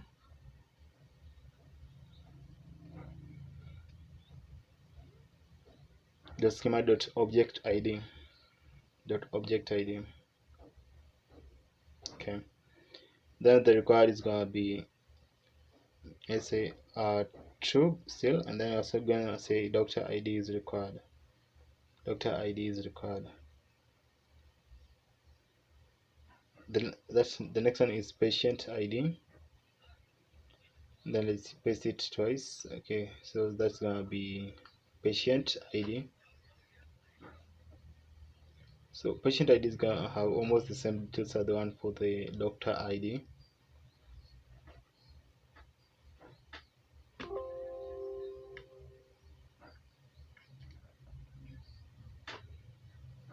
So I can just change that.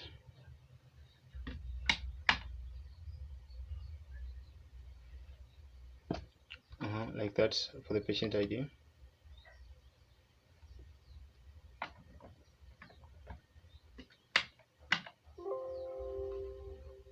Okay, patient ID is required.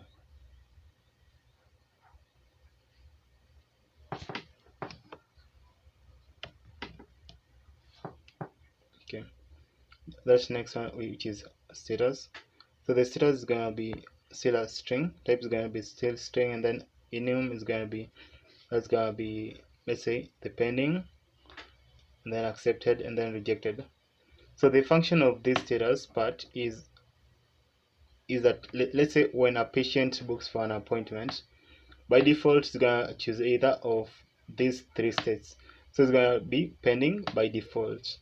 Okay, so change that to be default to be pending. So it's going to, by default it's gonna be pending, and then after the doctor has accepted the appointment, then it's gonna be accepted.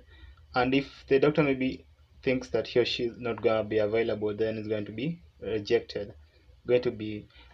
Okay, so it's gonna be in those parts. So let's go to the controller and create the appointment controller, the logic of the appointment part. Appointment controller. So in this appointment controller, we're going to create now the logic inside. So let's create.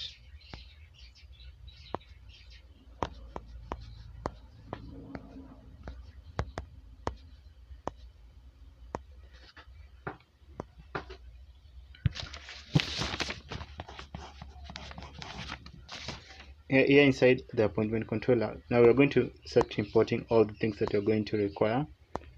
So we're going to import, that is the catch async error,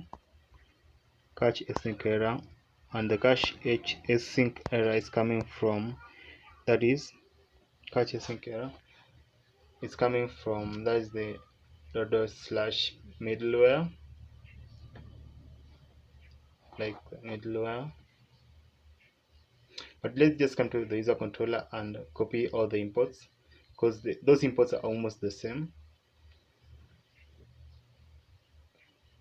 Now let's move to the message, copy all of them, then just paste them here. So let's remove the ones that you won't need. You won't need this message. Okay, but let's just add it because you can just tweak it a little bit, no worries. So we'll need obviously the cache async and the other one. Now in this appointment schema, what you're going to do is,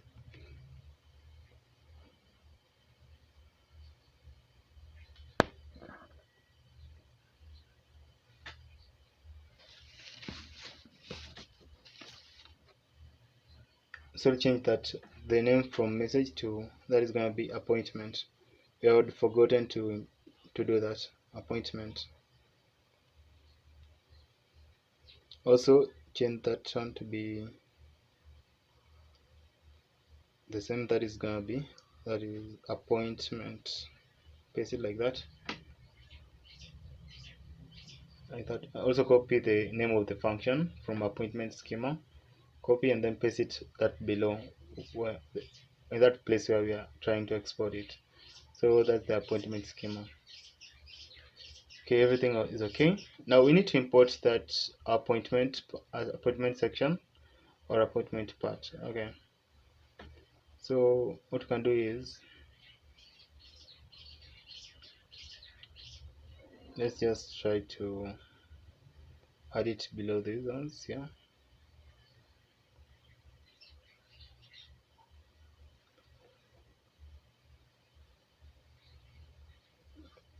So here we've changed the import to be error handler, and yeah, we're importing the error handler, and the error handler is coming from, that is be the error middleware.js.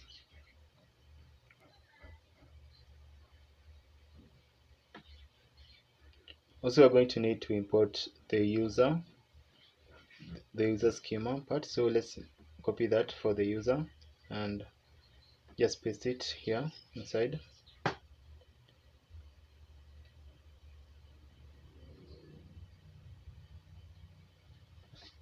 like that.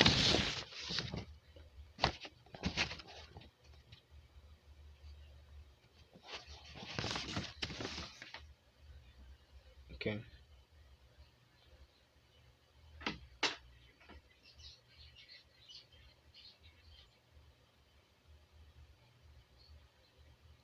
Also, as you can see, like I've also imported the, let's just copy that, the appointment part,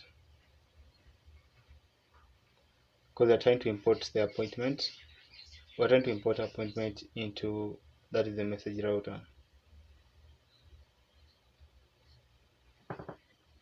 And appointment you have seen like it's coming from that models and then appointment schema.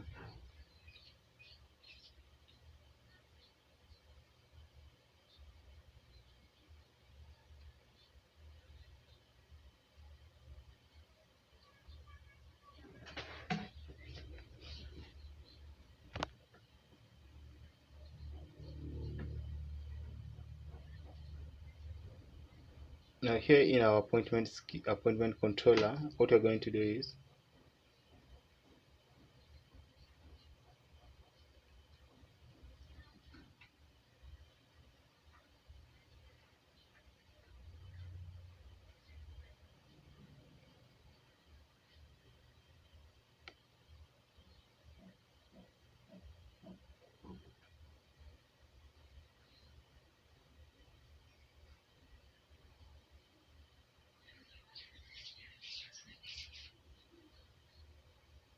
yeah, so we have imported the user, and also still let's change this one to be the part of appointment. So let's just copy that appointment there, paste that with the user part appointment, and then let's also change this user schema to be appointment schema. No, appointment schema.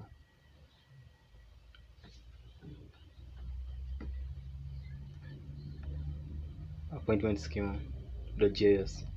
Also, always remember to add the .js extension, because like I've been telling you for a lot, because if you don't add it, then you're going to get a lot of we're going to encounter a lot of problems. So let's create the function, that is export const post appointment and still appointment post appointment, and then cache async error. Okay, then that will be async, then you're passing the request and then the response and then the next, passing next. Now inside this function, what you're going to do is we're going to say const, first of all, let's say all those parameters or all those things that you will be needing to, that the user will need to input so as to be able to send or to be able to post that will be an appointment. Okay, so like you need to include all those parameters into this const.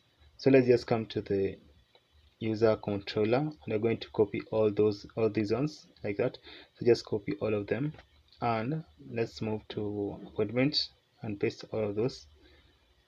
We're going to be needing or to be using like most of them: first name, last name, email, phone. We have the gender. We won't need the password and some other things here.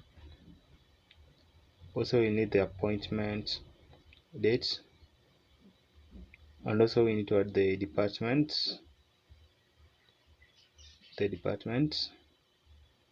then the doctor first name, Like these are the details that the patient will need to fill before they get an attachment. So an appointment, sorry for that, an appointment. Okay, so doctor first name, and then you have the doctor last name, then doctor first name, and then doctor last name, and then you have the has visited. Then last one that we will need is address. Yeah, that's address.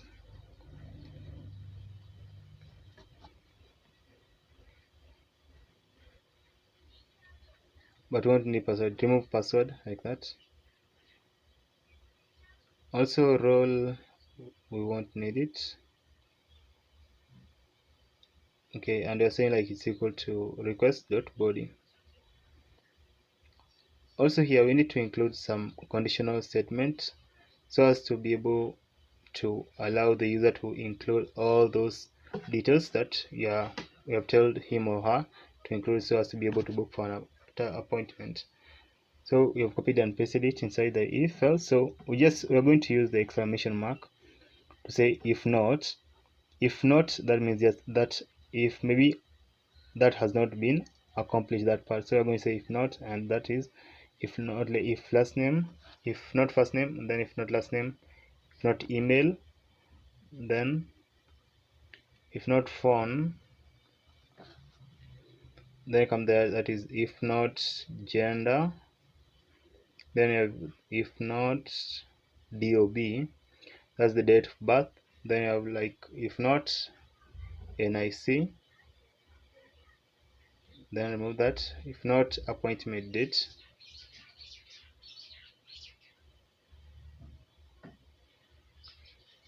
okay.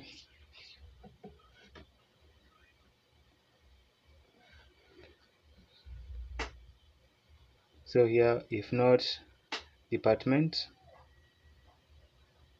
if not department, then you have here if not doctor first name,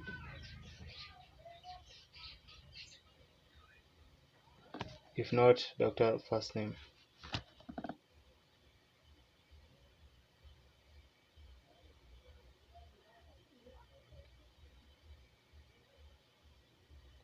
and then you have there like like that. If not doctor last name,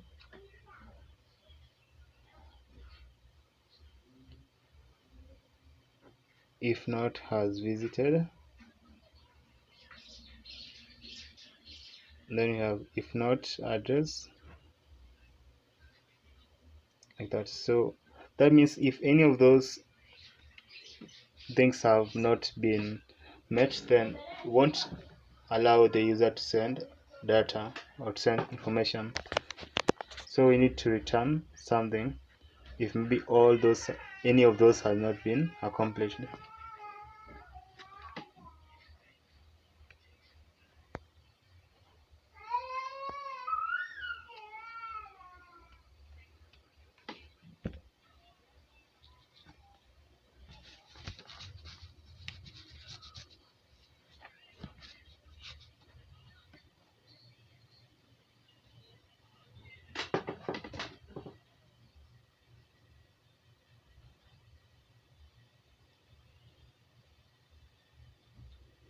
So we're going to return something inside, and what we're going to return is going to be telling the user or the patient to fill the full form. So you're returning that will be next, and then you're wrapping that text inside the new error handler.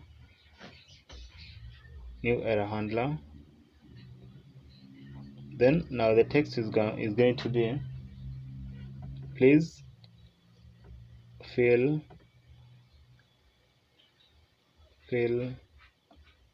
the full form. Okay, and from there it's returning a status code of 400. Okay, let's go below. So we are seeing here, so const is conflict. Here you're saying like const is conflict, So that means that if maybe there is a error, then it needs to do something.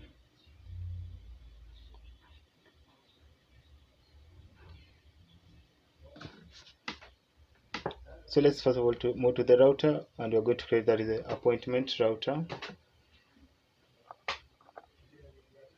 Appointment router. We're going first of all to create the appointment router. So in this appointment router, what you're going to do, import the necessary things as always. We're importing Express. So just copy this and then paste it in our application. Just move to appointment like that and then paste it. Okay, like that. We won't need that user. Okay. Then post and then send. Won't need that. So it's going to be posts. Now let's create the part of the, if maybe there's an error that is going to happen, then let's say if const, if maybe there is a conflict, then it needs to do this. If it's conflict, it goes to await user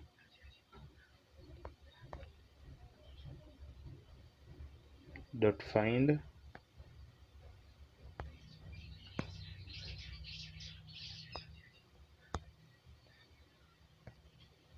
like that, dot find, and then let's say first name to be doctor, first name,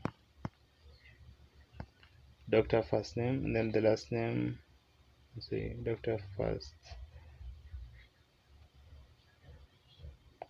name, and then you can say here last name to be, that will be doctor,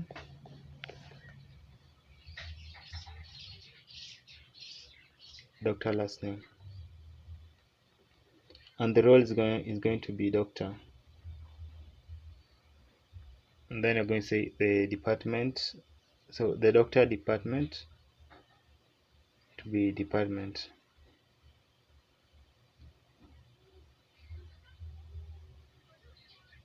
That means if maybe there's a conflict that is going to happen like that, so here we're saying like you're using conditional statement. So if it's conflict dot length, if it's conflict dot length equals to 0, then we need to output this text or this message. As always, copy that return, then paste it here.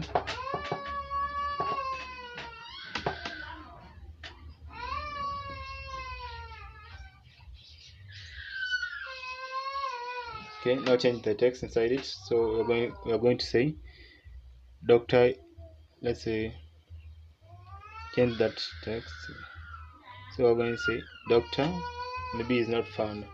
If that means that if maybe there is a conflict in terms of maybe we don't find the first name of the particular doctor, maybe if we don't find the last name, their role, or even the doctor department, then you can just return a message to the user and tell him or her like the doctor is not found. If again conditional statement, if is conflict dot length, almost the same thing. So copy paste that and then conflict dot length greater than 1, then we need like to return a message. So you can just copy that, so that return, copy, and then just paste it. We need it to return a message if the is conflict dot length is greater than 1. Then you can say like maybe finding let's say maybe finding the doctor error if his conflict dot length is greater than 1. Okay.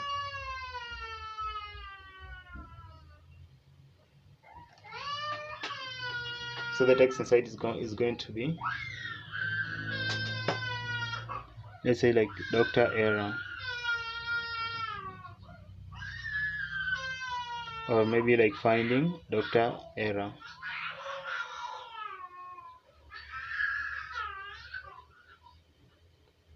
You can just add anything that you want.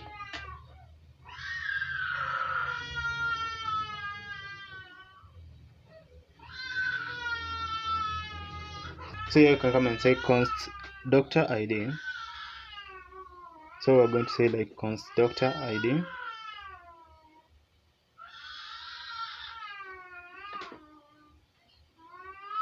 const doctor ID to be equal to is conflict, then passing it an array of 0.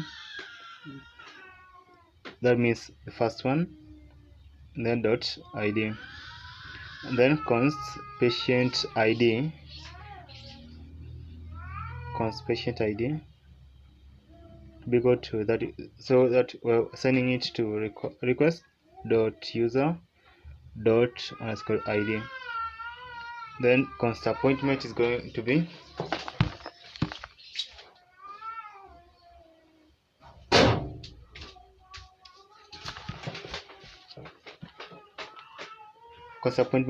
be await appointment dot create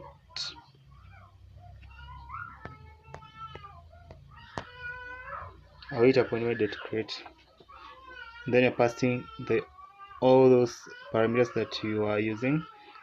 So you can just come here and then copy all of them from the first name and everything up to the address, then move down, paste it like that. So passing the first name, the last name, the email, phone, gender, and everything like that. Okay.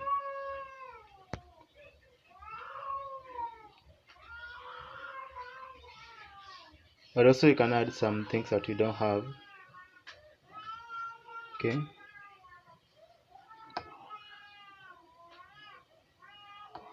So we're going to also include that the doctor section, and this doctor section, the doctor first name and the last name is going to be inside the doctor section. So you can just do it like that.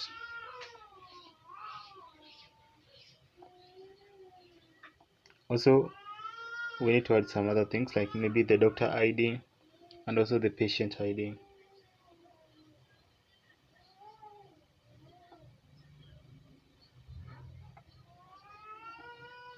Let's say that is first name to be doctor first name, then okay, like that. That looks perfect.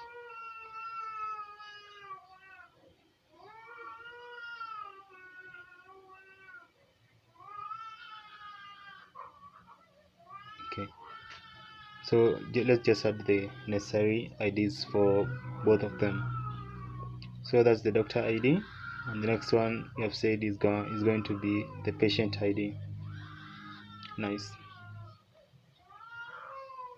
Now let's say here, if response status is going to be, we need like to be able to get a message so as to be sure if an appointment has been sent. Okay, so you're going to say if that is res response status 200 the JSON.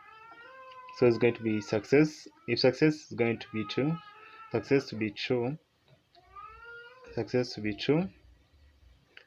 then you're passing the appointment. So what we want a message, and the message is going to be the message is going to be appointment sent, or maybe you can just say appointment has been sent. No worries, appointment sent.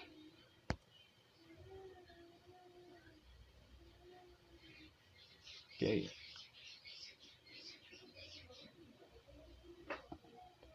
like that.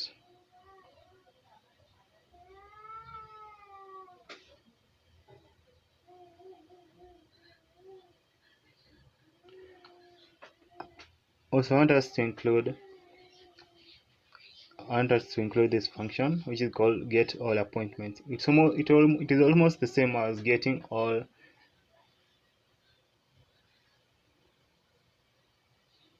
This get all appointments is almost the same as getting all the messages or getting all the doctors. It's going to be almost the same.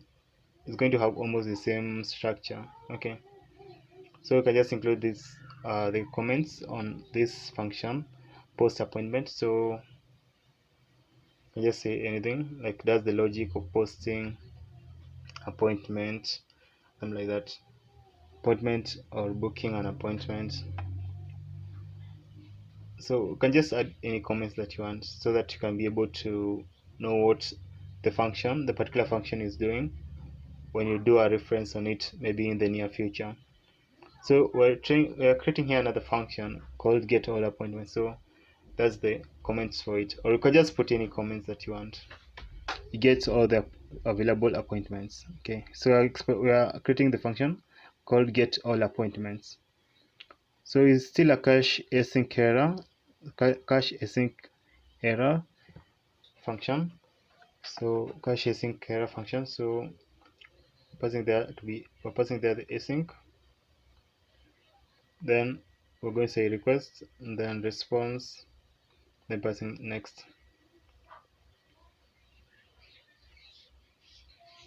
Okay, like that. Okay. You're going to say const appointment. So we're going to say const appointments.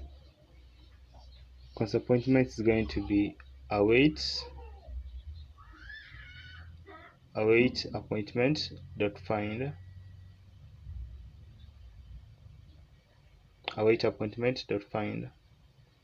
then response dot status is going to be, if response dot status 200 dot json. I'll just copy that because almost it's the same, like that you can say.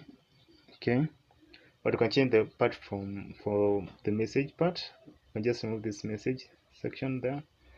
You can just say there to be appointments.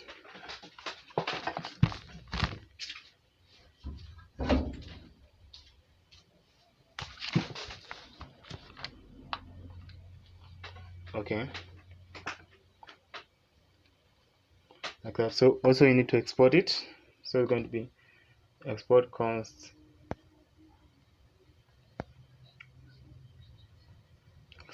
delete, let's say, an appointment. So what you are going to do is, also let's add first of all the specific path into our router. Okay, or maybe you can add it later. So let's create all the functions and everything that we're going to do here. So let's say update appointment. So we are creating all the functions because I think you have seen how everything is going, and I think we're going to add like all the routes later. So let's just create all the necessary functions that we're going to need. Okay, yeah, I hope that's cool, because instead of just creating a function and then testing it, like, you're going to waste a lot of time. So because like ever since like we've created the message schema and the user schema, I think you've seen how the drill goes. Yeah, so we have copied that. We have copied like all this function from the previous one, and you're just changing the name to be update appointment. So these updates an appointment. Okay, this updates an appointment status. So update appointment.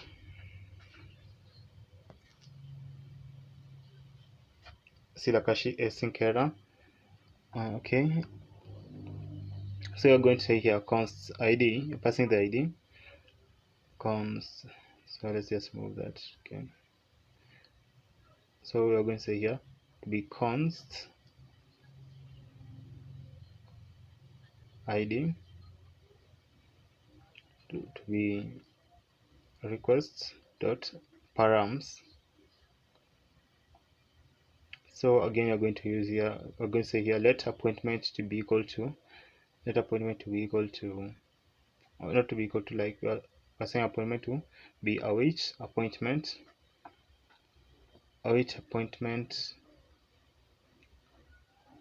dot find dot find by id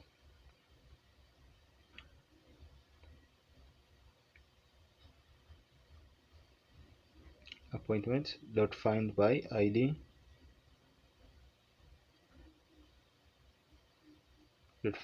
id then I'm passing id to it. Then I'm going to say, so we're going to use a if conditional statement so as to be sure if everything is okay. So if not appointment, if there is no appointment, then return. There is no appointment, then return next.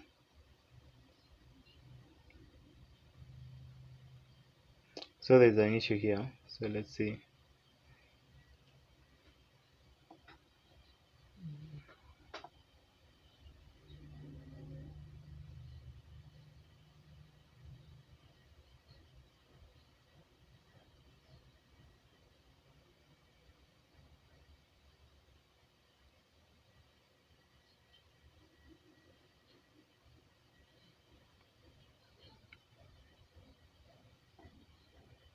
Okay, it's solved. So there's no error really. So back to this one. So if there is no appointment, then it's going to return this. So return next, then still new error handler.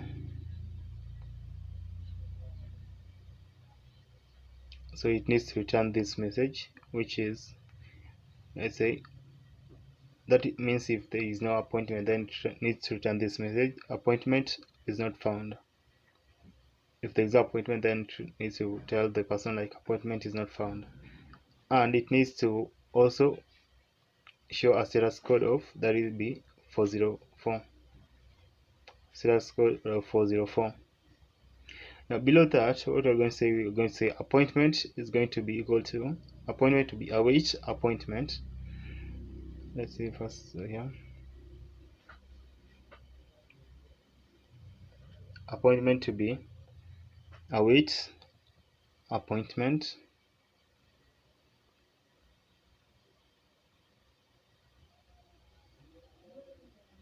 You can just copy that because we'll be using most of it.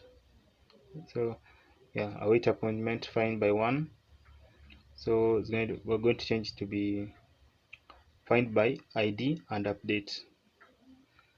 That means for you to be able to update an appointment, then it needs to find it by using an ID. Okay, yeah, it needs like to find it using an ID that it had assigned to it, so that it can be able to update it. Remember, like most of the things that deals with updating, either if it's a user profile or users, then it usually uses the ID part, because it needs like to know who this person is. Because if you use like something like a name, like remember like example John Doe, maybe there are so many people known as John or maybe John Doe, but if we have so many people known as John Doe, we can assign to them different IDs, and these different IDs are going to be used in tracking all of them. But if we use just their names tracking them, then we'll end up in a mess. So in this appointment, we are saying the new is true, and then you're going to say here run validator to be true, and then we are saying here user find use find and modify to be false, modify to be false. So below it, we are going to need to return a message. If we have updated it successfully, just copy that, the response status. If we've updated it successfully, then we need like to show us a message that everything has been done as required. So we just paste it, and then we're going to change here. We're going to tweak it a little bit, so remove that appointment, and yeah, so remove appointment, so it's going to be success to be true, then remove appointment, so we are going to replace it with message. See, 1 minute.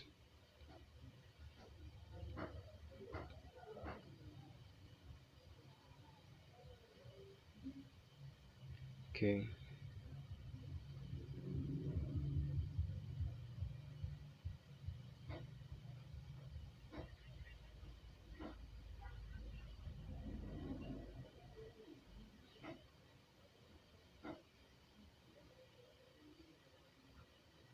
okay, just remove the all of it.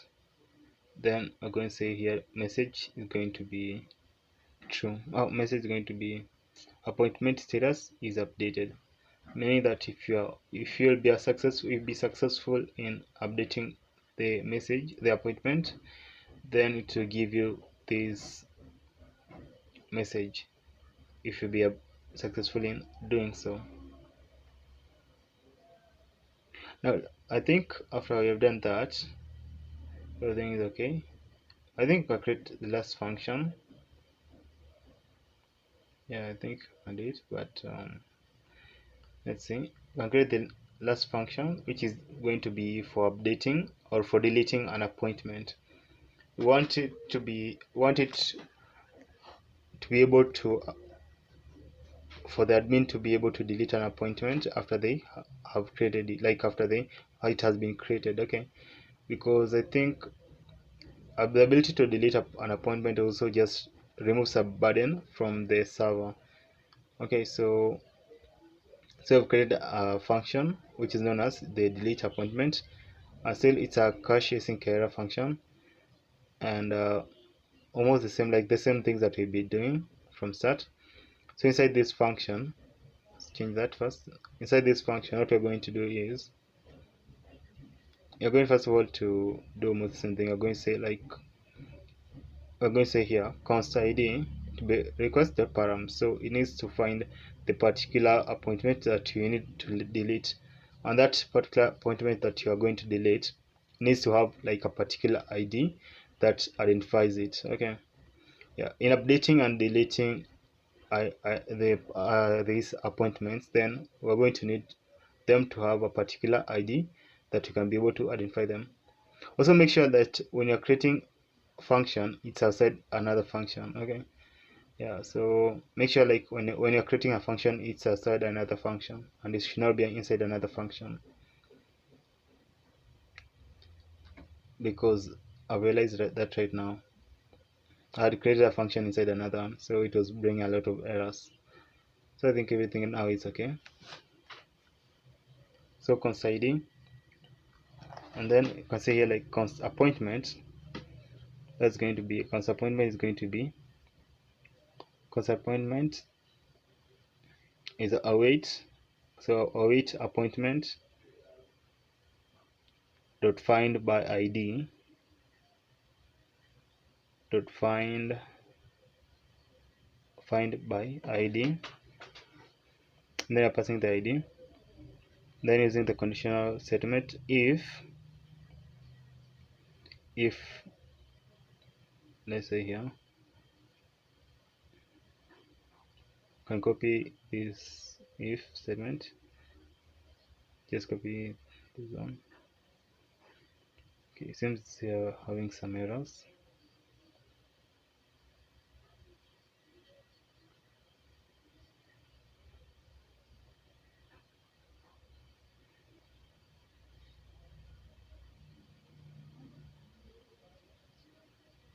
Okay, so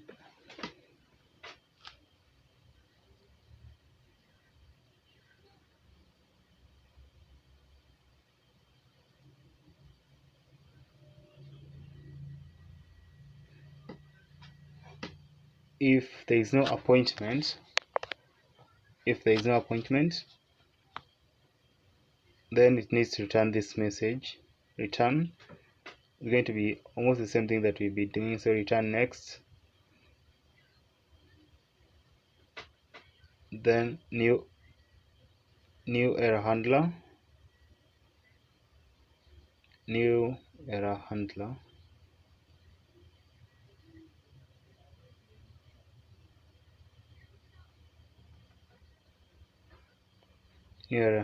and then it's passing this message, which is going to be appointment is not found.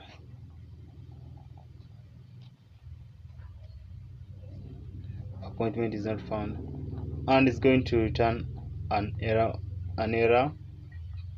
status code of 401. That would be 404, sorry.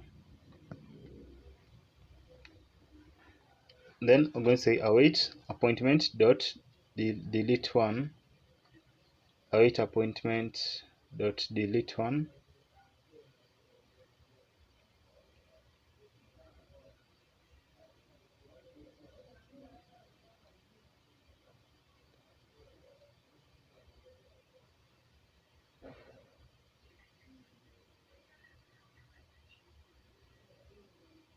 Yeah, so that there was an error there, so just do that. Okay, so await appointment dot delete one,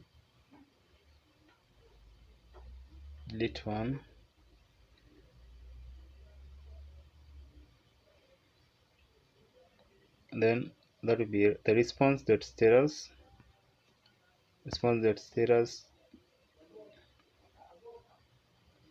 to be 200 dot json.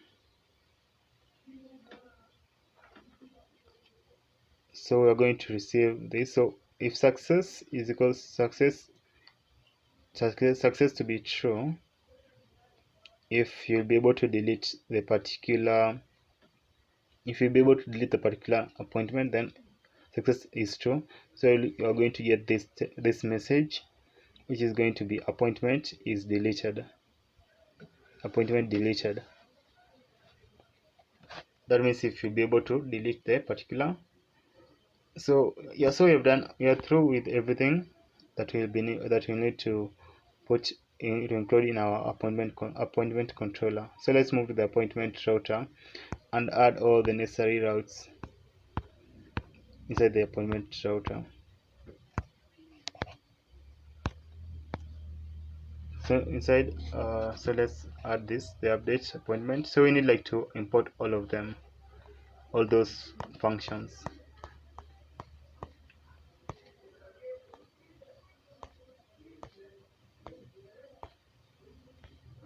We'll need to import all of them. Also, we can just add some comments like that to make it look nice.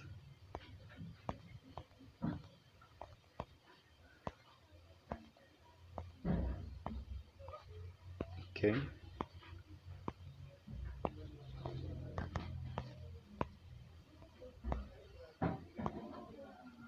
Yeah, let's add the specific path in the appointment router. So we need first of all to import all of them inside here.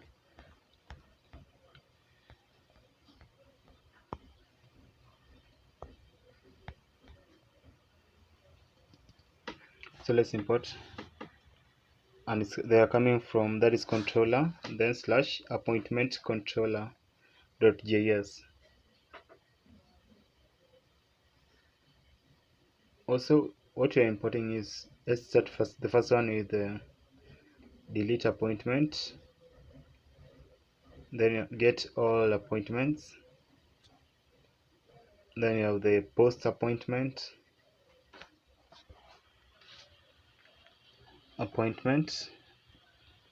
and then update appointment details, update appointment, and then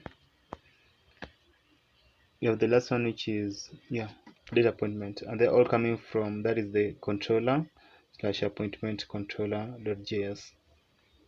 Now let's add them inside here. So the first one, which is post appointment is a post method. Get all appointment, remember it's a get method, get appointment, because it tries to get appointment or the necessary appointment from the database. So it tries to get the appointment, and then you have the next one, which is going to be, so the delete appointment. Okay, so the next one here is let's create it here first, copy that and then paste. So the next one is, let's say update appointment. So update appointment is a put method. So put, and then that is slash update slash id. So we are going to update a particular appointment based on their id. You can't just update all of them. Okay, so when you're updating, you can usually just update one by one, because maybe there are many of those appointments they don't need to be updated. Also, the next one is the delete. So delete is just a delete method, and here let's change the path still to be delete slash id. Still, when you're going to be deleting an appointment, you need to delete an appointment based on the particular ID. So here we're going to change it to be delete appointment. The problem with this, the get all function, is that it's supposed to get all the messages from the database. Okay, meaning that if you are not connected online, then it cannot connect to the database, so don't retrieve any data, and instead it just give you a bunch of errors.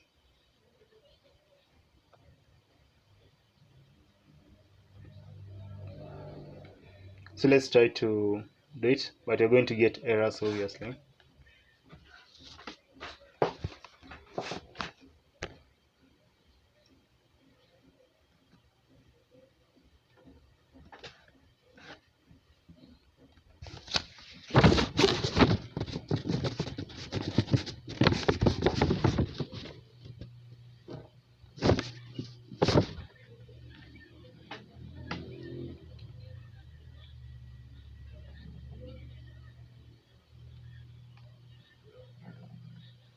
So let's add it. So get all.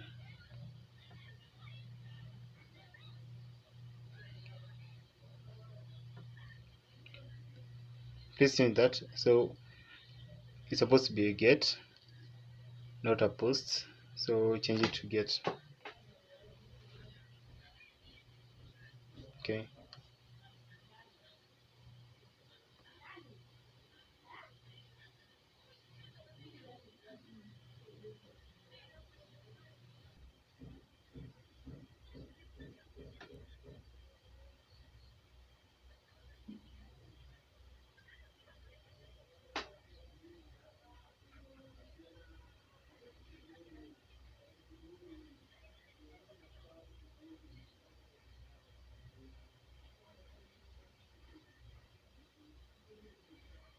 Okay, so we've tried to use the get method.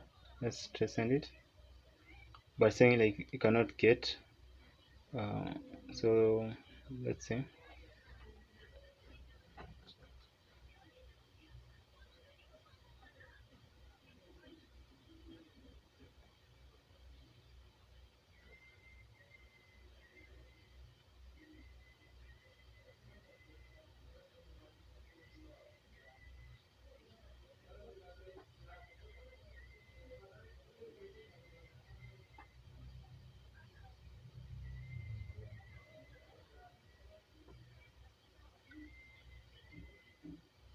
Also, like remember I've included the console.log, but remember like it's automatic. The get method is not going to work, so you can just leave it like that. But it's going to work if you've already created the messages in the front end part, and you've connected, and you are online, and your database is connected. Okay.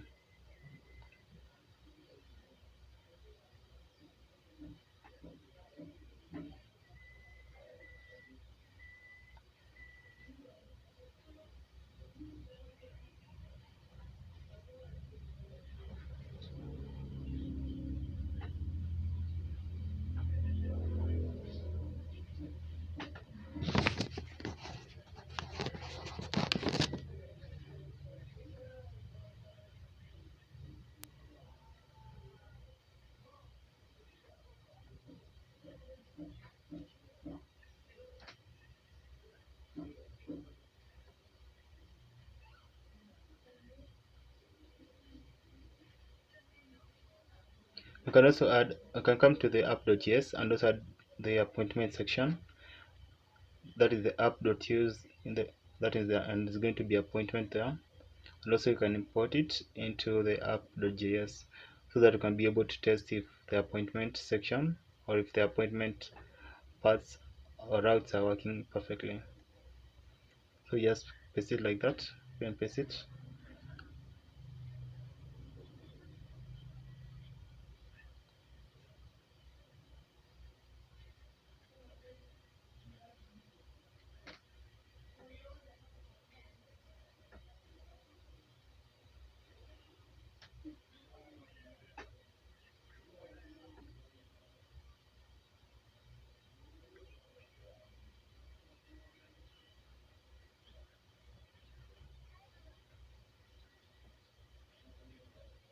Now in this app.js, let's say it's appointment,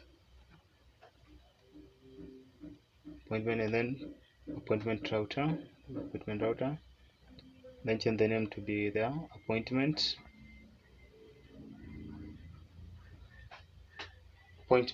router, yeah, appointment router.js.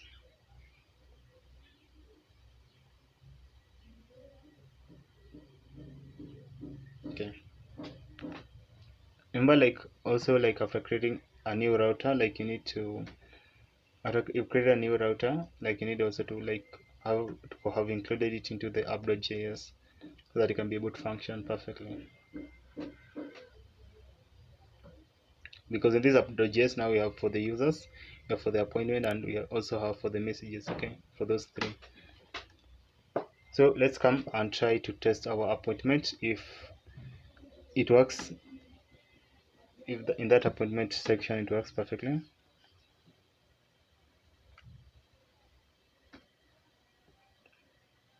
Let's try the messages.getAll, but don't work. So the message.getAll, let me show you the error we're going to get.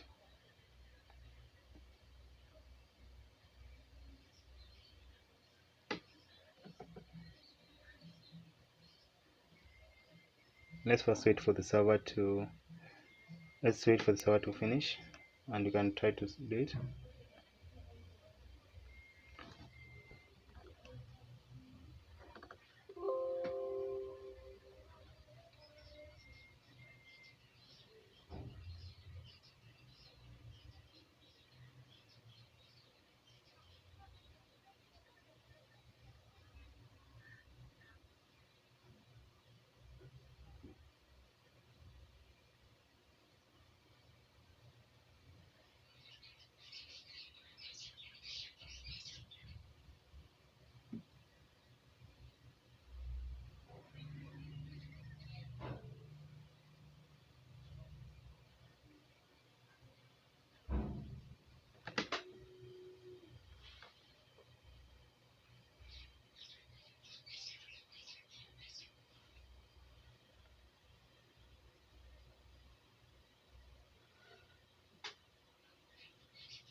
Okay, let's see if it's going to work.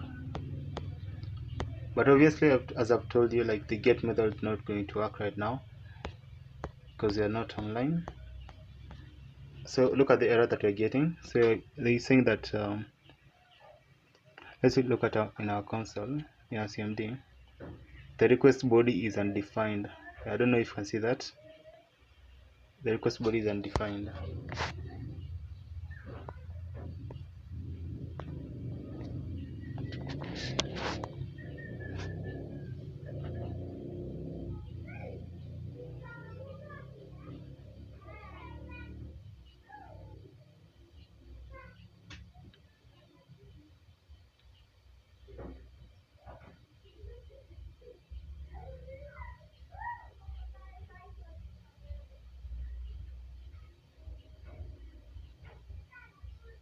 So we can just come to this appointment. Now let's test the appointment routes if they are working. So let's just replace it here.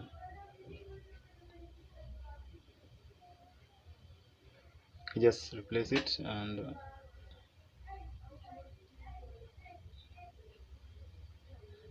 go to the appointment router. Let's start with the first one, which is the post or posting an appointment.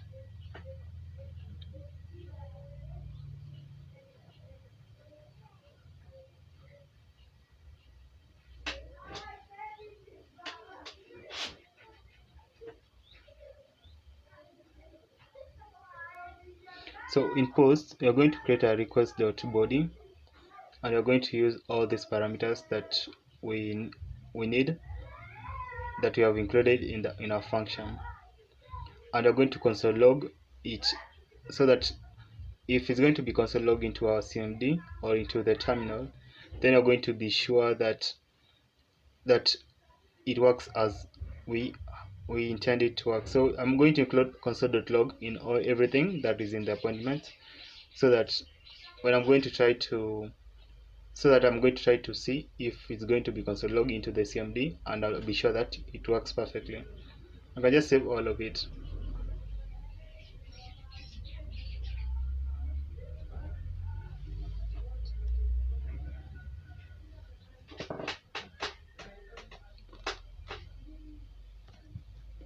So let's start to the first one, which is the posts. So let's start.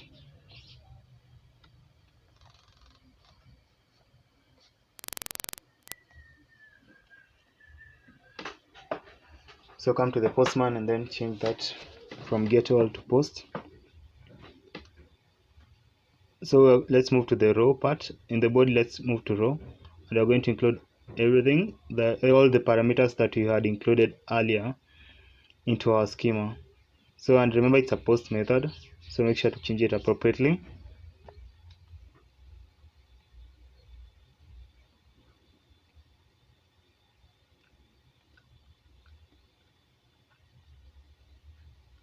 So come to the appointment controller, and let's copy all of these details from first name to address.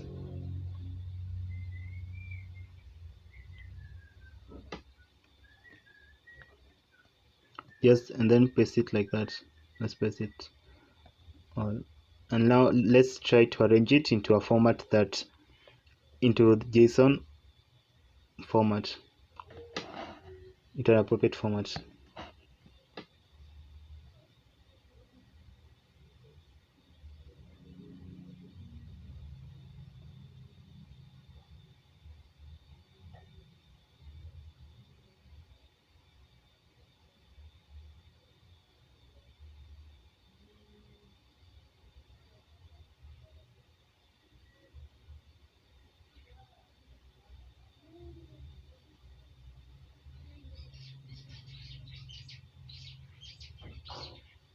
Arrange it perfectly like that, all like that.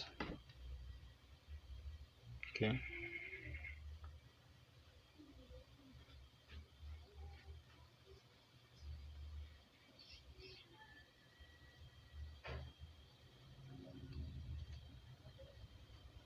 And then now let's put the double quotes.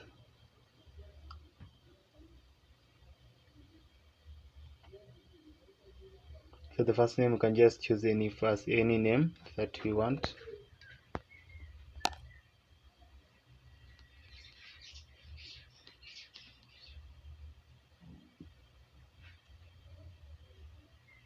So let's just fill all these details a little bit quicker.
confirmation. Now let's send. Let's wait a little bit, and yeah, so there's still an error, but let's look at our CMD. Yeah, look at it. You can see like all the request the body has been sent successfully, because you can see it in our CMD. But you're getting a message that says please fill the full form. Okay, but that is good news. At least everything works in the post method of the appointment. Now let's try the get. But remember, the get is going to give us an error because I'm not online right now, and you're going to get an error. But you can just try it for the sake of it, because yeah, you can try it. Let's have gotten this error, and our console said it has console log. It has console logged that it has console log that details that you had included earlier. I don't know if you can see it there. Yeah, it has console log that one, but still we are getting an error because it can't access the database. So in the update, we'll need to use the ID, and also delete, you need to use the ID. So I'll show you like in this video, but a little bit later after I'm connected to the database.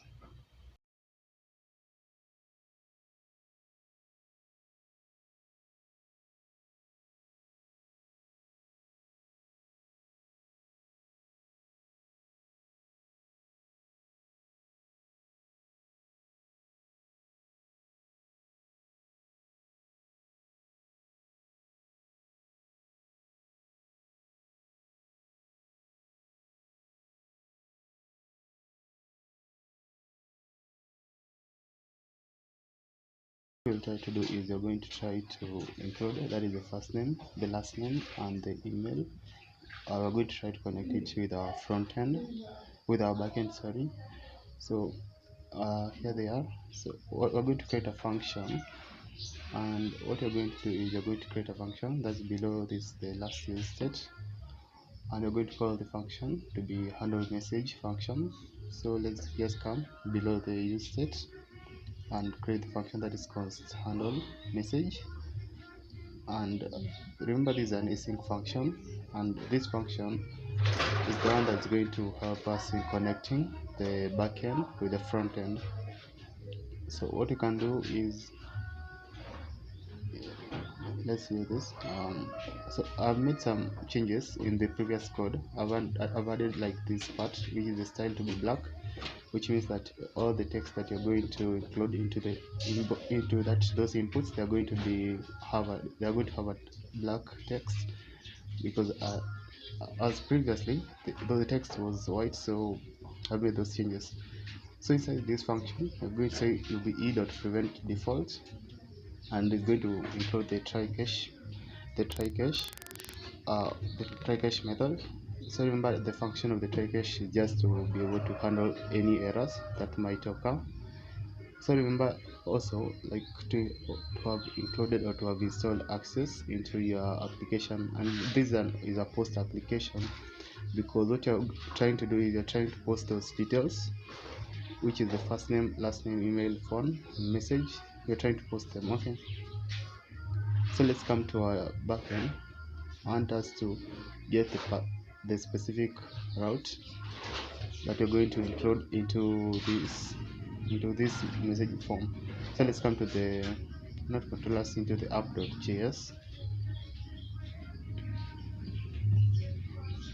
Now into this App.js, we're going to use this route, that is the API v1 stroke message.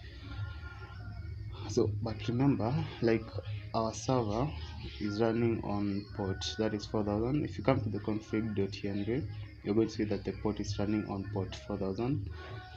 So what we're going to do is just come to the front end, and here you're going to write the specific route. So you're going to say http / that is going to be localhost to be 4000. So remember to say http, not https. So the localhost is 4000, and now include that route, which is API v1 / message / send. So you might be asking yourself, like, where does this send come from? So I'm going to show you. Send is coming. Let's come to send in the backend. Let's move into our router and into the message router. can see like in this part, the router dot post, you are trying to send this part. Okay, so that's where the send is coming from. And so let's come to cache error. That's the cache part. Want it to display this message so that when someone tries to send the specific data, then if you don't be able to send it, then we're going to show this error. So I was saying toast.error. So remember, the function of toast is just to be able to display the specific message, if it's either success or if it's either a failure. So into toast.error, you are saying error.data.message. Okay, so but let's, here below the route, we're going to include the specific data that you're going to be passing. So let's come here. You're going to include, that is the first name, and you're going to also include the last name. Also you have the email, and then the phone. Lastly, we're going to include, that is the message. Okay, so like those are the only data, or the only things that are going to be allowed to allow them to pass into our front end. So in case if maybe it's successful, want to say like in the dot 10, and it's going to be passing the results as the parameter.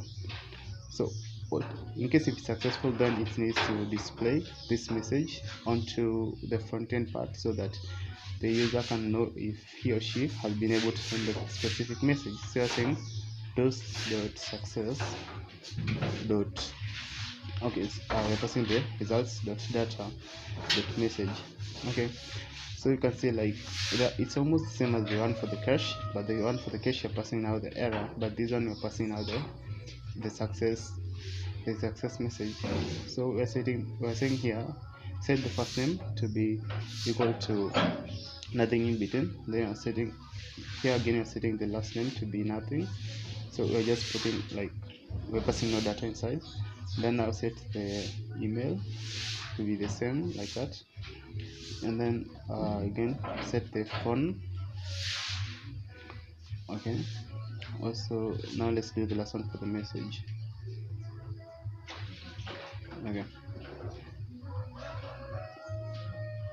Okay, like that. So yeah, so from that I think you're through with trying to connect. But also remember, into the form, remember to include that the on submit. I don't know if I say that there. Remember to include that into the on submit, and that's the reason why we include that the on change into our inputs. If you realize, you find that you have included the on change into all our inputs. Okay, now let's move to the next part, which is the appointment section. I've done the same thing, which is just making sure that the inputs or the text are supposed to be black or dark in color. So still, let's come below here. We're going to create another function. So here we're going to do almost the same thing that we did. So we're going to say here doctors that set doctors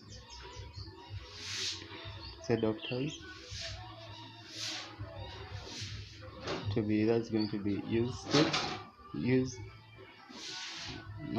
state,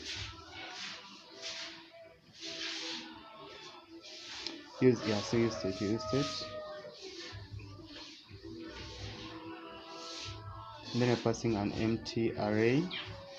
Okay, so use effect,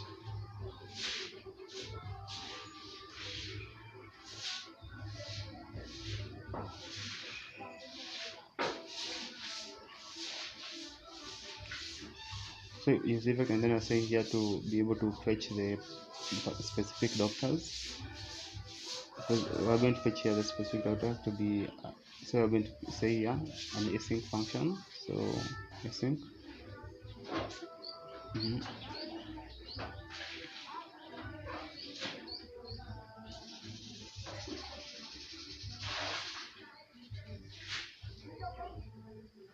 So there's an issue here with the part of the doctors, because we already had declared the part of the doctors, so we need to remove one of those parts that we had declared earlier, because we are trying to declare them twice.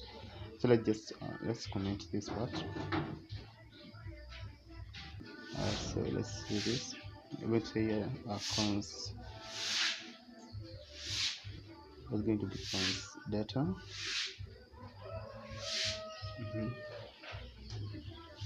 Consider to be that's our weight function, our weight, and then axios. So remember, like axios is very important. So axios.get. So we are trying to get the specific doctors. Okay, like it's a get method. So we have fixed the specific route, but we're just going to be able to change some of the things that we're going to include it. So let's change some things. So I'm going to change that here to be that's going to be user. And then we're going to say here to be doctors. Okay, so like that. Again, I'm going to pass some of the things that we're going to need, or we're going to include into our fetch dockers. Some of the things that we're going to require for them to be passed into inside this the route. Okay, inside this route. So let's just come below here.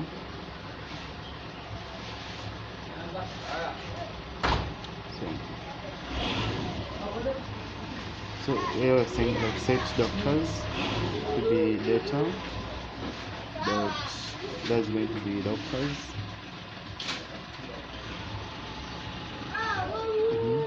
And then that's going to be okay, let's console.log. That's going to be the data. Let's see here. Let's first of all try to console log, that is the data doctors.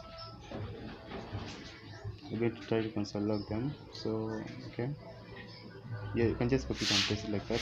That is done.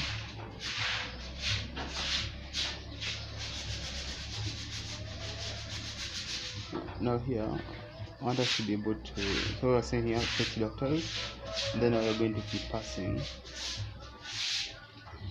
Okay, like after we are trying to call that the fetch doctors function that we had done, and also you're passing that like the entire array of the doctors. Okay, so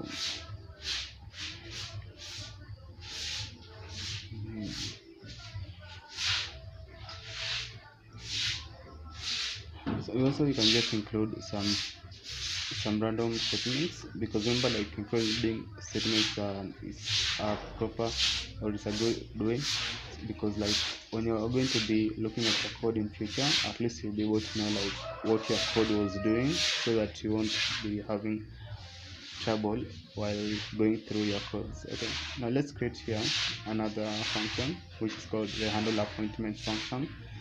So still it's an async function still. So the function of this handle appointment is the one that's going to be making sure that when a patient books for an appointment, then we're going to be able to make sure that we're going to pass the particular data from the front end, and it's going to passing it to the back end, so that the function of this handle appointment still is going to be almost the same as the one that we did for the message. So we are passing that is e.prevent default.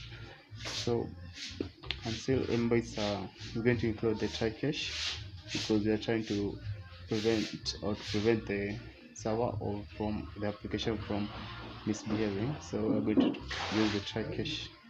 So here we're going to say const has visited to be a boolean, and then has visited, and then yeah, that's going to be const. So you're passing that is the data, the particular data, and the same route, but you're going to modify it a little bit. You can just copy it, and then let's come into the post that we've created here, and then you can just paste it, but we're going to change it a little bit. So we're going to change here some of the things. So remove this part. So we're going to here to be appointment, and then slash, that's going to be post. Okay, I feel like there are some things that are going to be passing into this route. So let's start including them.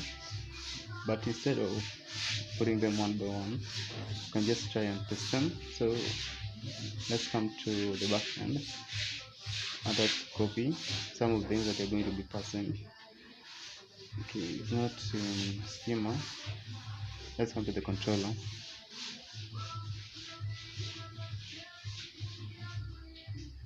Now let's copy the whole of these details, and then I'll return to the appointment form, and then you're going to paste them. Now these are the specific data that you're going to be passing into these routes.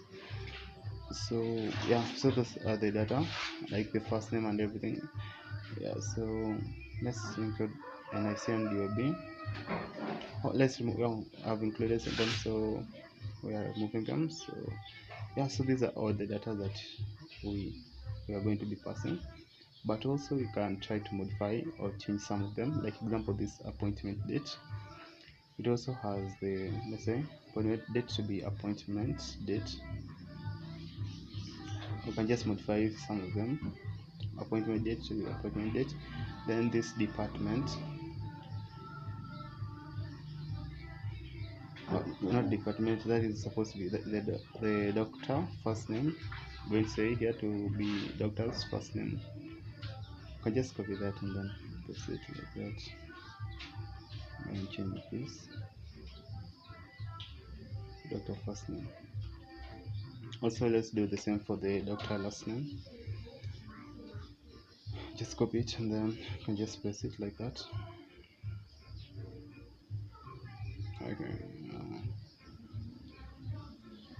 again like that.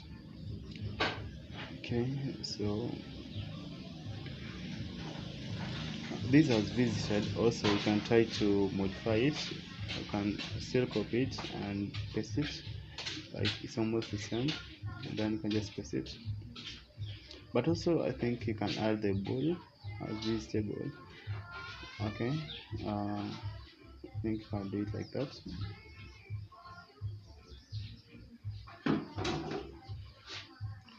Passing that is the data, the message, the specific message. So the message is going to be either it's a success or it's a failure. So here we're saying that the set first name is going to be empty. So the same, we're going to say the same for the set last name. Then we're going to do the same for the email and all the details that we had included earlier. So it's going to be say the same, that is the set last name going to be an empty. It's going to be empty. Then so you're going to say the same for the email. That's going to be set email. Set email is going to be still empty. Okay, so let's do the same for the phone. That is the set phone, passing empty data. Also still for the gender. So let's do for the NIC first. Okay, NIC. Remember, like the NIC is just the government number. Okay, and then the set DOB, that's the date of birth, and then what is set gender. Okay, and then the next one, which is going to be set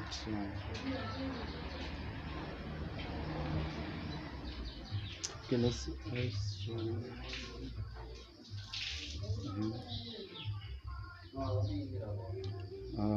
set address, set appointment date, set passing empty data, then set the department, passing empty data, then that is set doctor first name. Okay, then I can say also set doctor last name, set doctor last name, still passing the empty data inside. Again, here I can say that is going to be the set has visited, passing empty data still. Okay, and then set address, then passing empty data. Okay, think I've cleared everything. So yeah, so I think everything is right now done.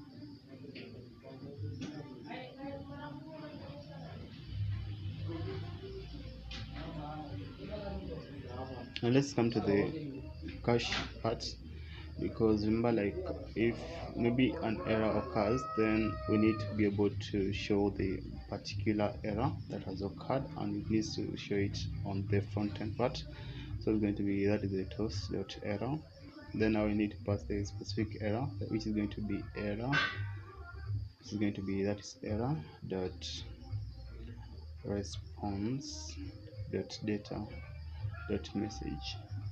So in case if maybe for any reason, maybe the the patient is not able to book for an appointment, then we need to display the specific error that has occurred. So that's the function of the toast part. Okay, so I think everything now is done. Let's look at it.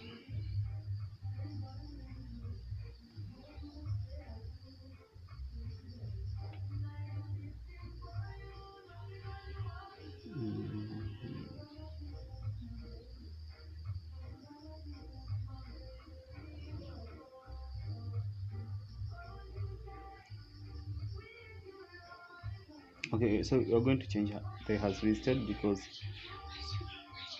so there's a problem here, because let's remove the has visited ball, because we don't want it to be has visited ball. So I'm going to say just has visited.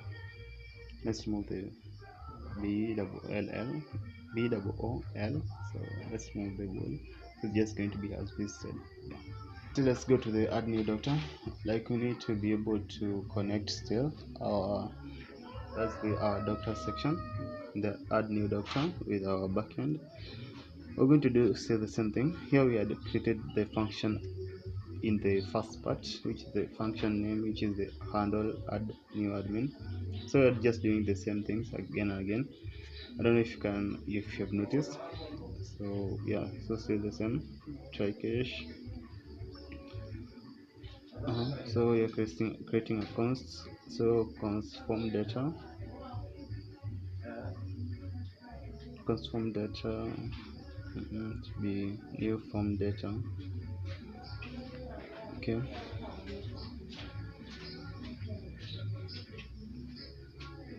So this is supposed to be a try cache method, or yeah, a try cache method, because yeah, so it's a try cache method. So now below the this try part, what we're going to do is going to input here some data, but here there's an issue. That is the transform data. So let's try to fix this. So it's going to be form data dot append. Trying to append, that is the first name.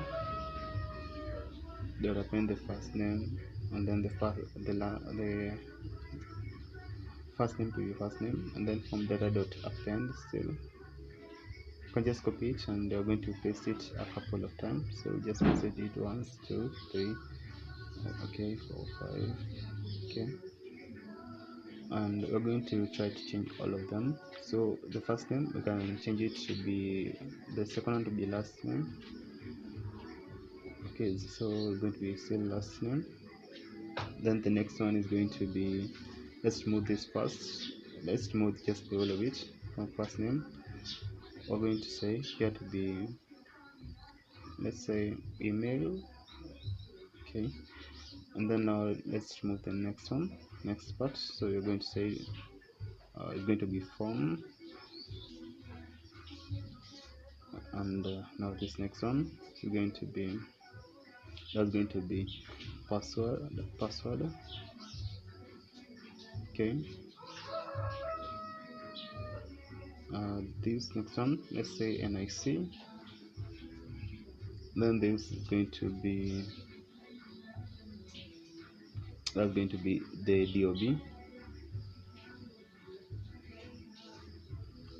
Then I'll change this. This is going to be passing gender, and then here you can see just doctor department,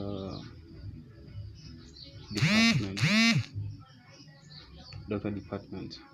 Okay, so just paste that and then paste it in the other part. Okay, like that.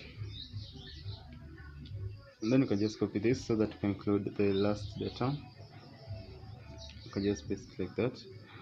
So we're going to include this data, the last one, which is going to be let's include here. It's going to be doc avatar. So like you might be wondering, like, where are we getting all these details? So these details are the ones that we had included in our backend, because these details are the ones that the particular admin is supposed to fill when creating a new doctor into our system. So this is supposed method. So let's copy that route, and then we're going to just paste it here. That's the whole of it, but we're going to change it a little bit. So we're going to change from here post to appointment. So what we're going to say here is going to be doctor, and then slash the add new.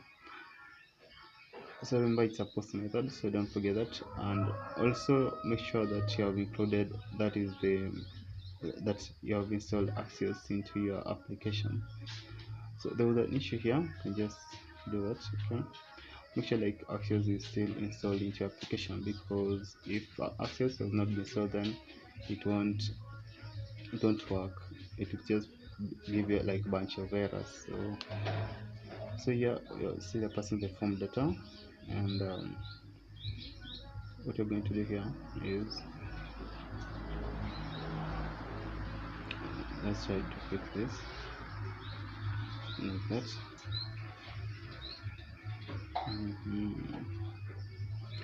Okay, so .10.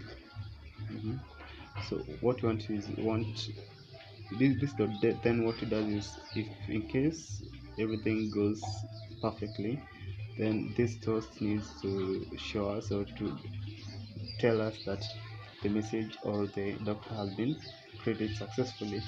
So inside the toast, you're just passing the response.data.message, which is the rs.data.message, in case of successful creation of a doctor. Okay, so still the same. They are saying here, navigate to that slash, then passing empty data.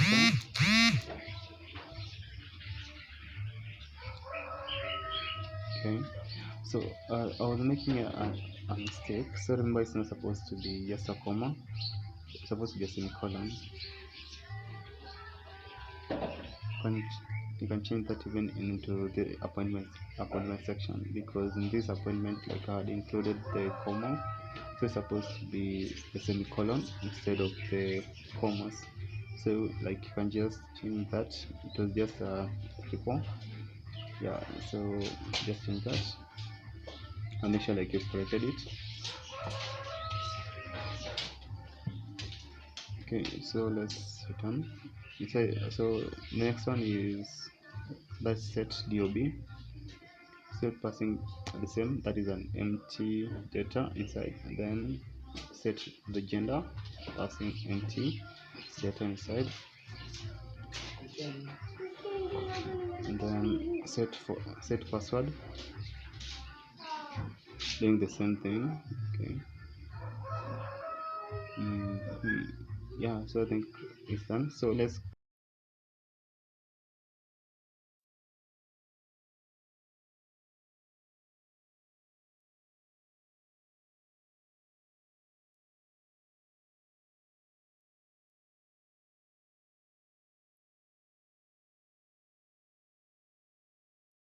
go to the cache part. So in this cache, in case of any errors, so Toast is going to pass this, that is the error dot response dot data dot message, and based on this one, then it's going to show you like the particular message that or the response that you've gotten. If yeah, so now let's come to this part.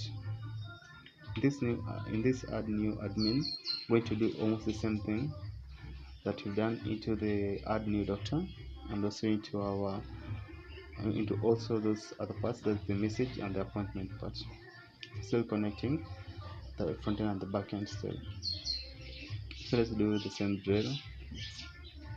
Either prevent default, then creating the try cache method. Try cache method still. Okay. Yeah, so you can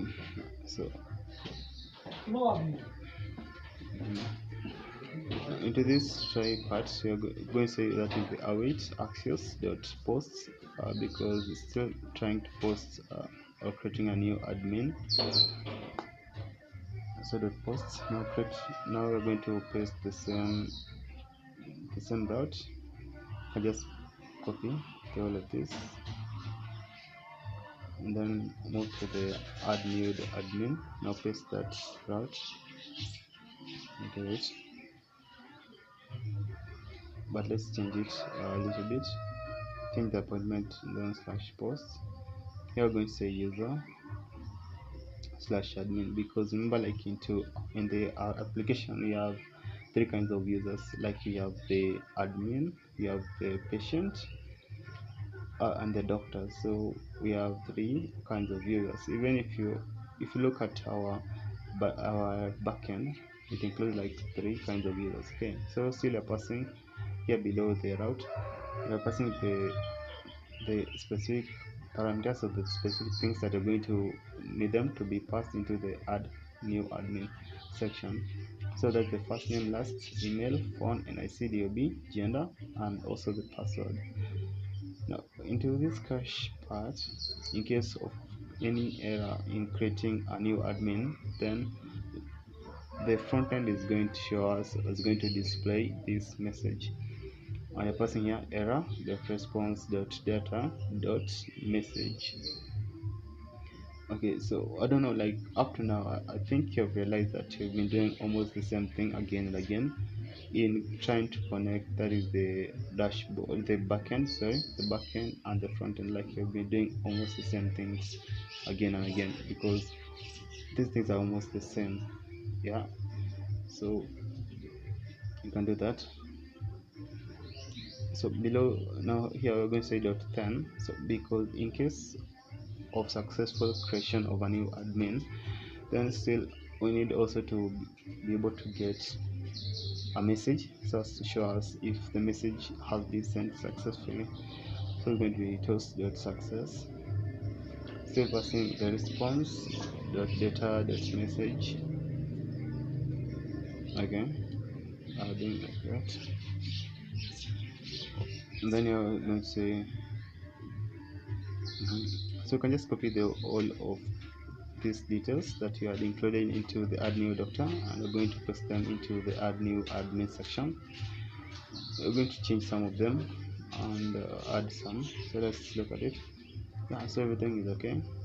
Yeah, I don't think there's anything to change. Okay, yeah, there's nothing else to change. Yeah, so we are through, I think, with the add new admin function. Yeah, so from there, I think everything is done.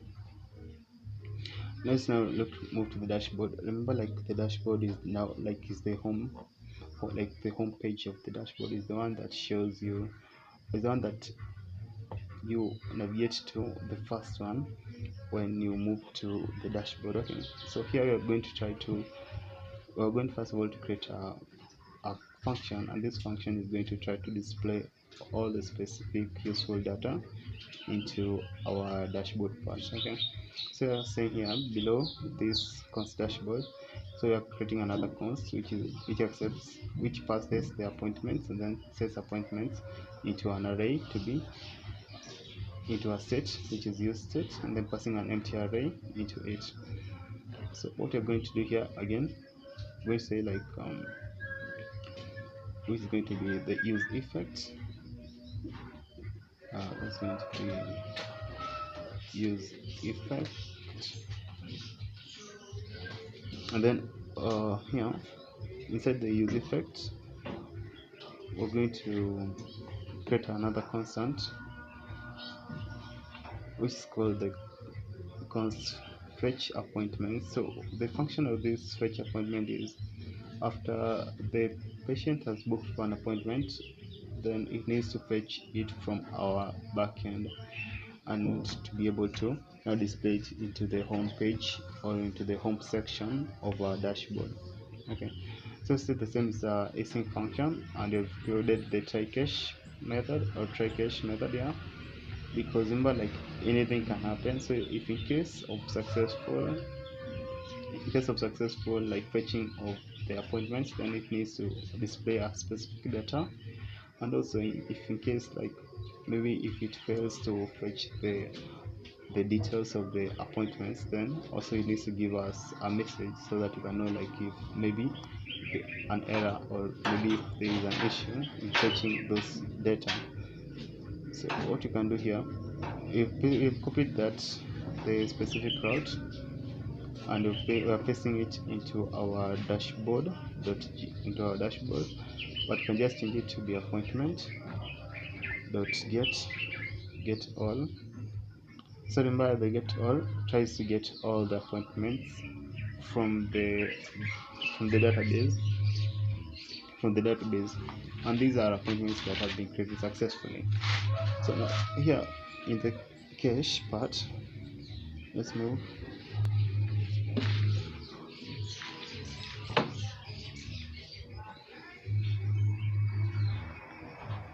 So we are going to say here we set appointments, and then you're passing the data dot appointments, passing the data dot appointments, and then now inside the cache part, going in case of an error. So we're saying here set appointments, and then you're passing which is an empty array. Also we're including the toast.error so that you can show us or display any errors in case if it happens. So error is going to be failed to fetch appointments, fetch appointments. Okay, so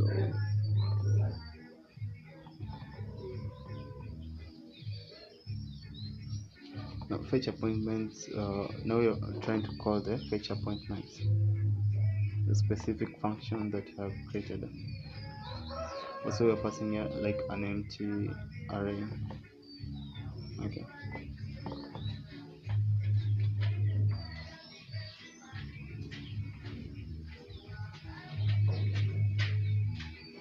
now here you can create another const. This constant we are going to call it to be handle update status. So the function of this function that you are trying to create, and also it's a async function. The function of this function is it needs to be able to fetch any updates if in case maybe an appointment has been changed, or maybe if any details have been changed, then it needs to be able to handle those changes. So also we're passing as parameter which is the appointment ID and the status, and inside this function also we're going to include the try catch method, because we're passing the appointment ID because, like, remember, all those appointments that are created, they're given specific IDs. Even if you look into your database, into your MongoDB database, after having created the appointments, you're going to find that they have been given specific IDs. So the function of these IDs are just to prevent any confusion that might happen, and also to be able to just to use those that appointment, or to be able to use that data effectively. So inside here we are saying const data, and then we're passing the await access.put. So remember, the function of the put is just to track any changes, and you have pasted that URL or that path. Remember, the function of the put is just to be able to accept any changes or any updates with quotation mark, and you're going to try to include the backticks because you want to pass the appointment ID and it's going to be dynamic, so want to pass it dynamically. So we've just included those backticks into it, and then below here I'm going to say status. The status is going to be, I'm going to pass status like that. Okay, now set appointments. So that's going to prevent preview appointments, previous appointments, set appointments, and then you're passing out the previous appointments.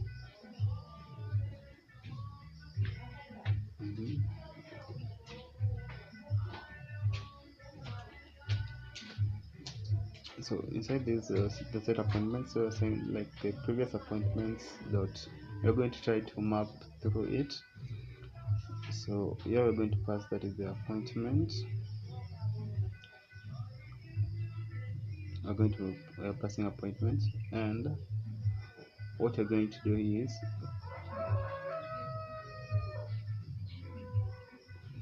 we're going to use this spread operator to spread that is the appointment, and then status appointment, then status, then that's the and then passing that the appointment. Okay, let's just arrange this. So now this is a map method. So yeah, so what you're trying to do here, you're trying to pass through those appointments. Okay, so yeah,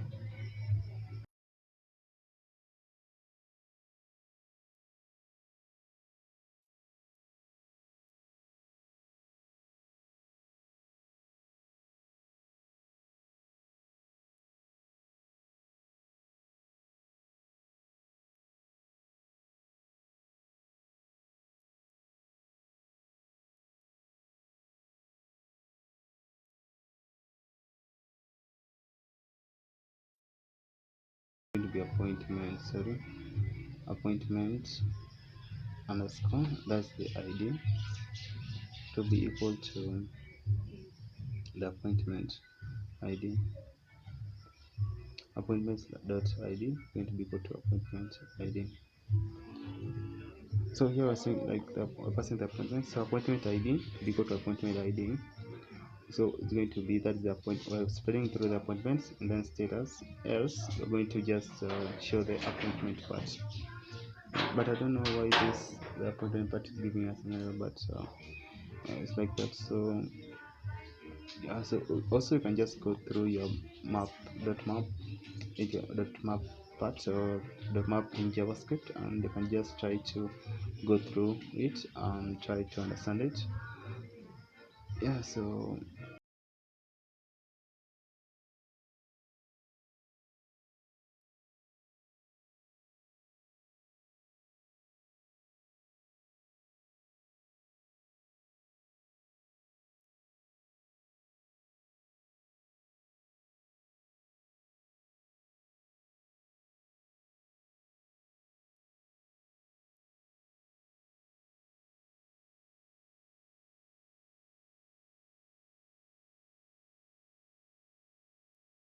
successful fetching of appointments. What you can say here, data, passing the data dot message. So like in the toast part, case of maybe the appointment has been fetched successfully, but if in case maybe the appointment has not been fetched successfully, then you need to return an error. So I'm going to just say the same thing, which is the toast dot error, and you're passing that is the error dot response dot data dot message. If maybe in case there is an error,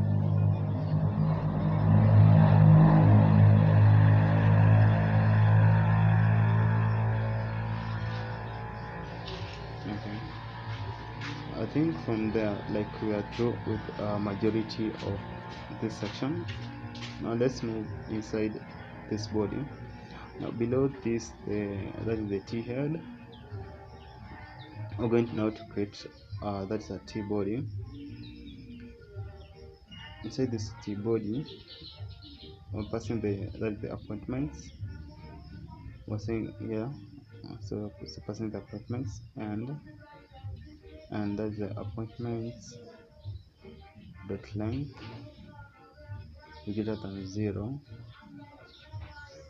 Then you're saying here appointments and appointment dot length is greater than 0. Then do this, which is appointments dot map through the appointment.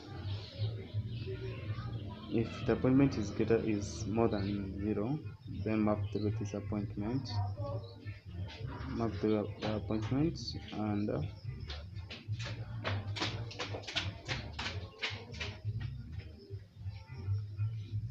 after mapping through the appointment, then you need to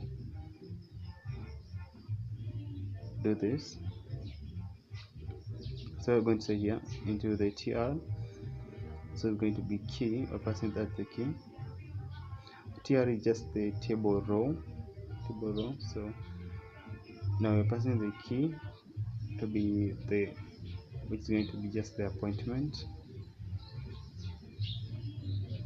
Yeah, let's say appointment slash underscore id, underscore id. Yeah, so we're passing that as the key. Okay, so, and also into the td, which is the table, into the table data. The tr was the table row, the td now is the table data, so I've just included the backtick so that it can be dynamic. And inside the table data, we're passing now the appointment. I'm saying here appointment dot first name,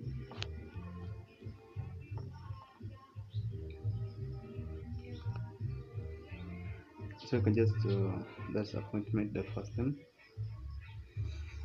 So the function of this is it needs to show us like the person who has booked for the particular appointment. Okay, and then do the same thing for the appointment dot last name. So you can copy that and paste it, and like that.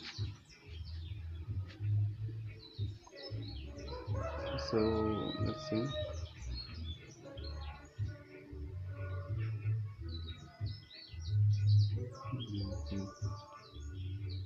So let's remove this. Let's change this one.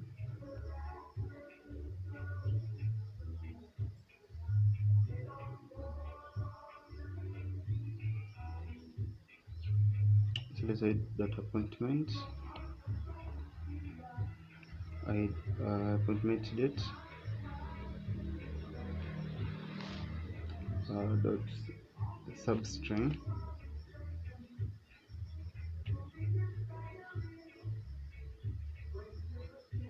then passing that is a 0 to 1, 0 to 16. Yeah, sorry.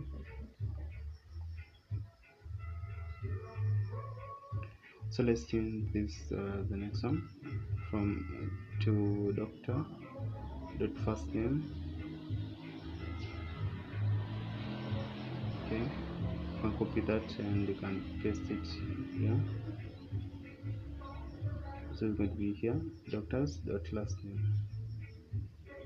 doctor dot first name. So change that to doctors dot last name. Okay, let's change this next one. It's going to be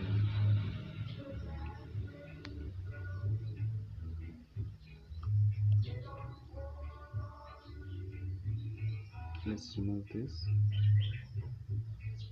So that is dot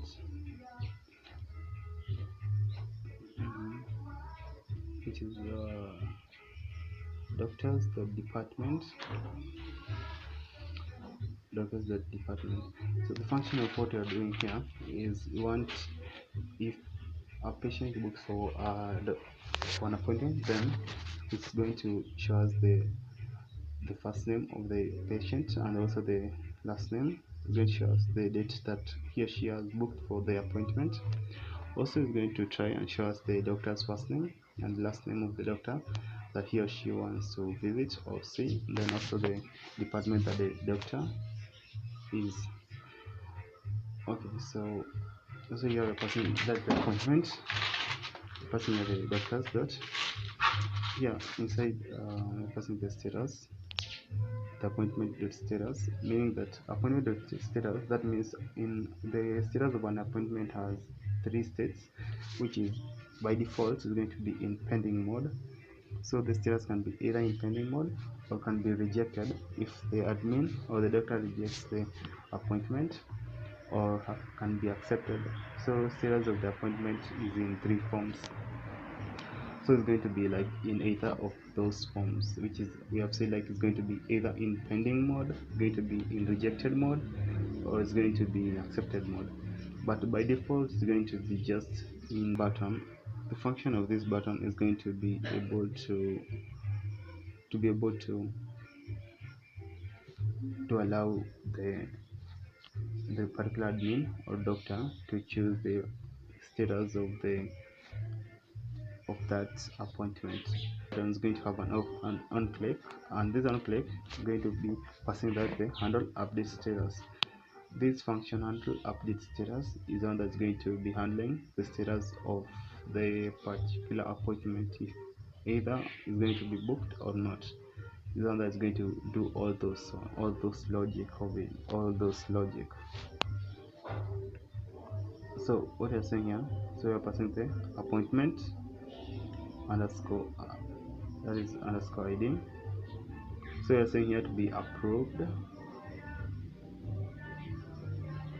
So passing that is approved also. So let's see. So we're creating this. That's a button. So the button is called go check circle fill. So the function of this go check circle fill, so it's going to show us like if the appointment has been approved, then it's going to behave in a certain way, and if it's rejected it's going to behave in a certain way. And also still, if it's in pending mode, the function like is going to behave in a certain way. Okay, now in this approved, then we're going to show the go check circle fill, which is just like a tick. Yeah, just like a tick button. Okay, so also we've created another button below this first button, still pointing to the same, that is the handle update status. Now the appointment ID we are saying here to be rejected. Also we're passing the appointment ID and then to be rejected, passing the appointment ID. But if it's rejected, then what we're saying here is we need to also to display another button, or another a check kind of button. So what we're going to say here, we're going to create this button called, that is the AI fill circle, AI fill close circle. We're going to create now this. We're going now to show this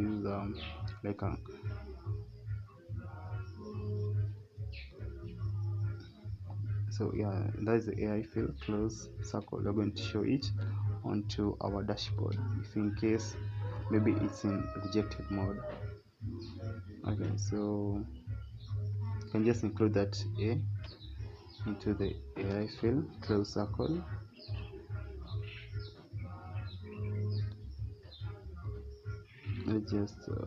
Let's try to include it.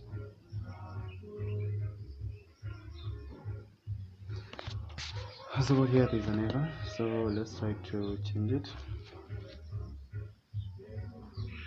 Okay, so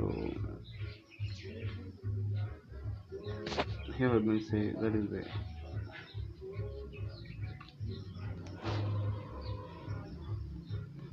appointment that status.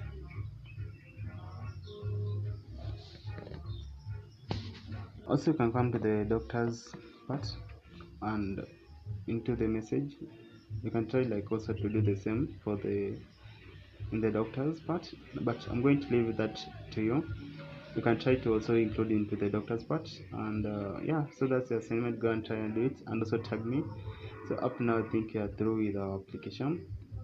We have connected the backend with the front end, and yeah, so I think you are through with the application. If you have any question, please don't forget to ask me into my LinkedIn or into my Facebook.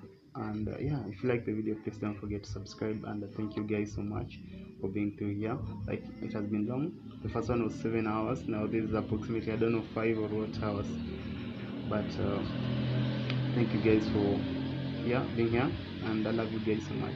So I'm going to create another videos. I have some other nice videos coming through, and also I'm going to try to at least create more high quality videos. And yeah, thank you guys so much for being here.